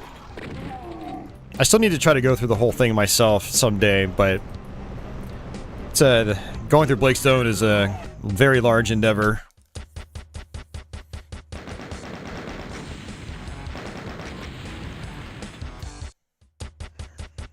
Alright, level 3.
Yes, I agree. Yeah, Doom was very smart to have 3 episodes instead of 27.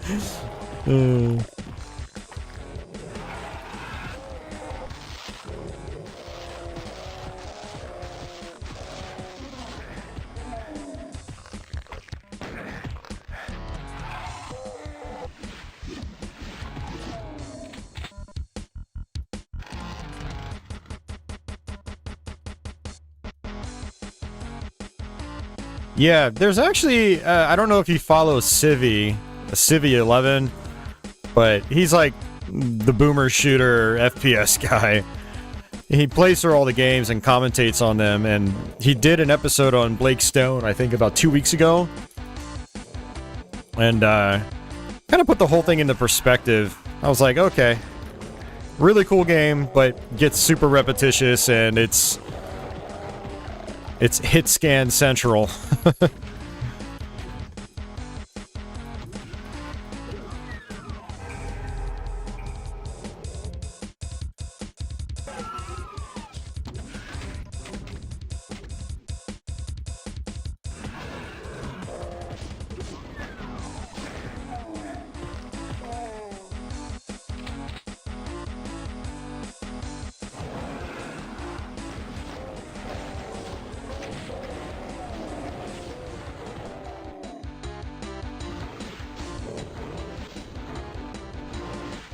So now you notice that the bear is not actually targeting me because I have partial invisibility.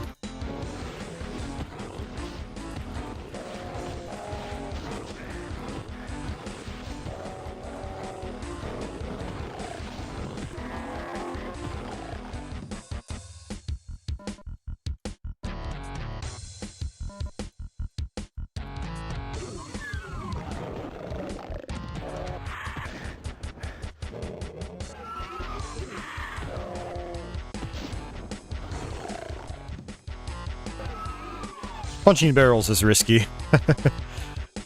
You can try to punch them and pull back at the same time.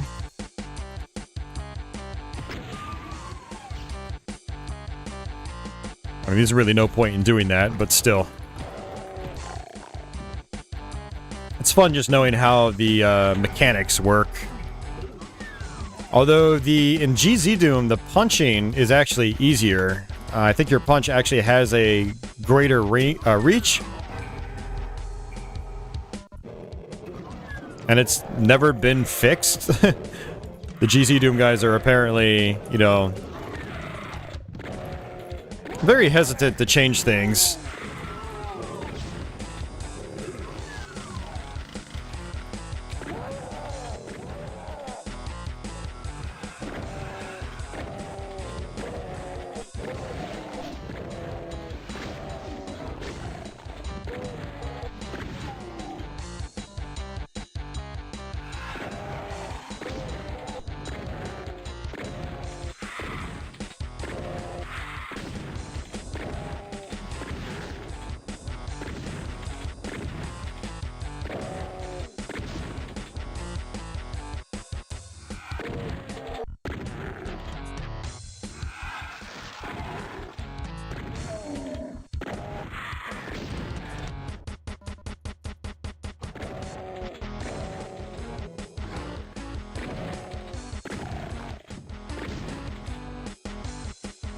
Alright, let's go ahead and do this.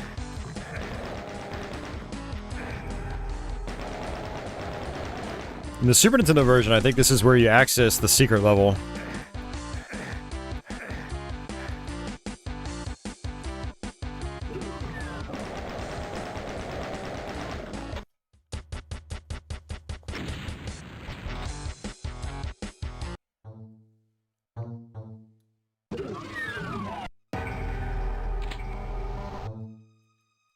So moody when it's dark like this.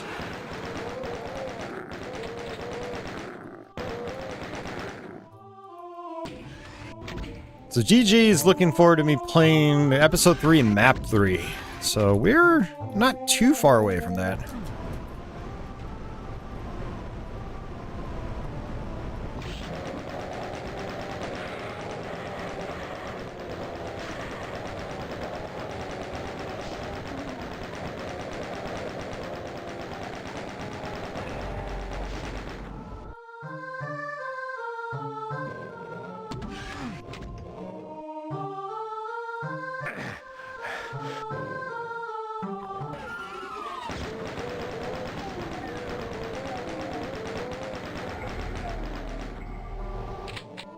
Orbital says the Doom novels are wonderfully done, especially the first one. We got some really great moments and the main character shines. Huh, interesting. Yeah, I've never read a Doom book.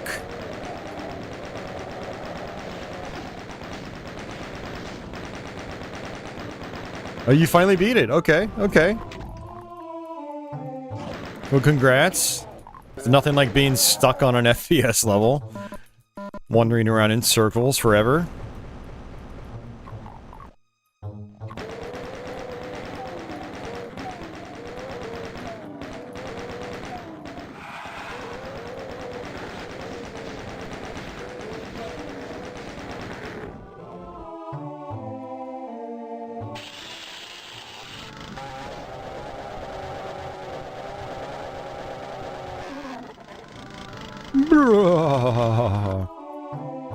It's fun using the chainsaw. I try to be very selective about it, though.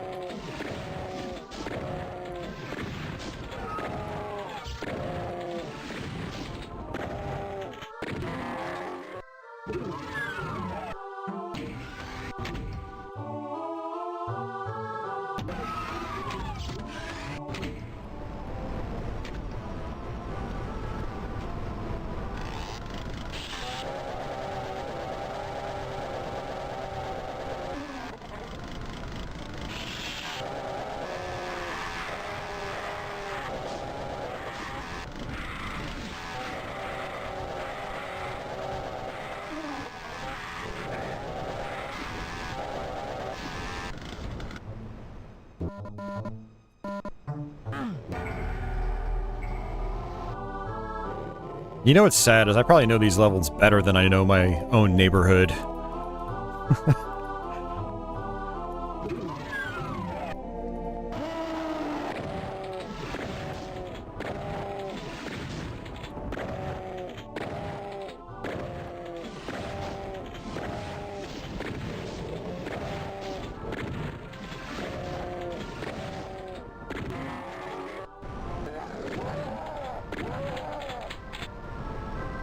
Alright. I got all these cells I probably should be using. But there's another plasma gun, actually. I want to say it's down here. Yep.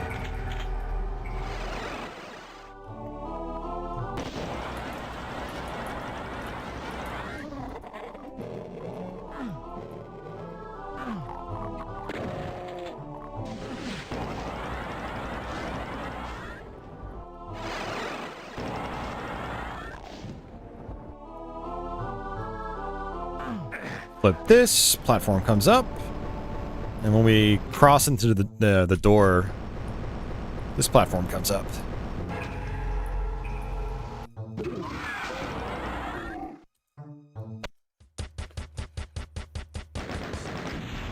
How long have I lived in my area? Almost my entire life.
You know, come to think of it, I have also been playing Doom for about 3/4 of my life.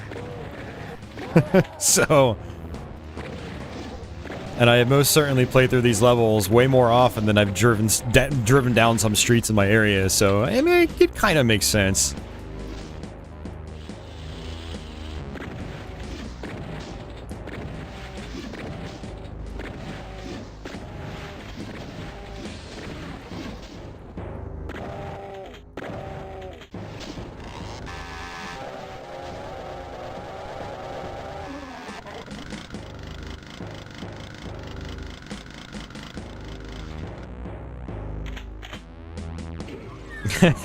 Doomed to play Doom. The story of my life. I don't know if it's so bad, really.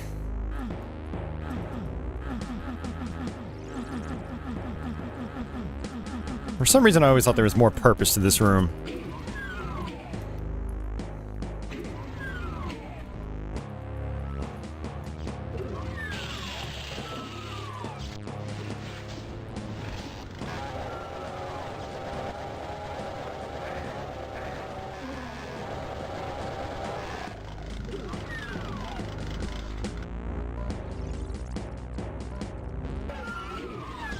Still haven't gotten a rocket launcher. I almost feel like I missed one in an earlier stage.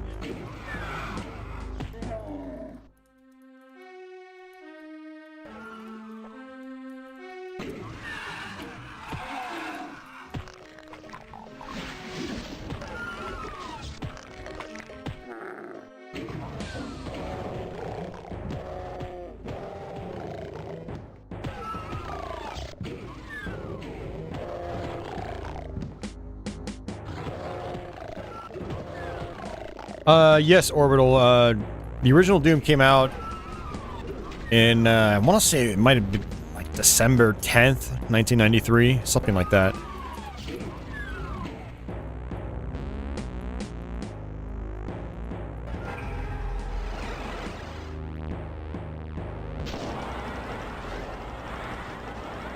Maybe it was December 9th. I don't remember the exact day.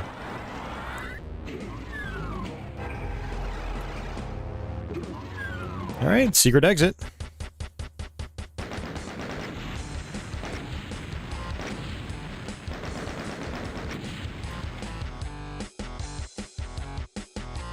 Gedrin says the neighborhood's actually changed every once in a while. This is true too. Yeah, I mean, my area has actually been built up quite a lot over the years.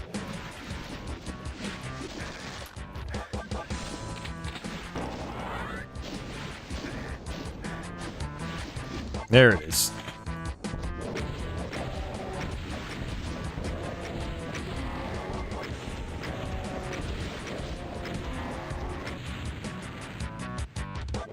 Oh, nice, Adam. You got to see John Carmack do a lecture. Hell yeah.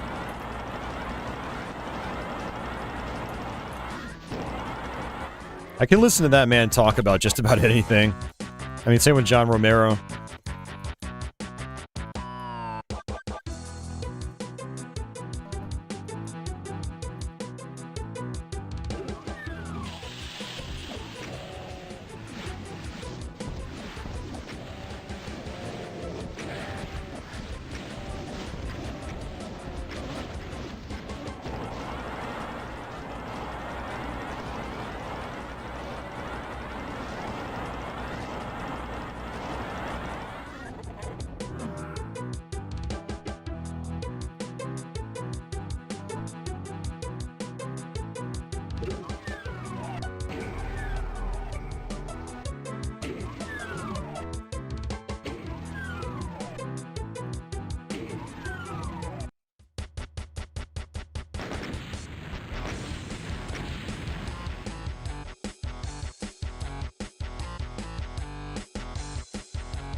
I used to have all sorts of codes memorized for video games. It just kind of happened naturally. It's not like I sat there trying to memorize them.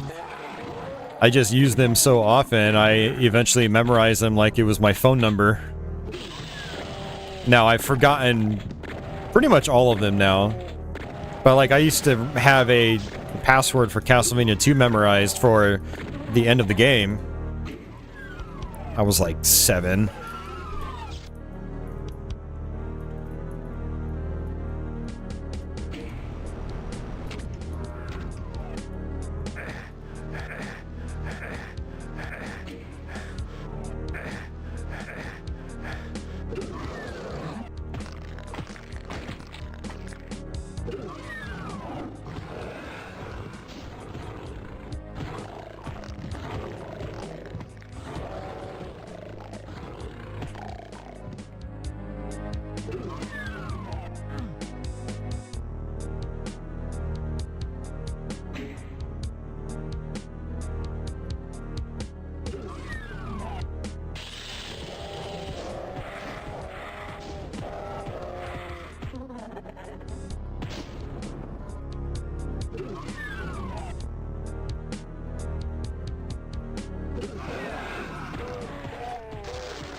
The classic Contra one? Well, that one's easy to still hold on to because a lot of games actually use that.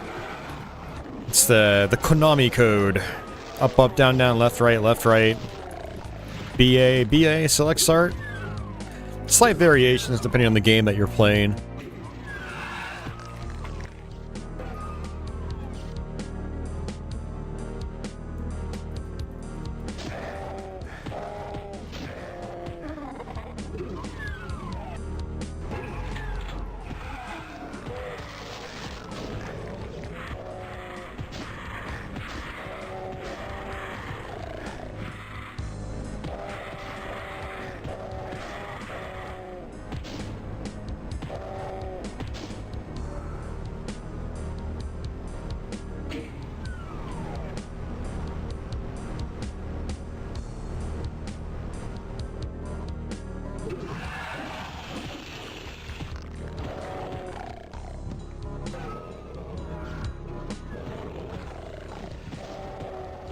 So for this level, we need all 3 keys in order to exit.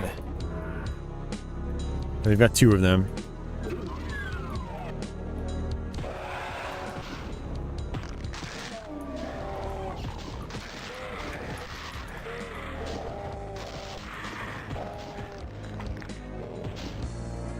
Alright, I should probably switch over to a better weapon.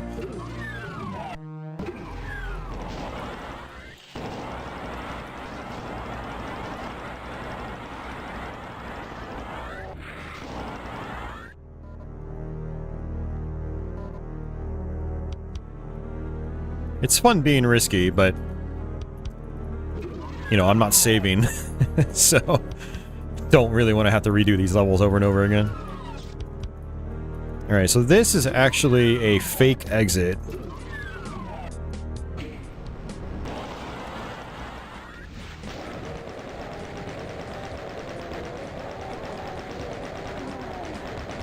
You can use the cacodemons as meat shields.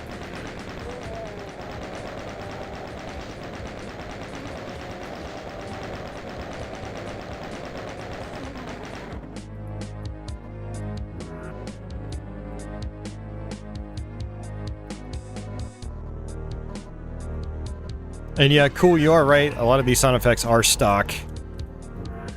Like for a lot of the demons, the grunt sounds are just camel noises. And you'll actually hear some of those noises in other games as well. Same with the door opening sounds. Alright, I need that long, thin hallway. There we go.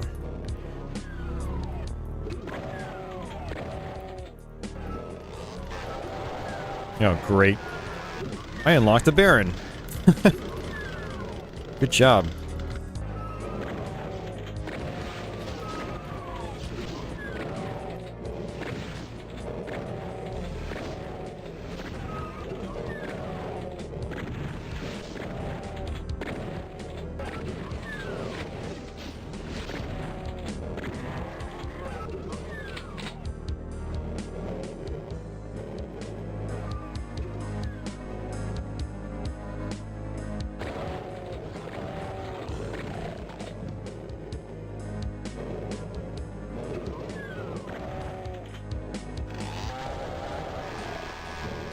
Whoa there. Oh, that's not good. That's not good.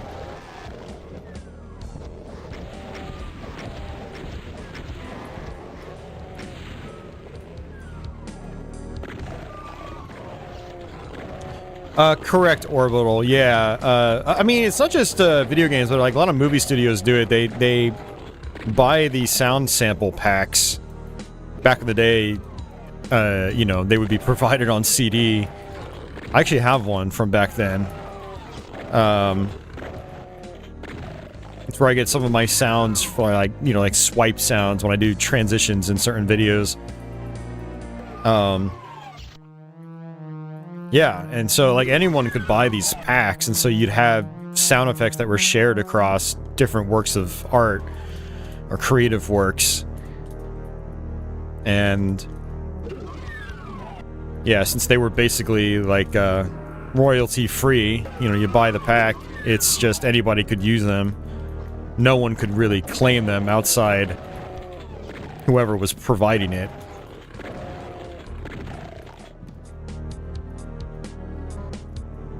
Yep, musicians as well. Yep, When I used to do electronic music as a hobby, I had some sound sample packs from there as well.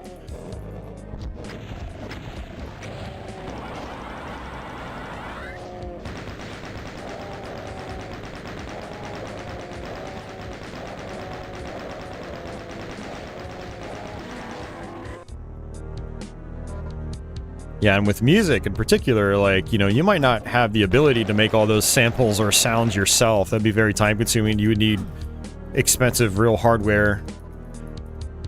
And so these sample packs would kind of do it for you.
Alright, getting close to the end of this one. Actually, it looks like I've already got the red key, so I can technically exit.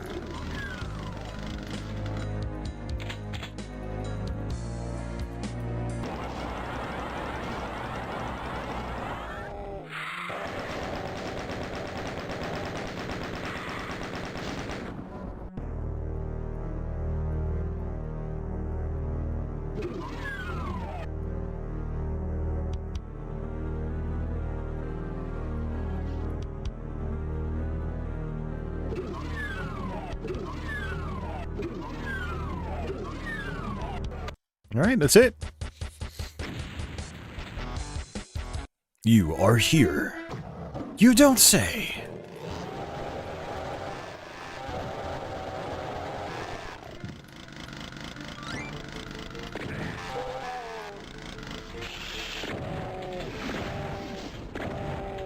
This level was heavily stripped down for its console counterparts, like in the Jaguar 32X versions.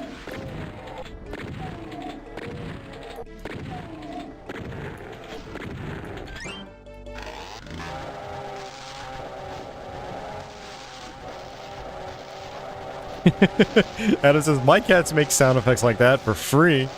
Yeah, so does mine. I can get some good growling sounds from Patchouli, and then I can get high-pitched, whiny, kitty meowing noises from Milo.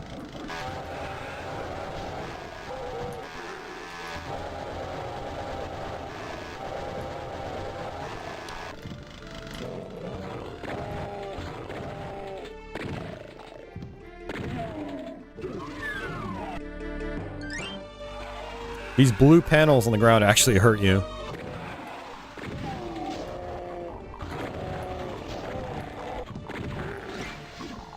Oops. Hit a weapon switch by accident.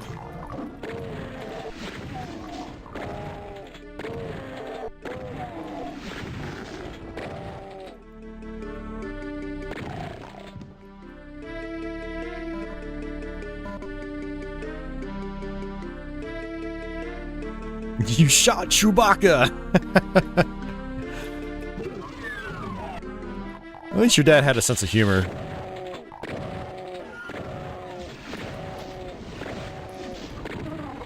Some parents at this time would be like, what is that demon nonsense you're playing? Stop playing it right now! Thankfully, my parents weren't like that. They didn't care what I played. Alright, I've got to work my way back.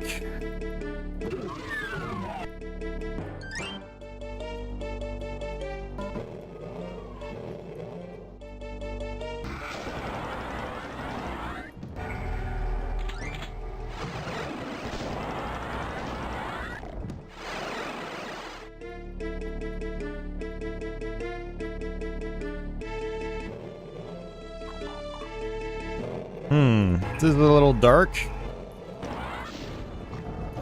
I can't see where I'm going at all.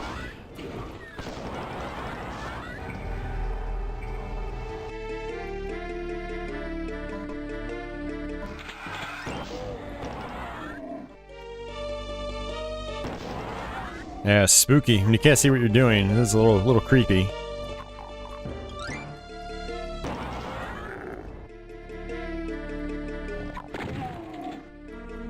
Yeah, this whole side area here was cut out of the console ports. Like the 90s console ports.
It's like a similarly shaped room like this in Doom 2.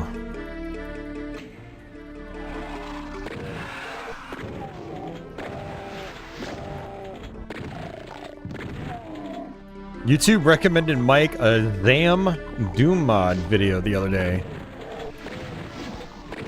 Oh, zombies ate my neighbors? Is that what you mean? You're lucky I know that acronym, Mike.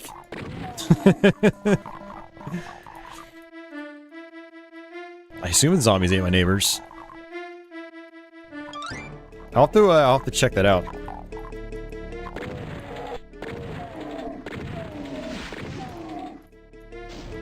Hey, Dasan, what's going on?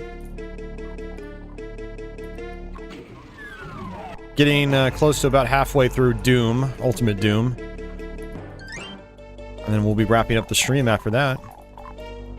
No, after we finish the whole thing.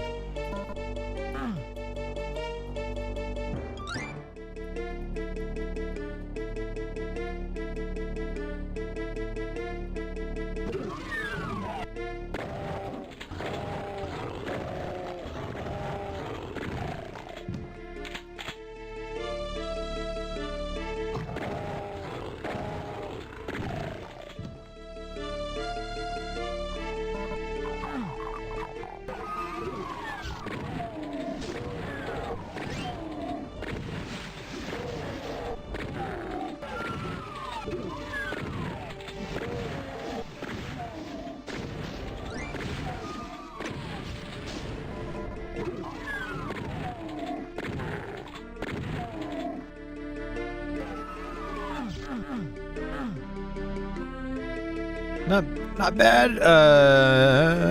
You're on break at work. Gotcha. Just in your office chilling. 4:30 a.m. your time. That means it's getting pretty late for me too. I don't normally stream on YouTube during the week like this, so this has been interesting. But we did finish Quake. We played through all 4 episodes. Didn't really have any issues. I think I died twice? Maybe? Or did I just die once? I don't remember. Oh, I died more than that, because there was that one secret level I was trying to get to. I had to save scum. Alright, we can also go ahead and exit, by the way.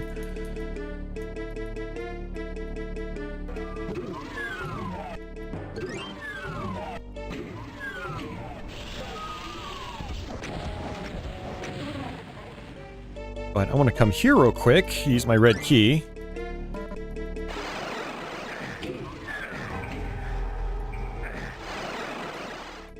And I've already forgotten what that does. It does something.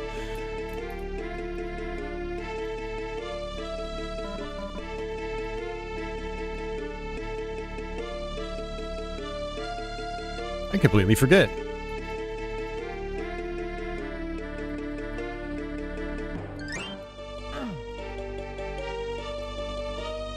Alright, let's just go ahead and exit.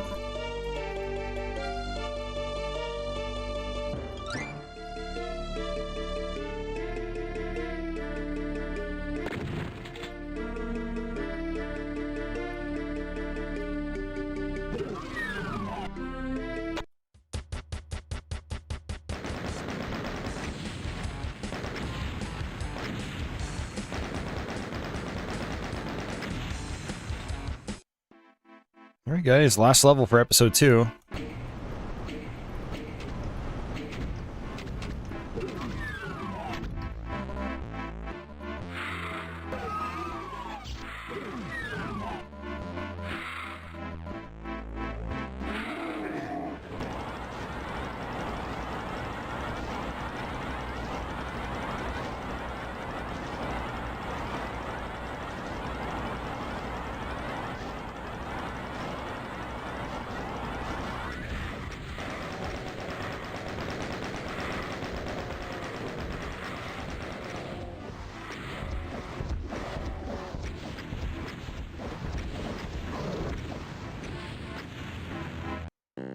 Alright.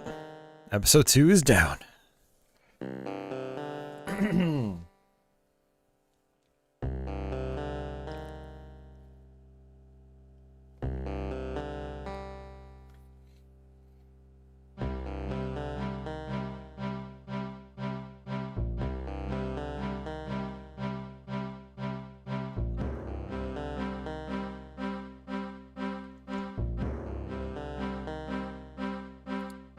Well, it was once the final chapter of Doom.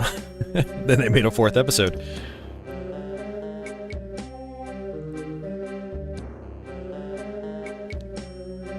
And then Doom 64 became canon. And then... Alright, never mind. You can see where this is going.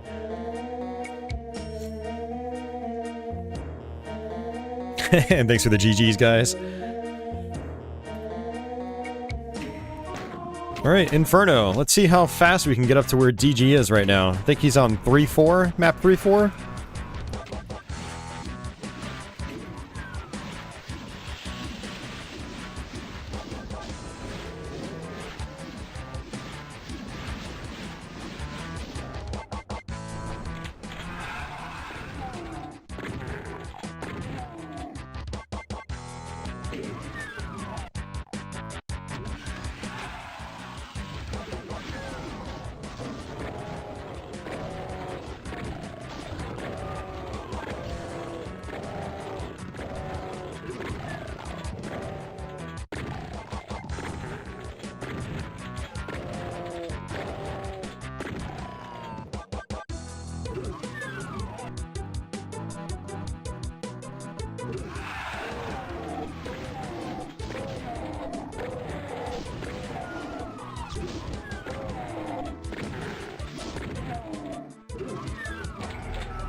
Oh, you put the Switch down, gotcha. You don't think you've ever played Episode 3, so this is your first time going through it.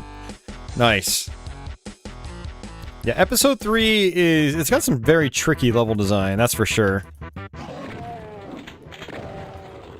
There's some parts that had me stumped for quite a while back in the day.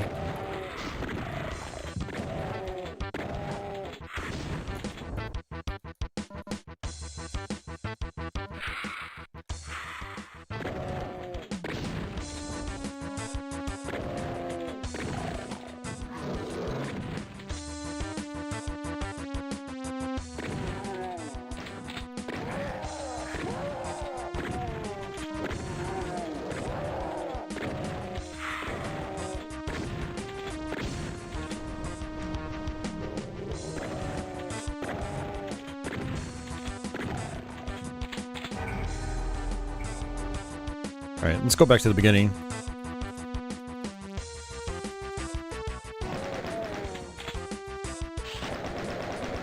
Oh man, Episode 3 is great. I just realized there's blood splatters happening, and I really... Or is that just part of the... I think it's just part of the texture. I never noticed it before. Yeah, okay, it's part of the texture. Yeah, no, I love Episode 3. It's just, it was... Of the first 3 episodes, it was probably the hardest to learn. But once you learn it, I think it's really fun.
What? No Diablo 4?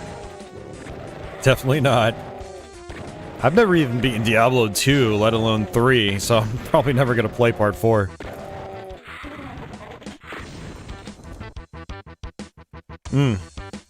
Give me some Diablo 1 any day of the week, though. I love that game so much.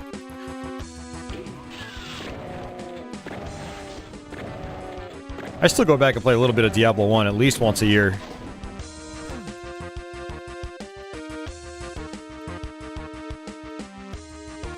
That's weird, like, none of this is working. Like, these platforms are supposed to come down. Notice that this part can be borked in these source ports sometimes. I don't really understand why.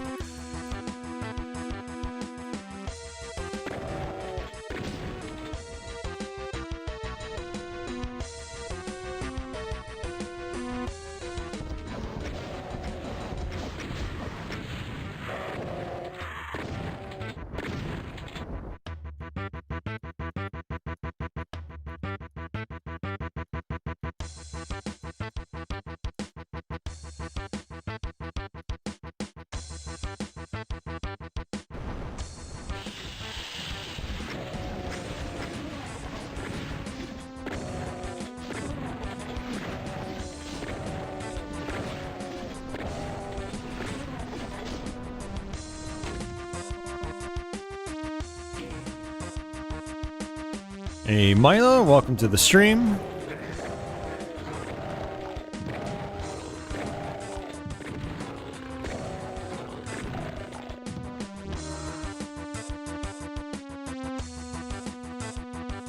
Alright, I could technically just exit, but let's do this.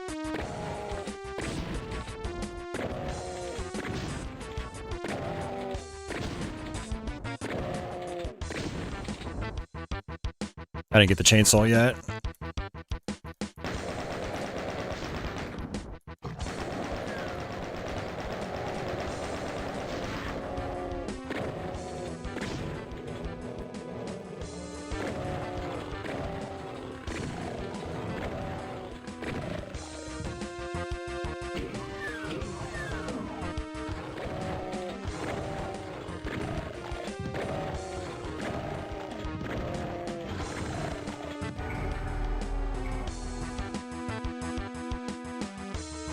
Probably not really worth it, considering how low I am on ammo.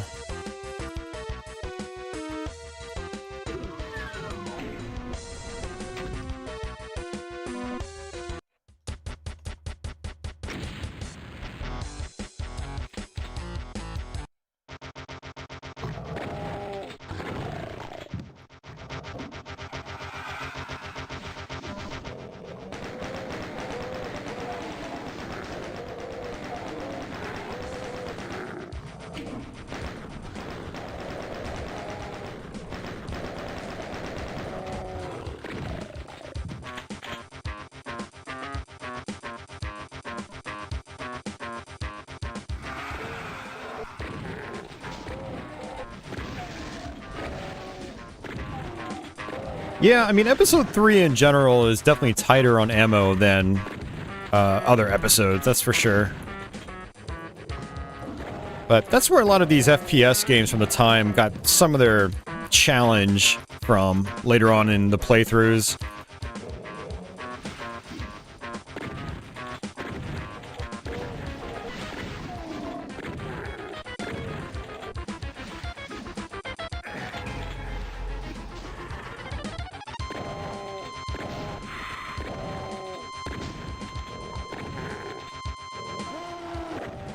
Uh-oh.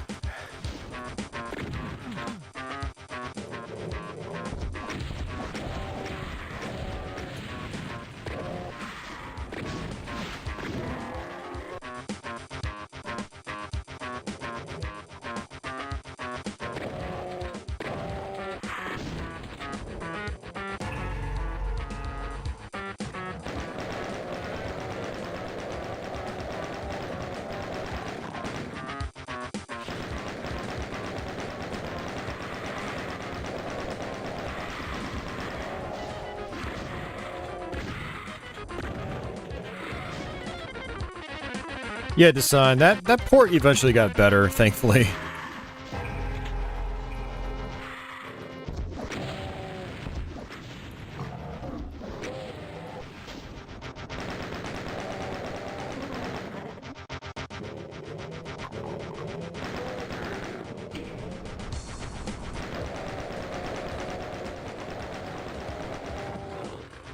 I don't know if I agree with that design. You just gotta learn how to hit your targets, you know? It helps when your bullets actually hit the enemies.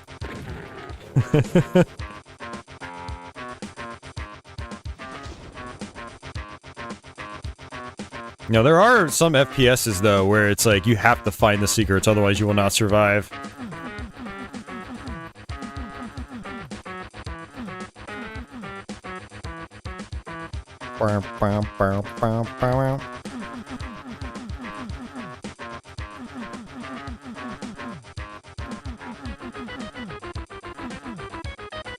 Lies.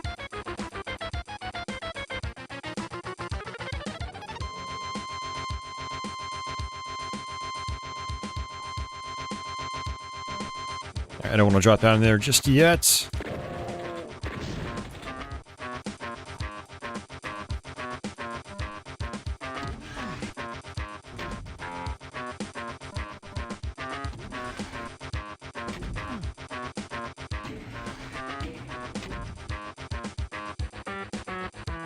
Hey, Zotmeister.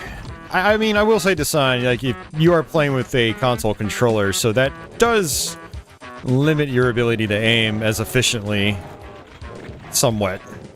It still plays well and feels good on, you know, a modern control pad, but you are still going to be slightly disadvantaged versus, like, me. I've got these tiny little micro movements I can do with the mouse. Mighty's Gaming Guy is back. Welcome back. Whee! Alright, let's do this thing.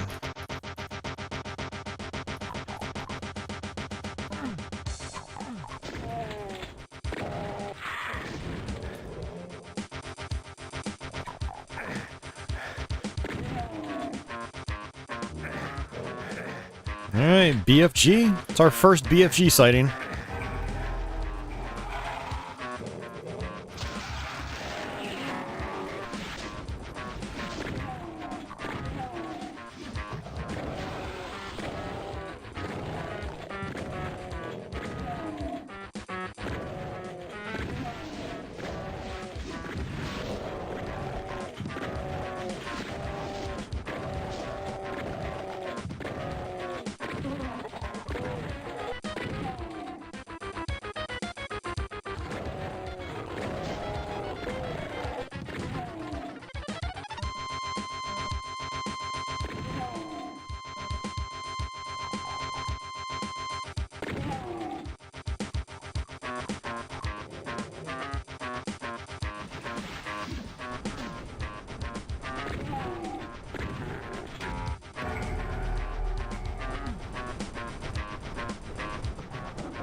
The big limited run collector's edition, Doom 1 through 3. Oh, nice. I bet that's a nice set. Yeah, no, I hear you, Dasan. I feel the exact same way. Whenever I'm done with work, I'm like, I don't want to be on a computer. So I don't do as much PC gaming as I used to. Obviously, I'm doing some right now. But this is kind of like the exception to the rule.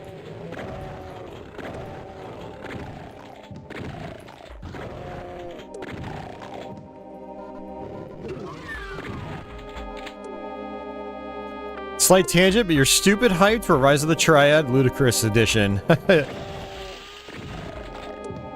That you did play back in the day. That was your jam. Hell yeah.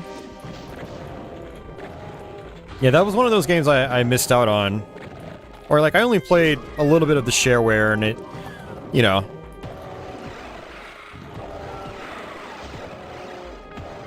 But it is one I definitely consider myself to have missed out on. So I'll definitely be getting the source port when it comes out.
Hey, gaming and technology.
You got one of the Duke Nukem's. Oh, yeah, the Duke Nukem 1 and 2 collection. Yeah. Pre-order on the Evercade. Is that also going to have Duke 3Ds or just Duke Nukem's 1 and 2? I thought it was just like 1 and 2, like remastered or something. I never really messed around with an Evercade either. Because a lot of the stuff is just... It's just like emulated versions of games I already have or already have access to via flash cards or emulation, but this, like, remastering stuff, though, is kind of cool. Kind of gives me more reason to maybe consider picking one up.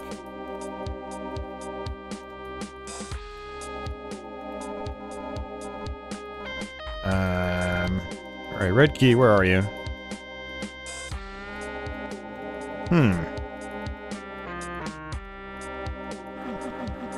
It does have Duke 3D. Okay, very cool.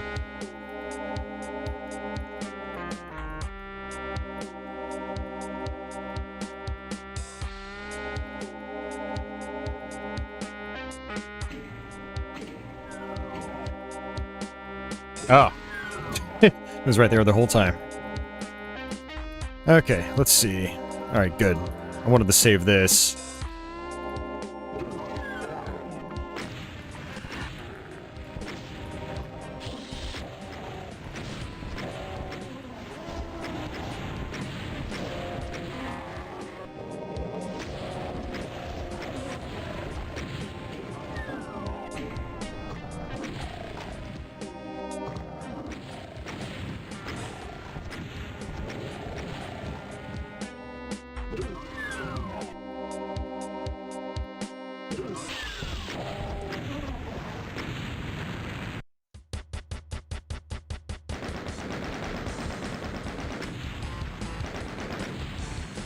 Well, that's the other thing, Dasan, about the Evercade is they're not that expensive.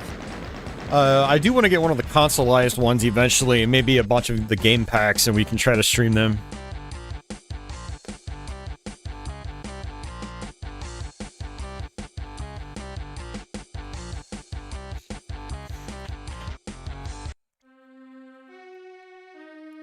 All right.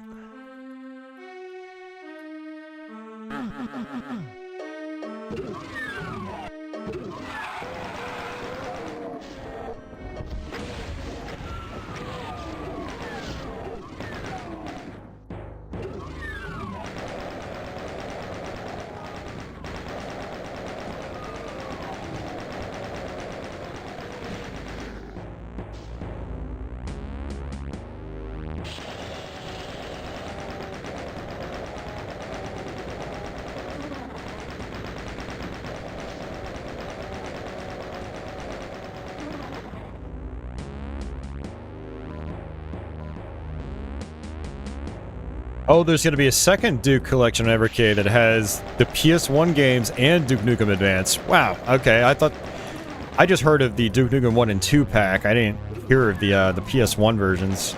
Interesting.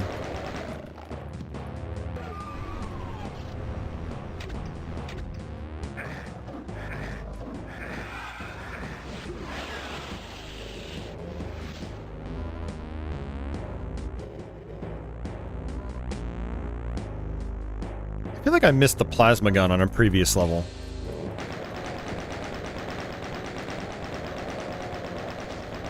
I'm not entirely sure, though.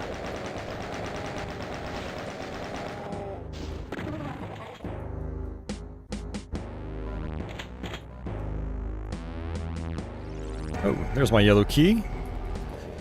Alright, so I want to go through the teleporter that is pulsating. There we go, this one.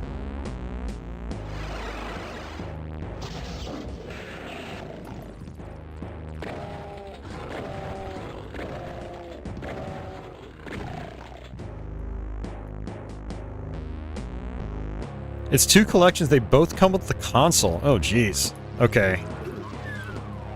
Will you be able to buy the collections separately? I hope so.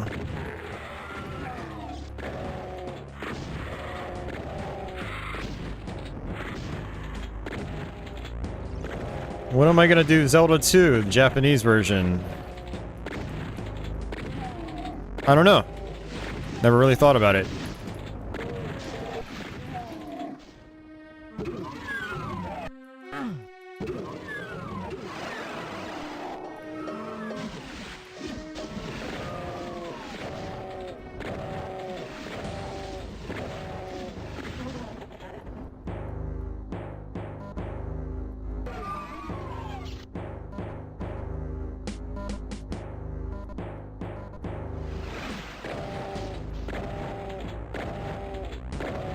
You know, how about this? I'll do Zelda 2 Japanese when people actually start commenting on my previous Zelda 2 playthroughs.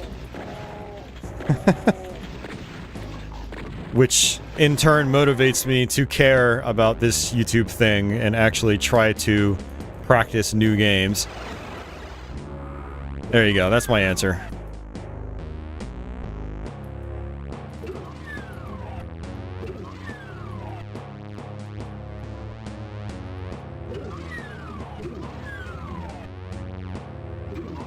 Yeah, I was actually going through my whole video archive in the last couple of weeks trying to make a list of all my content.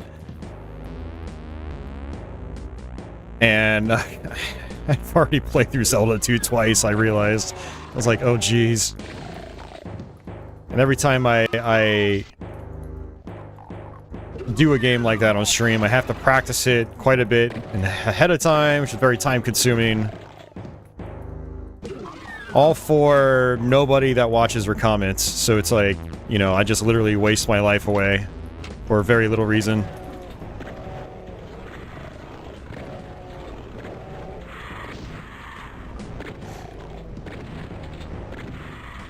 So, again, if you guys want to see more stuff like that, then tell people about my channel. Comment on my videos. you do that stuff, and I would be more likely to sacrifice my time and my life to the cause. But I'm at the point where I've sacrificed 14 years of my life already for not a whole lot of reward. It's been fun, here and there. But, yeah.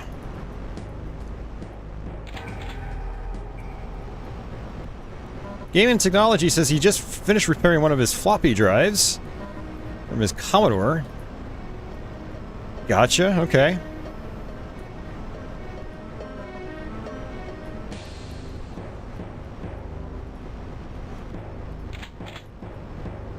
Yeah, Office, you played a lot of Duke Nukem 64. Like, you, I think, told me just recently, like, or you said recently that you had been playing through it.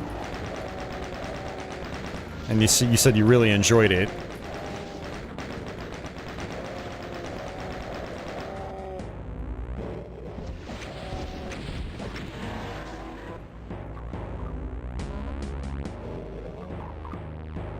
I need my blue door.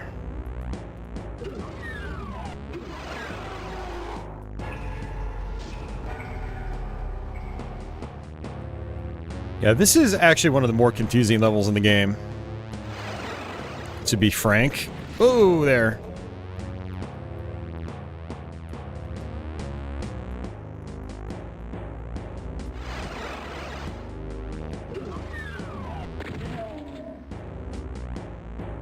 Yeah, I don't know, Design. It's kind of hard to say with YouTube, and it's constantly changing algorithms and stuff like that. Ultimately, what it comes down to, I've found that it's interactions with my videos that is like the key. People actually watching and people actually interacting with them, not just like thumbs ups. Like those do help, but like actually leaving comments and like maybe starting conversations with people, stuff like that. That boosts like a video's desirability in search results. And I haven't had much of that recently. My comments are at an all-time low. And my views are at an all-time low. My subscriber growth is at an all-time low. And so all that combined just makes for kind of a miserable experience on YouTube making content. So kind of what I implore people to do is to actually, like, not just my channel, but other channels people watch, is just interact with them. You know, it helps the creator and it makes the content creation more interesting and more desirable for the content creator, especially for the ones that don't do it full time. Like, this is, you know, I've got a life outside of this, and you know, when the channel was growing and people were interacting with it, it was a lot more motivating to keep doing it. But now it's not a lot of motivation.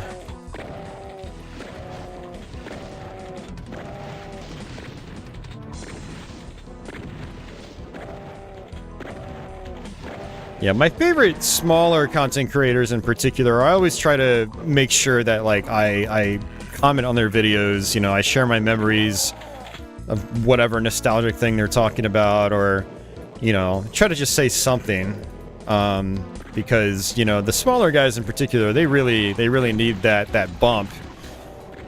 Otherwise, they just get lost in the sea that is the rest of YouTube, you know. And they get lost amongst bigger content creators, so. But it also depends on what the kind of content is, too, I think this gameplay style content is just not interesting for the average person. It's very niche, so I don't know. I'm gonna shut up about it now.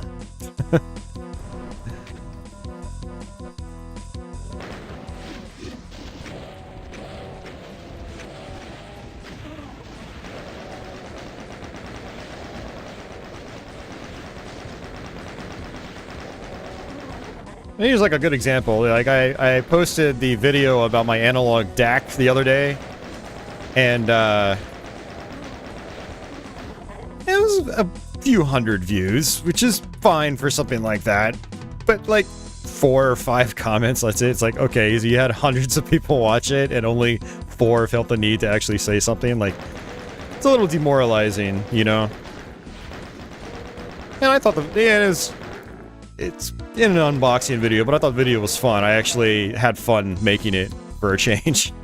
I think I want to do more content like that, where I actually am doing stuff like video editing and not just, you know, trying to make some videos a little more complicated, because it's more entertaining for me making them. It's more satisfying to make videos like that.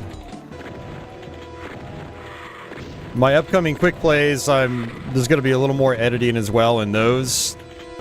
You know, some zoom ins and stuff like that. Kind of like my 2021 Let's Play format, but kind of like a better balance. That 2021 Let's Play format, those videos took a long time to make, and it was like the view payoff wasn't really worth it. But you know, these updated quick plays with some light editing will be, I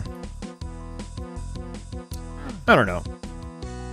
People have to just watch them and tell me what they think. Actually say something. You did comment, Dasan, yes, and I really appreciate that. I really appreciate that. And you're familiar with Analog's products as well, so it's good, you know, hearing your feedback on that sort of device. So I still don't have my plasma gun. It's okay.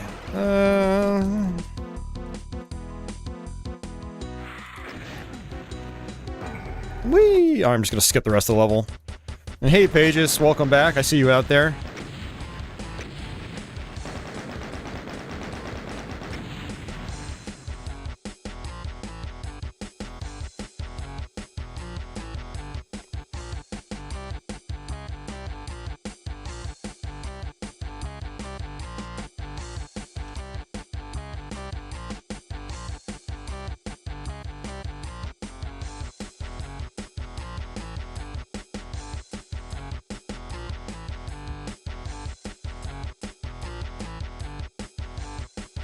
You beat Duke 64 on the hardest difficulty, all levels, all kills. It was fun, but definitely some super hard parts. Okay.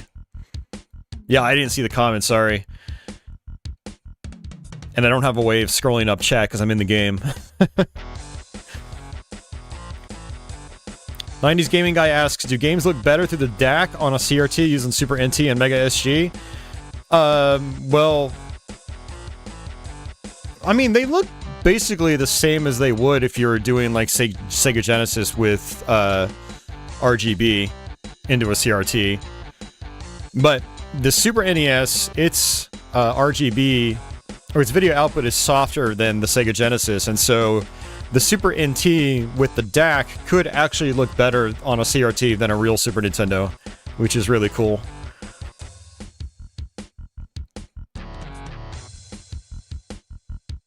Yeah, Dasan, you were very much a regular. Like, you'd even be on my Twitch streams in the early morning. Milas is, they watch a lot of YouTube to fall asleep. It's very relaxing. Yeah.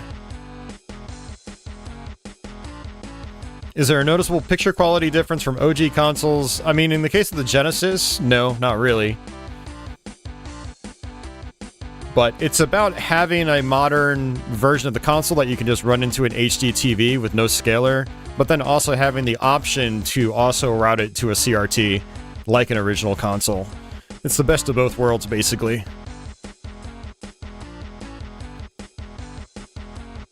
Alright, later, DG. Have a good night. Thanks for hanging out for a little bit. I'm glad you were able to see those levels that you were kind of struggling with. This is our secret level.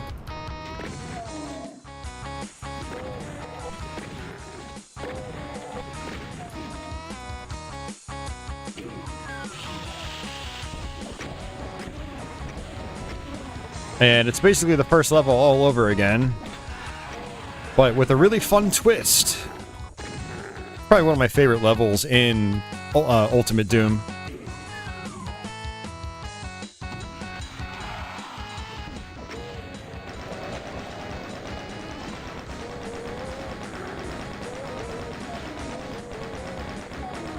I mean, that is true, Dasan. I mean, it's the shifts, but you gotta remember back when you were watching the most, I was also on night shift, and so I think our schedules lined up a little bit better. Right now, I am no longer on night shift, and so my stream times have changed as a result. Hey Ronan, welcome back. How are you doing tonight? It's funny, there's no shotgun shell right here though.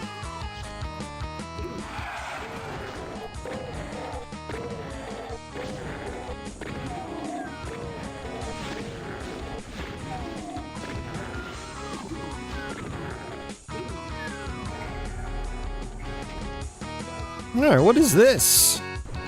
Uh-oh.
Hello there.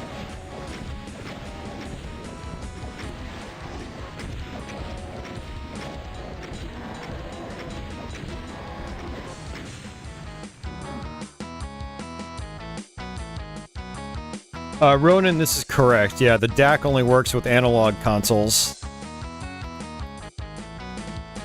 So right now, it's just the Analog Mega SG, Super NT, the upcoming Duo, and then supposedly there will be support for the Analog Pocket eventually, but it hasn't been added in yet.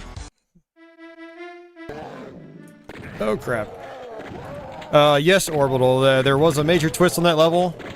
It was basically the first level all over again, except when you get to the exit, it converts into a completely separate level. You have to go backwards.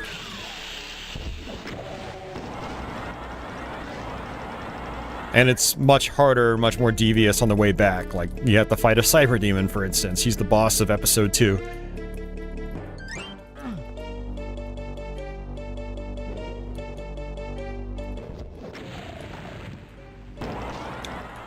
Alright, this is our last main level in this episode, and then we have the boss level.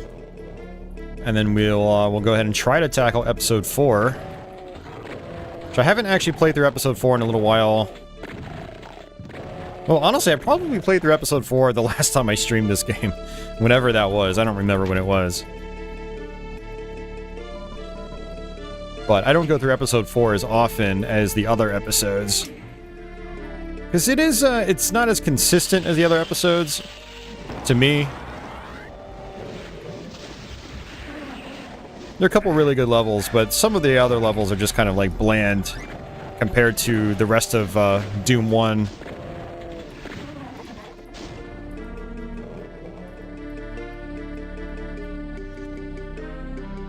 This is also one of the more confusing levels in the whole game, if you ask me. There we go, that's what I wanted to do.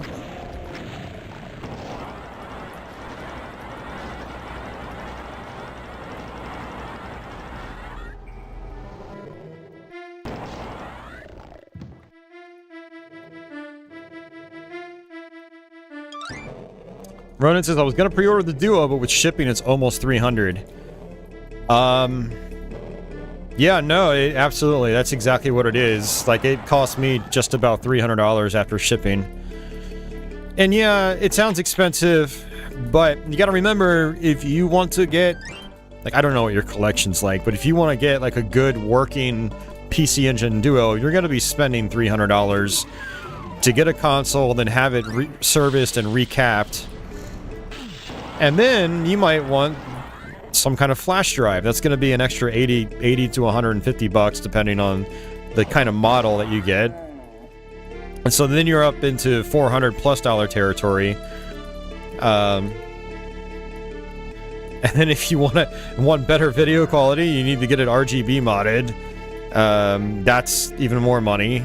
And so with the Duo, the analog Duo, it sounds really expensive, but when you like kind of compare it to buying an actual Duo, it's not that unreasonable. It's gonna have HDMI out, no scaler needed, and it's gonna eventually be jailbroken, I guarantee it.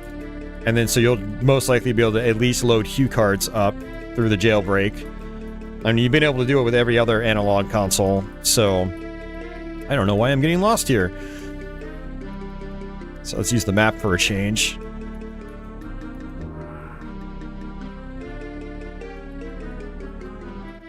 Alright, there we go. That's exactly what I want.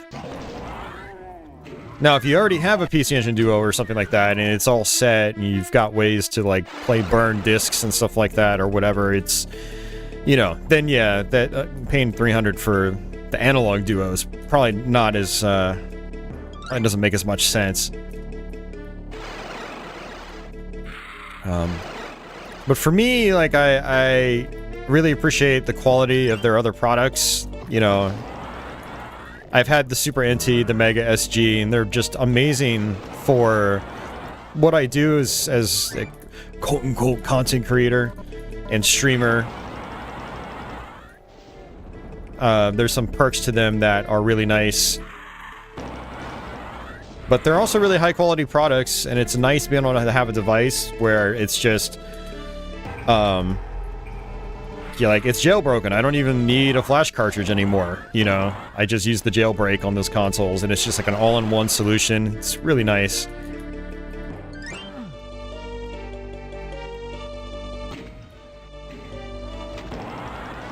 And in the case of, like, you know, the Super NT and Mega SG, it doesn't make as much sense either, because Super Nintendo's and Sega Genesis consoles are still relatively affordable comparatively. But when you start getting into, like, more niche consoles like the PC Engine Duo, the cost of investment's going to be high regardless whether you go with an analog console or an actual NEC system.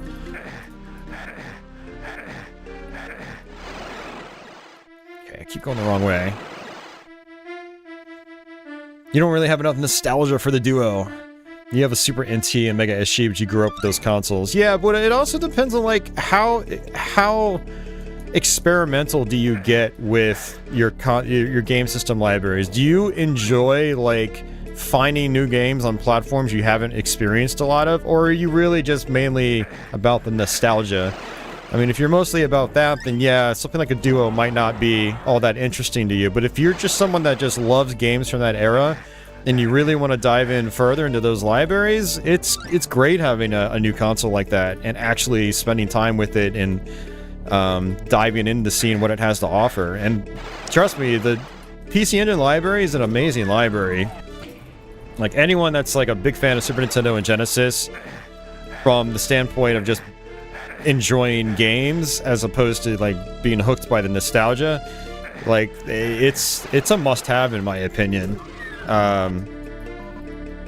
You know, the PC Engine ecosystem.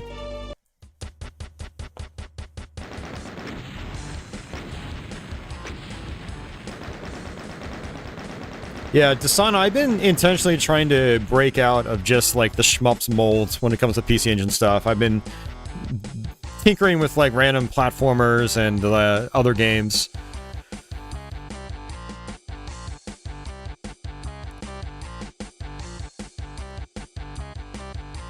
But I guess the whole point of my spiel was that, you know, if you had been considering buying, like, an actual PC Engine Duo, like, the analog Duo is actually a pretty good deal in comparison. You're not going to have to recap it. You should be able to use CDRs out of the box and not have to worry about your console not, like, reading them correctly like mine does. It doesn't like my CDRs and I've had it recapped and the laser tweaked. There's just a lot of headaches that you won't have to deal with anymore. So, but if someone like me that already has a PC Engine Duo or something like that, then it's not gonna really be as worth it. I decided to get one because my Duo is flaky, and I don't want to have to deal with another actual real PC Engine Duo and have to get it recapped and get it serviced all over again. My console's already RGB modded, so if I got another console, I'd have to get the mod done again if I want the best video quality on stream, which I do. So I decided to bite the bullet on the analog console. I'm super happy with the Super NT and Mega SG. They're great systems, and the Duo is going to be just as good. I can guarantee it. Well, technically I can't guarantee it, but I mean, Analog's got a really good track record with their actual hardware. Their customer support and marketing and stuff like that leaves a lot to be desired, but their actual products are quite nice. Well, Desun, that wasn't really recently.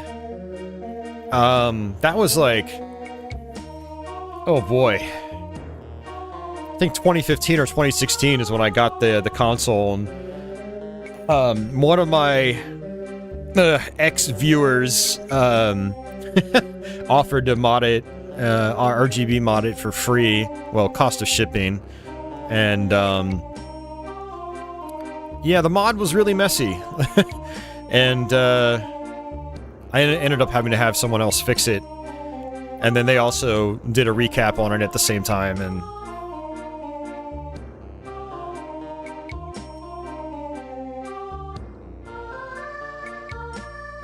all right.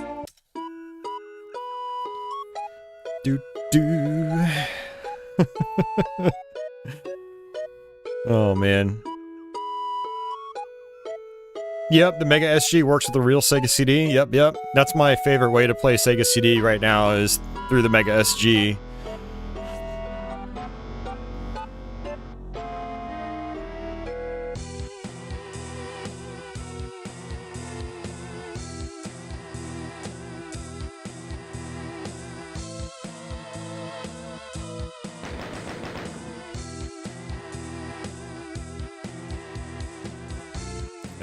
You remember the first time I was streaming it on Twitch, and stage by stage it basically broke down in front of us. Yep.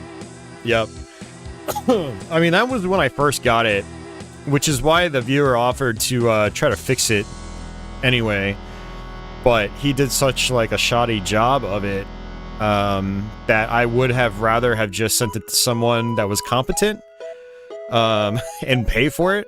You know what I mean? It's just like, if you're not going to do it right, then don't even offer, and you're just saving everyone a lot of time. So, yeah, poor Daisy. All right, life flesh consumed. Let's see how we can do on this. This is a big difficulty spike compared to the other episodes.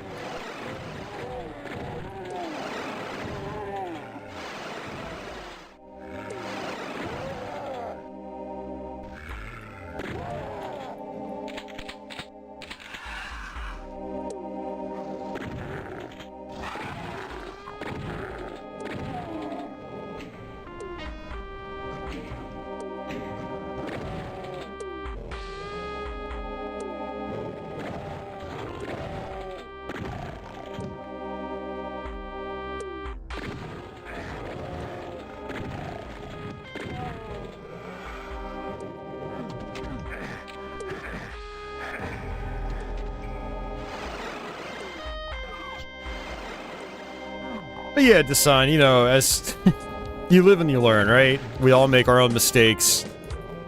It's me trusting someone that I probably shouldn't have trusted.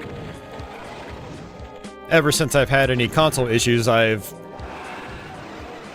taken them into repair shops that know what they're doing, or send them out to people on the internet that, you know, run legit businesses and do this all the time. Oh, jeez. This is not a good start. Jeez.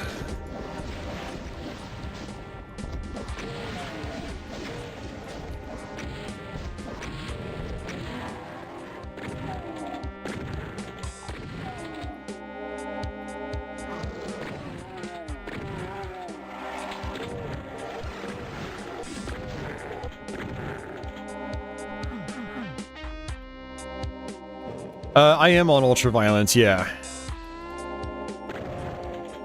Always ultraviolence.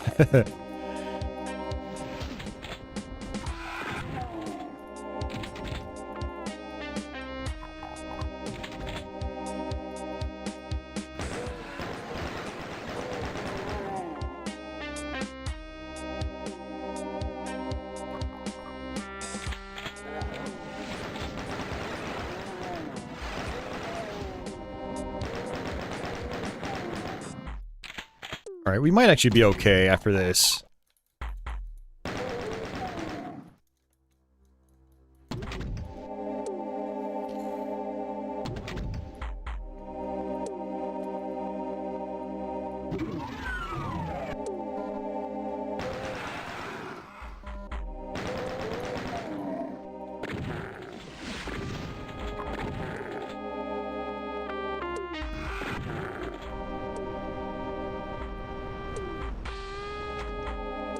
Let's just run past that. Okay, we got it. Woo!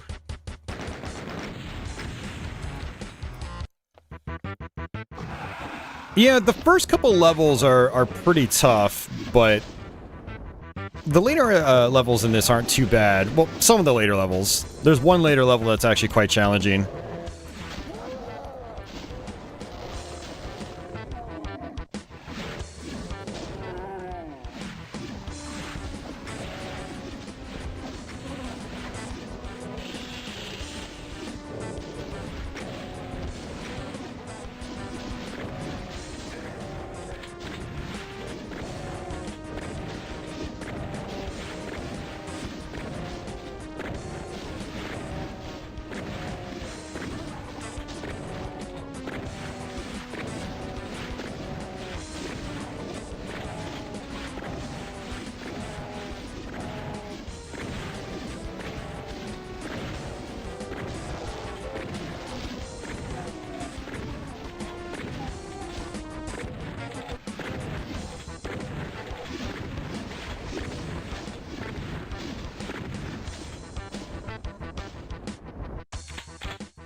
Hassan says, I bought a ready modded Ultra HDMI off eBay, and that broke down step by step. A nice guy in the Shmups forum redid it for you for pretty cheap. It's been fine since. Okay.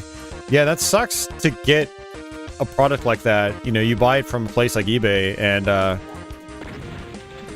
you know, they didn't do a good job on the mod, and you just end up getting screwed in the process. And it's, again, it's a whole lot of, like, wasted time, too.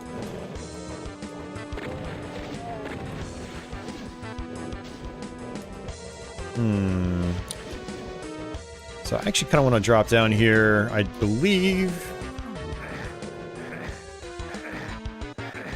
I actually wanted that too. Oops.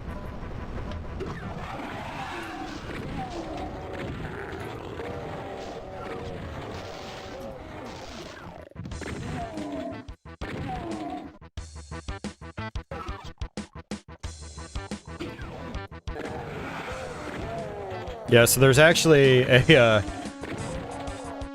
infamous thread on the Shmups forum about a couple of guys that took on way too many orders for Ultra HDMI kits and mods, and I actually, my Ultra HDMI modded console is from them, but it was in an older batch where they only had, like, I don't know, they did orders for like 30 people, whereas the last order they sprung for, it was like 800, and there's all sorts of stuff that happened that it's a long, complicated, interesting story.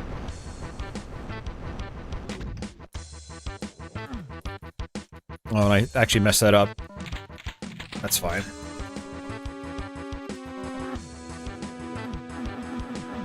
Yeah, the brothers. It was a combination of them biting off a lot more than they could chew, but then they had a tornado destroy their house. And it's like, the story gets pretty wild, man. Like, I feel bad for the guys, honestly. Like, you can't predict stuff like that.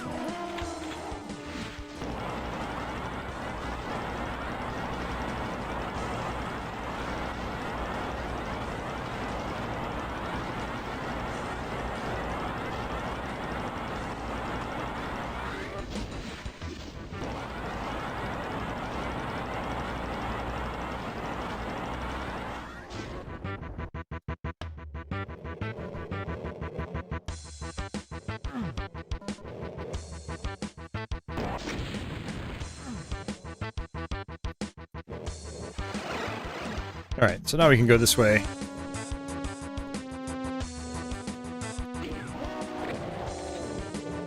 Man, that's more barons than I remember.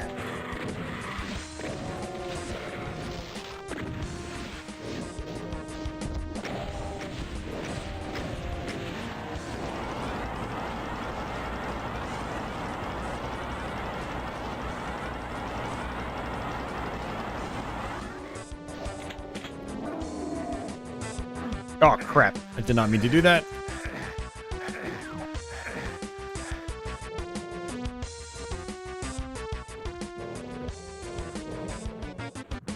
Break's over. Last hour of the shift. Alright, see you, Dasan. Have a good night.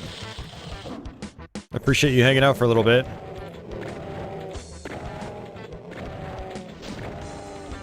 Yeah, what's really cool about Ultra HDMI is that, you can run both the HDMI and analog out at the same time. So what I'll do is I'll route it to a CRT and play it in composite or S-video, and then I'll run the HDMI to my capture card. It's really nice.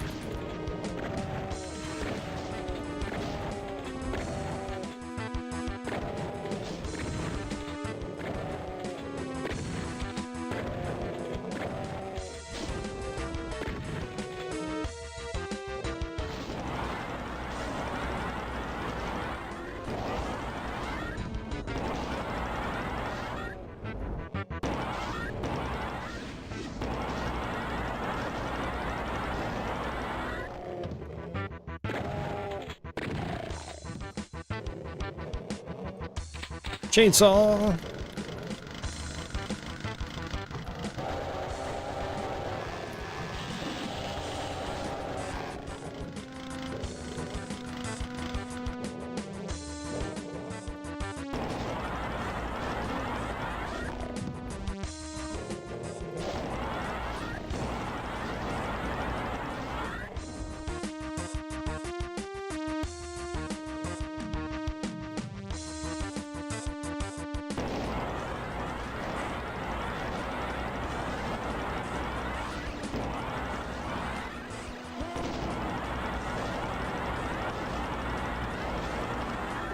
You want to get rid of that Baron, otherwise he'll go through the teleporter, which takes you back here.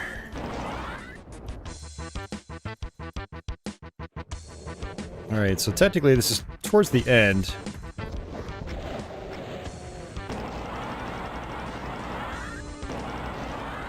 But we also access our secret level from this area, too.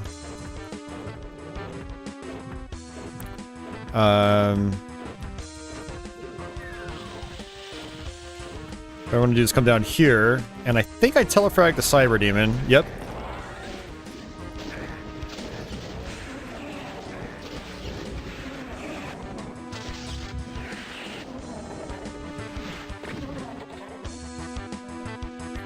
Alright. And a door opens up down there when I think this comes down.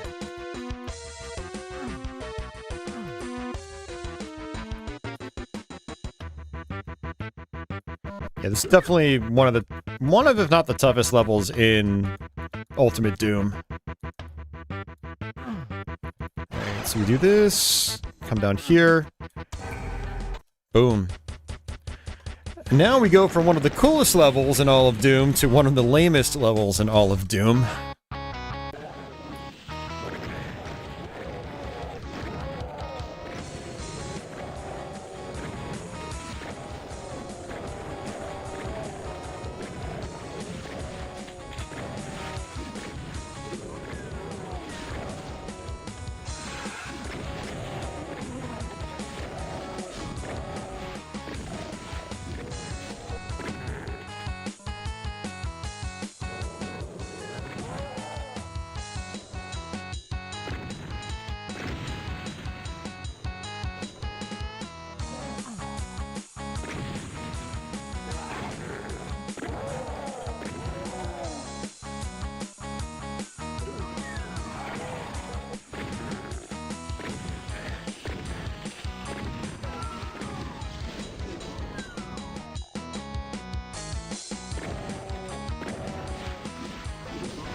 One of the things you have to watch out for in this map is these like little side walkways. One of them has an important key.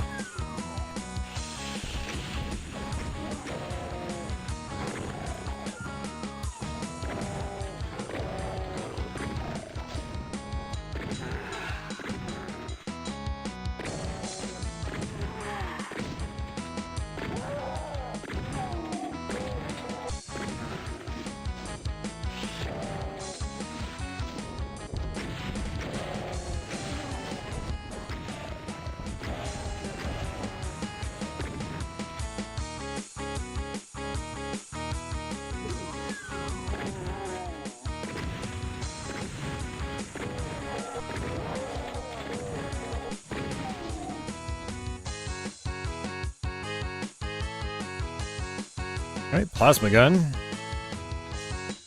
Which I apparently don't need.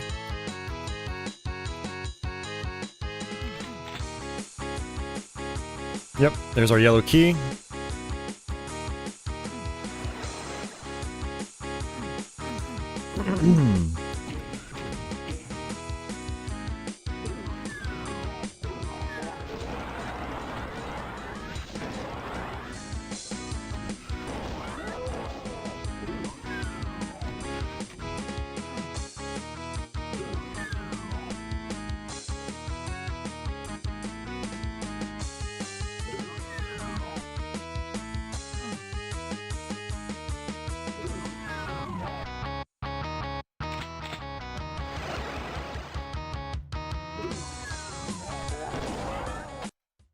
And that's it. For a level called Fear, it certainly wasn't very scary. Hey, Crestline, welcome back.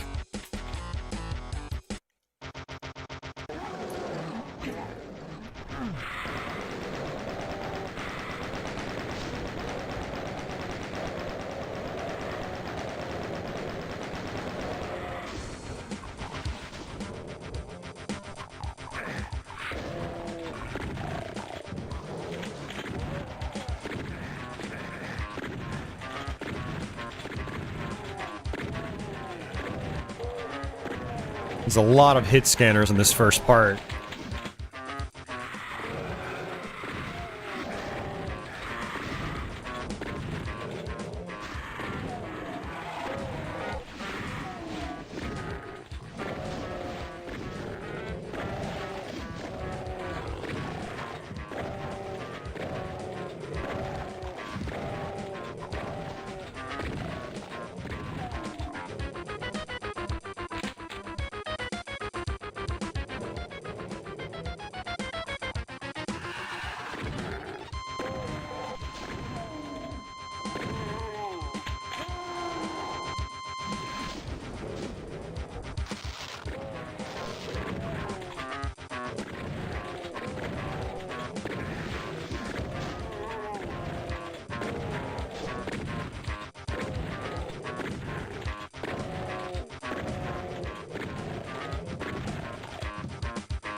Alright, there's some invincibility up top.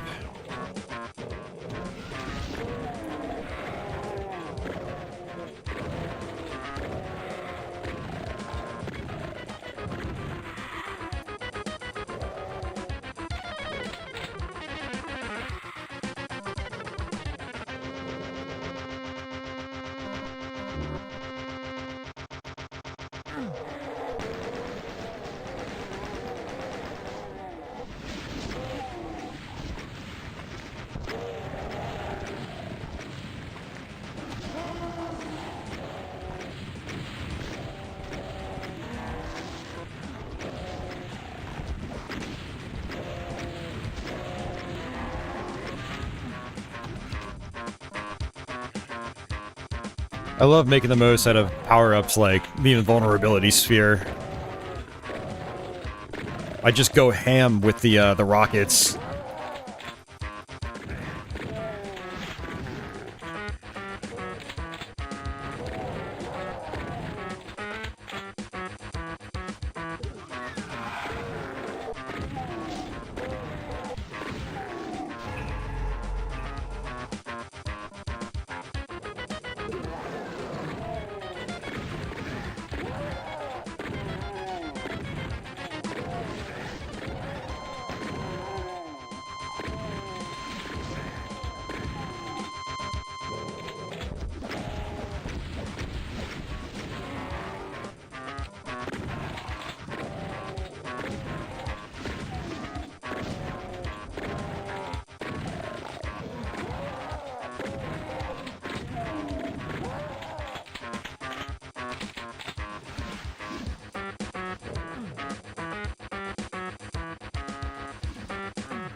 Oh man, Crestline's a Perfect Hatred's a great map.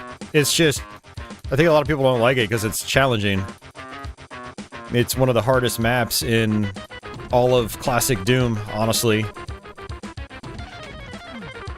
But, I mean, if you're a higher skilled player, I think you're much more likely to like the map. If you're a low skilled player, you're probably not going to enjoy it very much. It's very frustrating. Oh, jeez.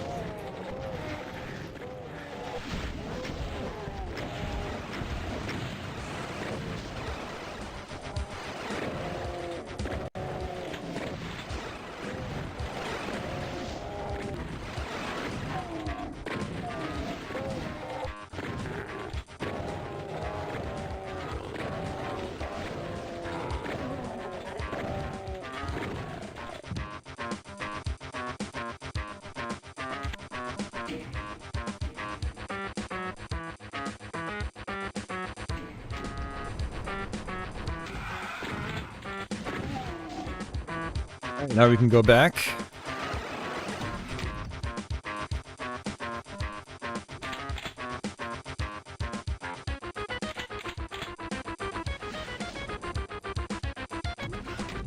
Yeah, for anybody wondering, Perfect Hatred was episode 4, map 2.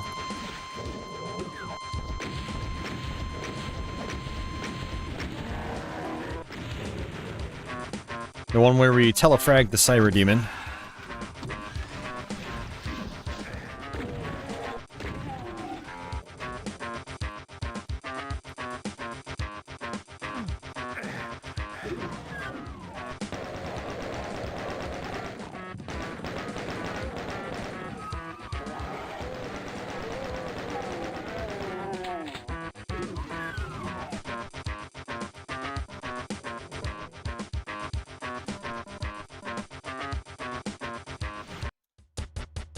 Alright. Unruly Evil. This is another, like, really simplistic map. It's not very complicated. Yes, episode 4 in Doom, Ultimate Doom, is really, like, it's all over the place.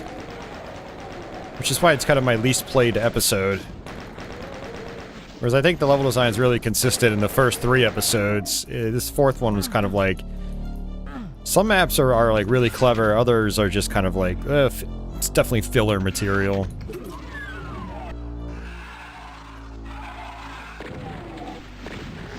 This is actually a map that's in a lot of the console versions from the early 90s.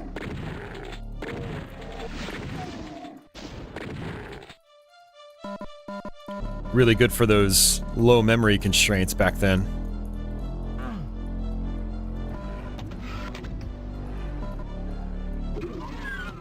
I'm gonna rush straight down.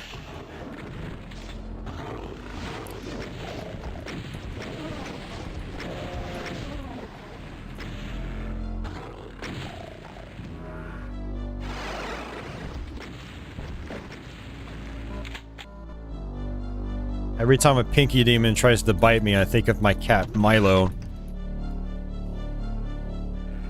He's a nibbler. He'll chew on your legs if you give him the chance.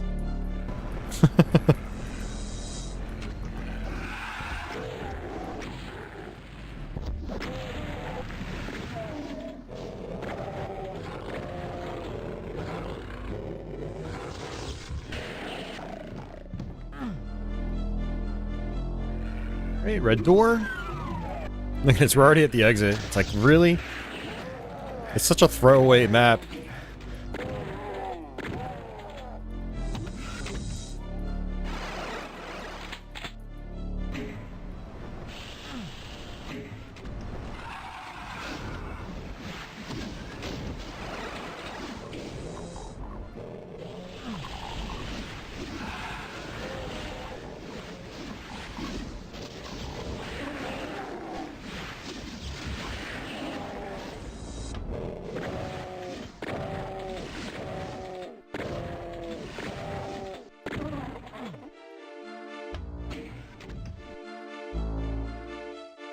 Jeez, this might even be the smallest map in Ultimate Doom. Well, no. I mean, map 1 is really small, but Map 1's a lot harder, so you don't just rush through it like you do this one. This map has, like, nothing going on.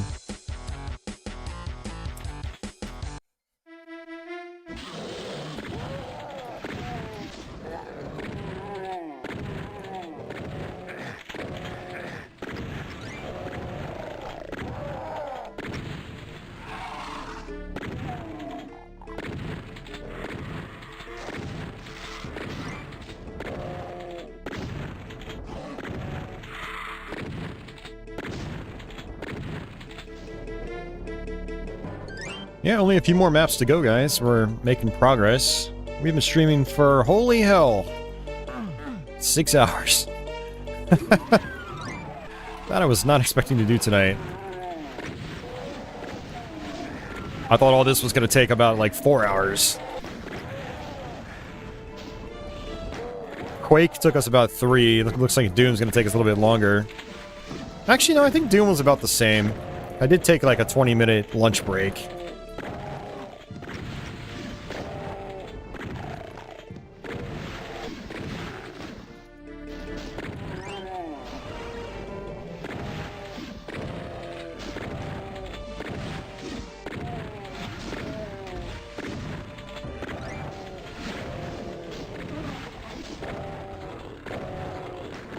Hey, Aztec?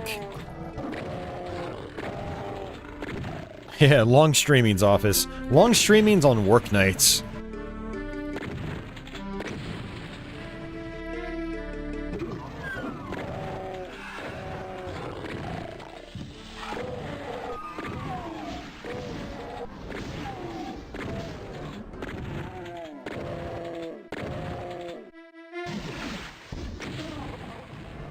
Yeah, this is where I wish that they had introduced the super shotgun in Ultimate Doom.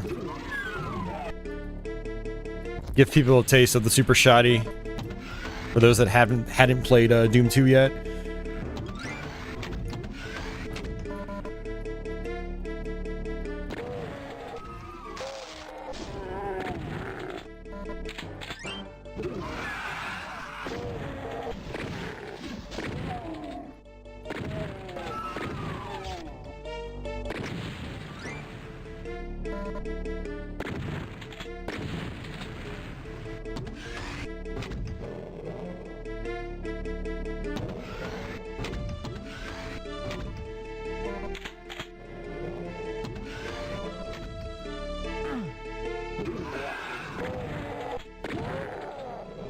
Two-for-one deal.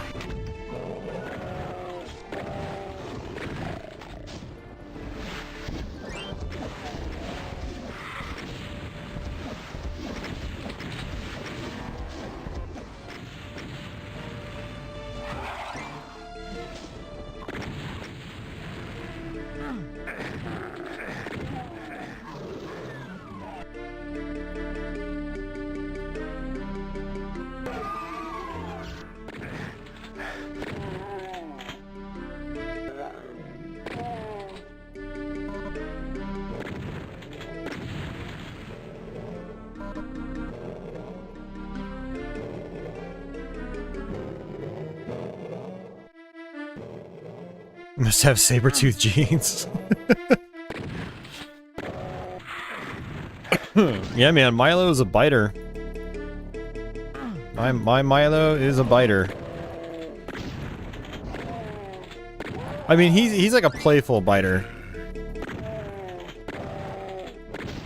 I mean, it can hurt. He can dig in pretty deep, but generally he'll just like walk up to you and then give you like a little nip.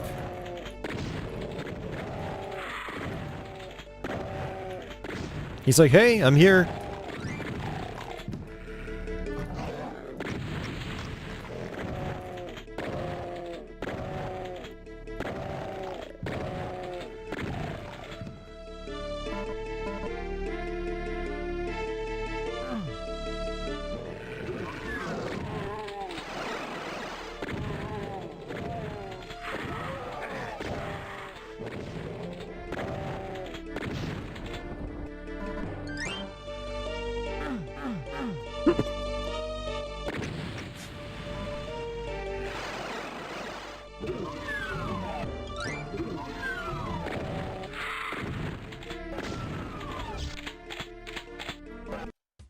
Alright, there we go.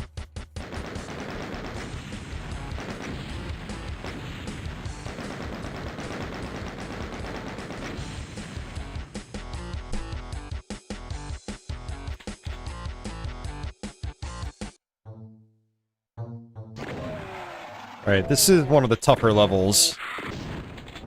There are a couple of things you really need to know about this map to make it easier. I'll try to explain it as we go through it. Assuming I actually managed to get it on my first try.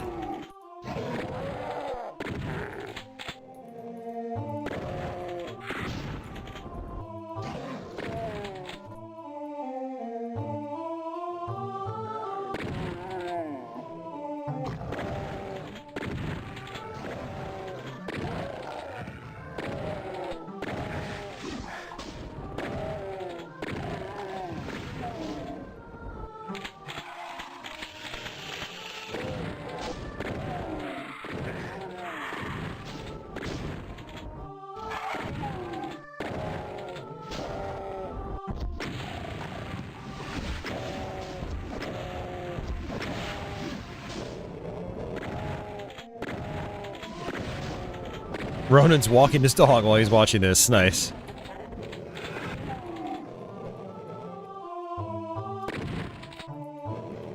Yes, we have to actually fall down into this lava.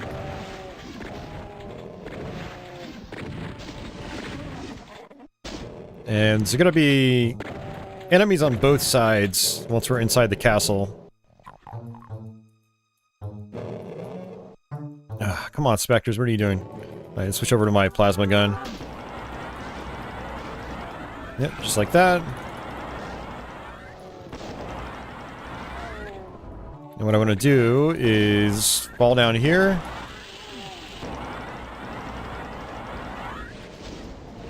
Hit this side of the elevator.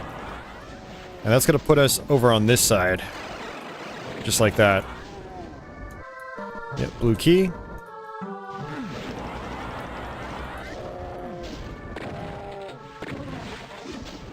This right here is optional, but it is very important for later.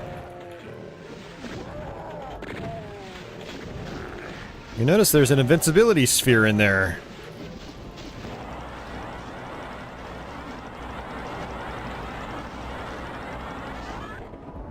Alright, let's grab this because it's going to wear off. I'm going to go here.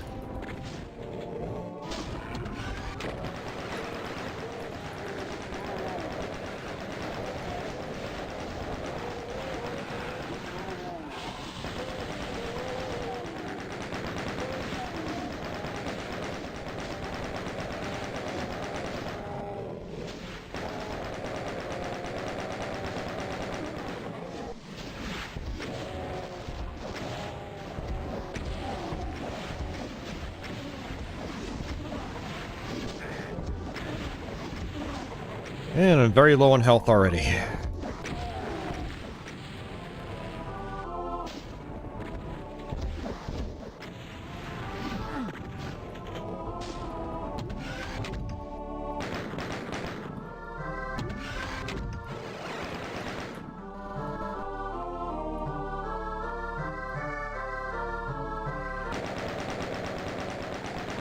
And I'm gonna end up dying. I was gonna say I'm gonna end up dying here.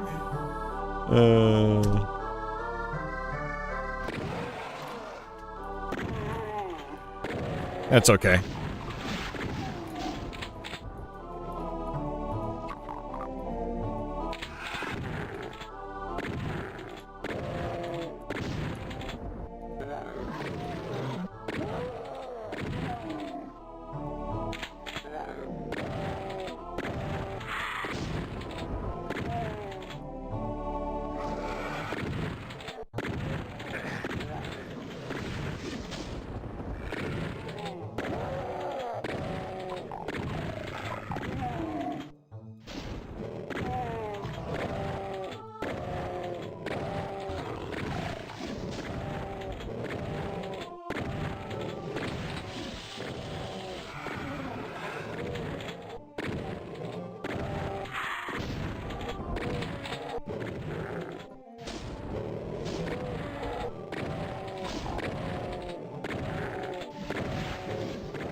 Nice, try this again.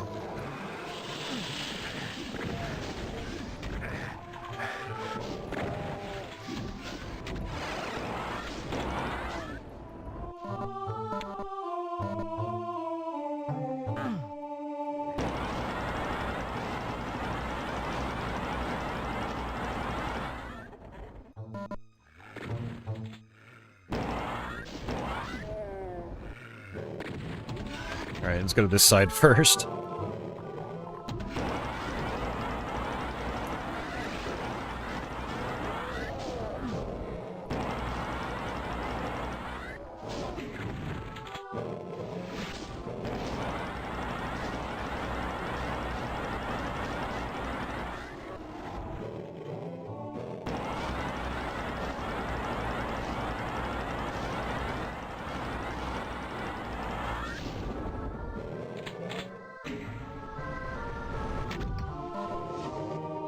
Oh man, it's tricky. Alright, so I'm going to grab this.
Right, there's these taller teleporters I have to jump onto.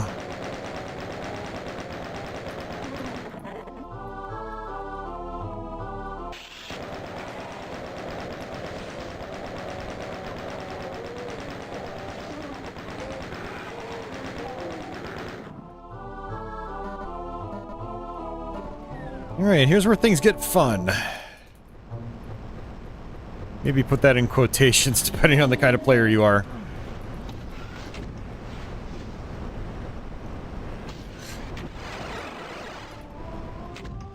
Yeah, Cyber Demon appears on the other side.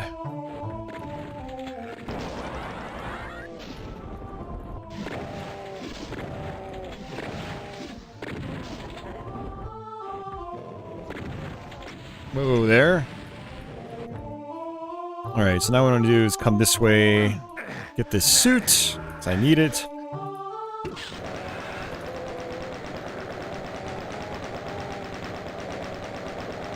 There's actually more suits here than I thought.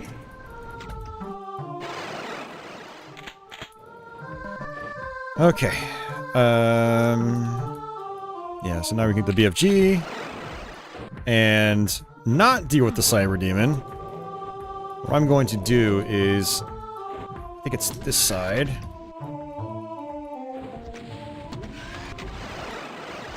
Woo! I'm gonna come back to this secret I was talking about earlier. And this is how you deal with the Cyber Demon.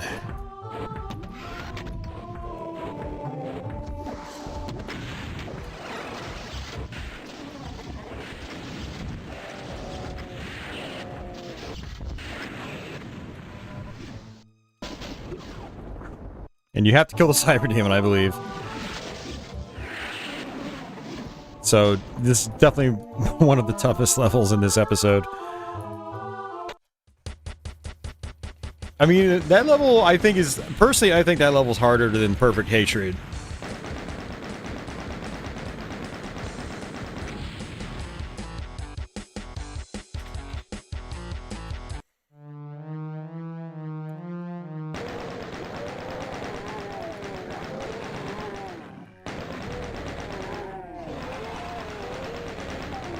There are also weird door mechanics on this level, like the doors just disappear on you.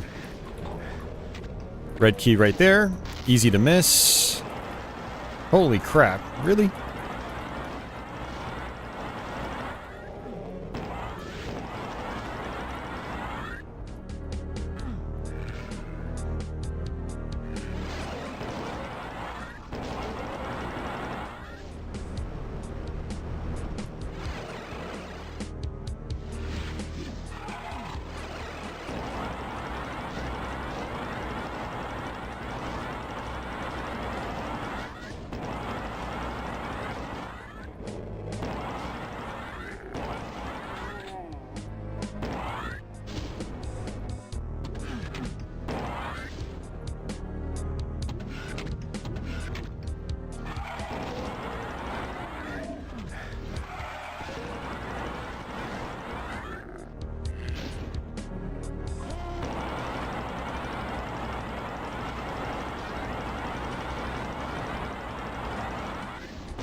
I've got no health.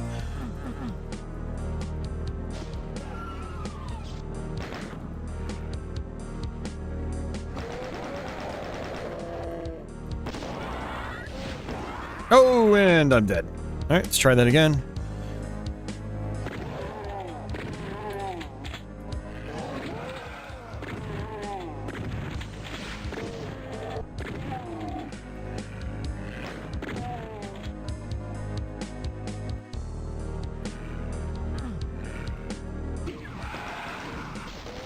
Whoa. Monster closet behind me. Okay.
Alright, there we go.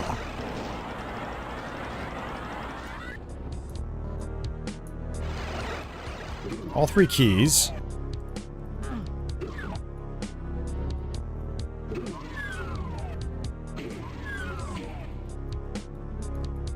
Alright, so a cyber actually appears here.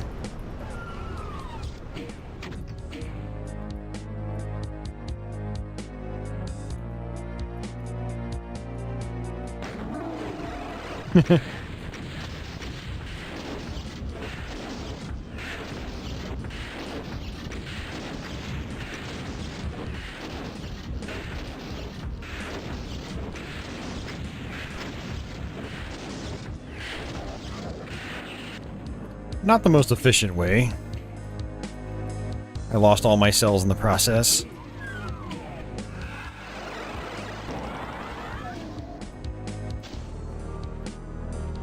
Alright, let's go this way.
Really?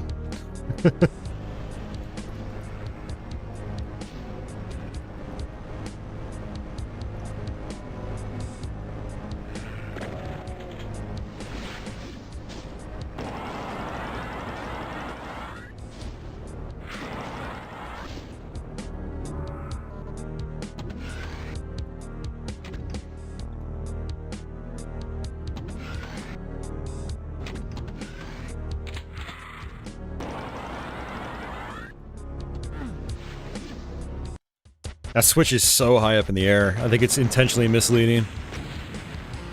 Alright guys, I think it's our last level. And if I remember correctly... Yep. Secret right in the beginning. Very helpful if you're trying to pistol start this level.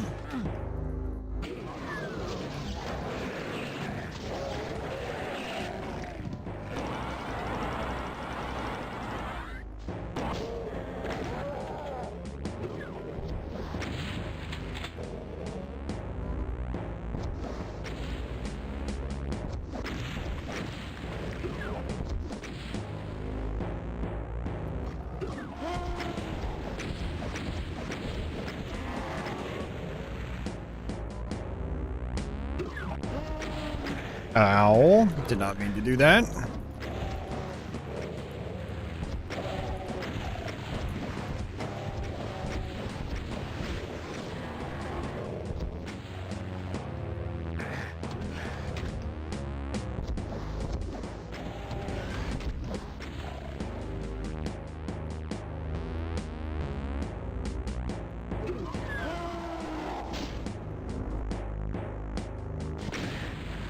What am I doing?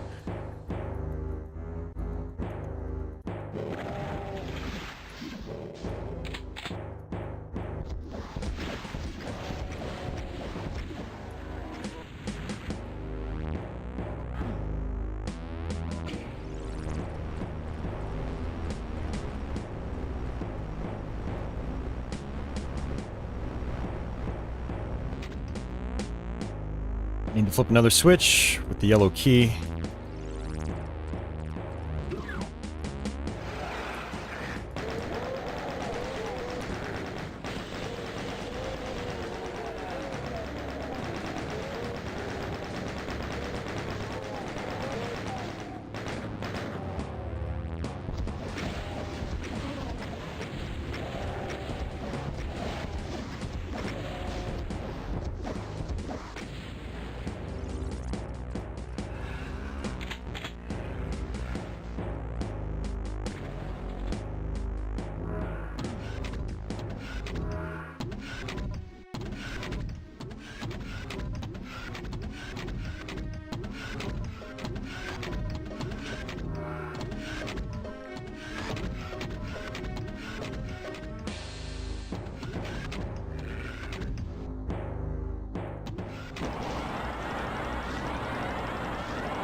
Alright, last stretch. Alright, see ya, Zanctum. We're right at the very end, by the way.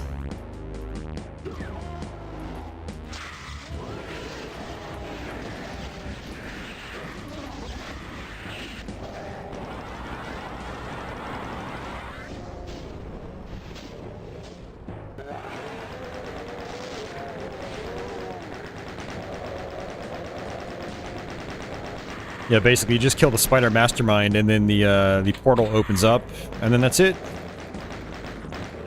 And you can kill the mastermind very quickly with some cells.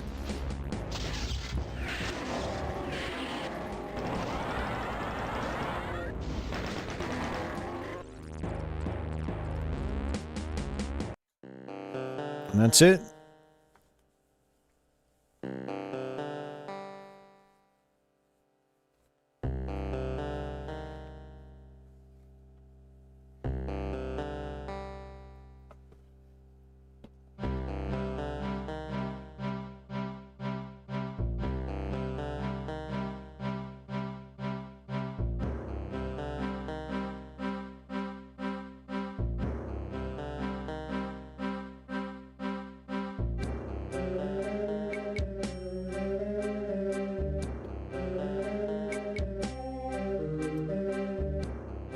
Next stop, Hell on Earth.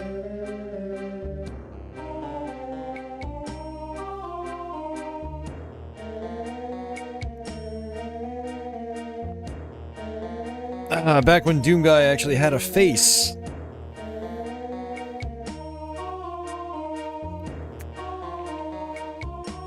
Alright, guys. Well, that was something.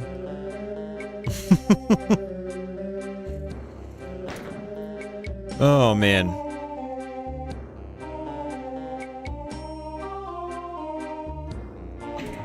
Alright, well, I'm gonna go ahead and quit the game. That is gonna do it for me, guys. Thanks for watching. Hopefully you guys enjoyed the stream. Yeah, I've been meaning to do Quake and Doom again for a while. So I'm glad I was able to knock those out tonight. Hopefully you guys enjoyed yourselves. Yeah, pretty smooth runs overall. I didn't die that many times, you know, in the grand scheme of things. Maybe we'll be back and do some Doom 2 sometime soon. But yeah.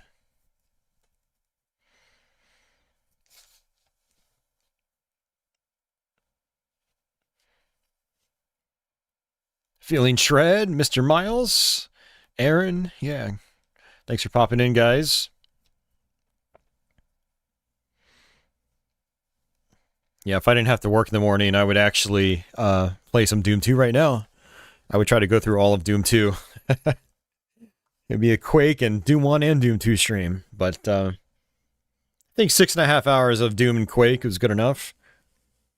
Pretty fun time. Yeah, I'll try to have the archive posted tomorrow. I'll have the stream time-coded by episode for each game.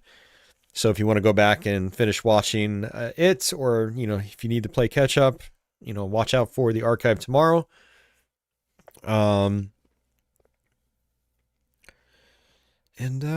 Yeah, that's going to do it for me. Let's see, Ronan's still out there, Orbital, Crestline, Mario, Shred, Office, Mr. Miles, Aaron, Fusion. Let's see if I'm missing anybody before we go. Ronan, that's everybody. 90s Gaming Guy. But yeah, you guys all have yourselves a fantastic day or night, wherever you are. And I guess until the next one, take it easy.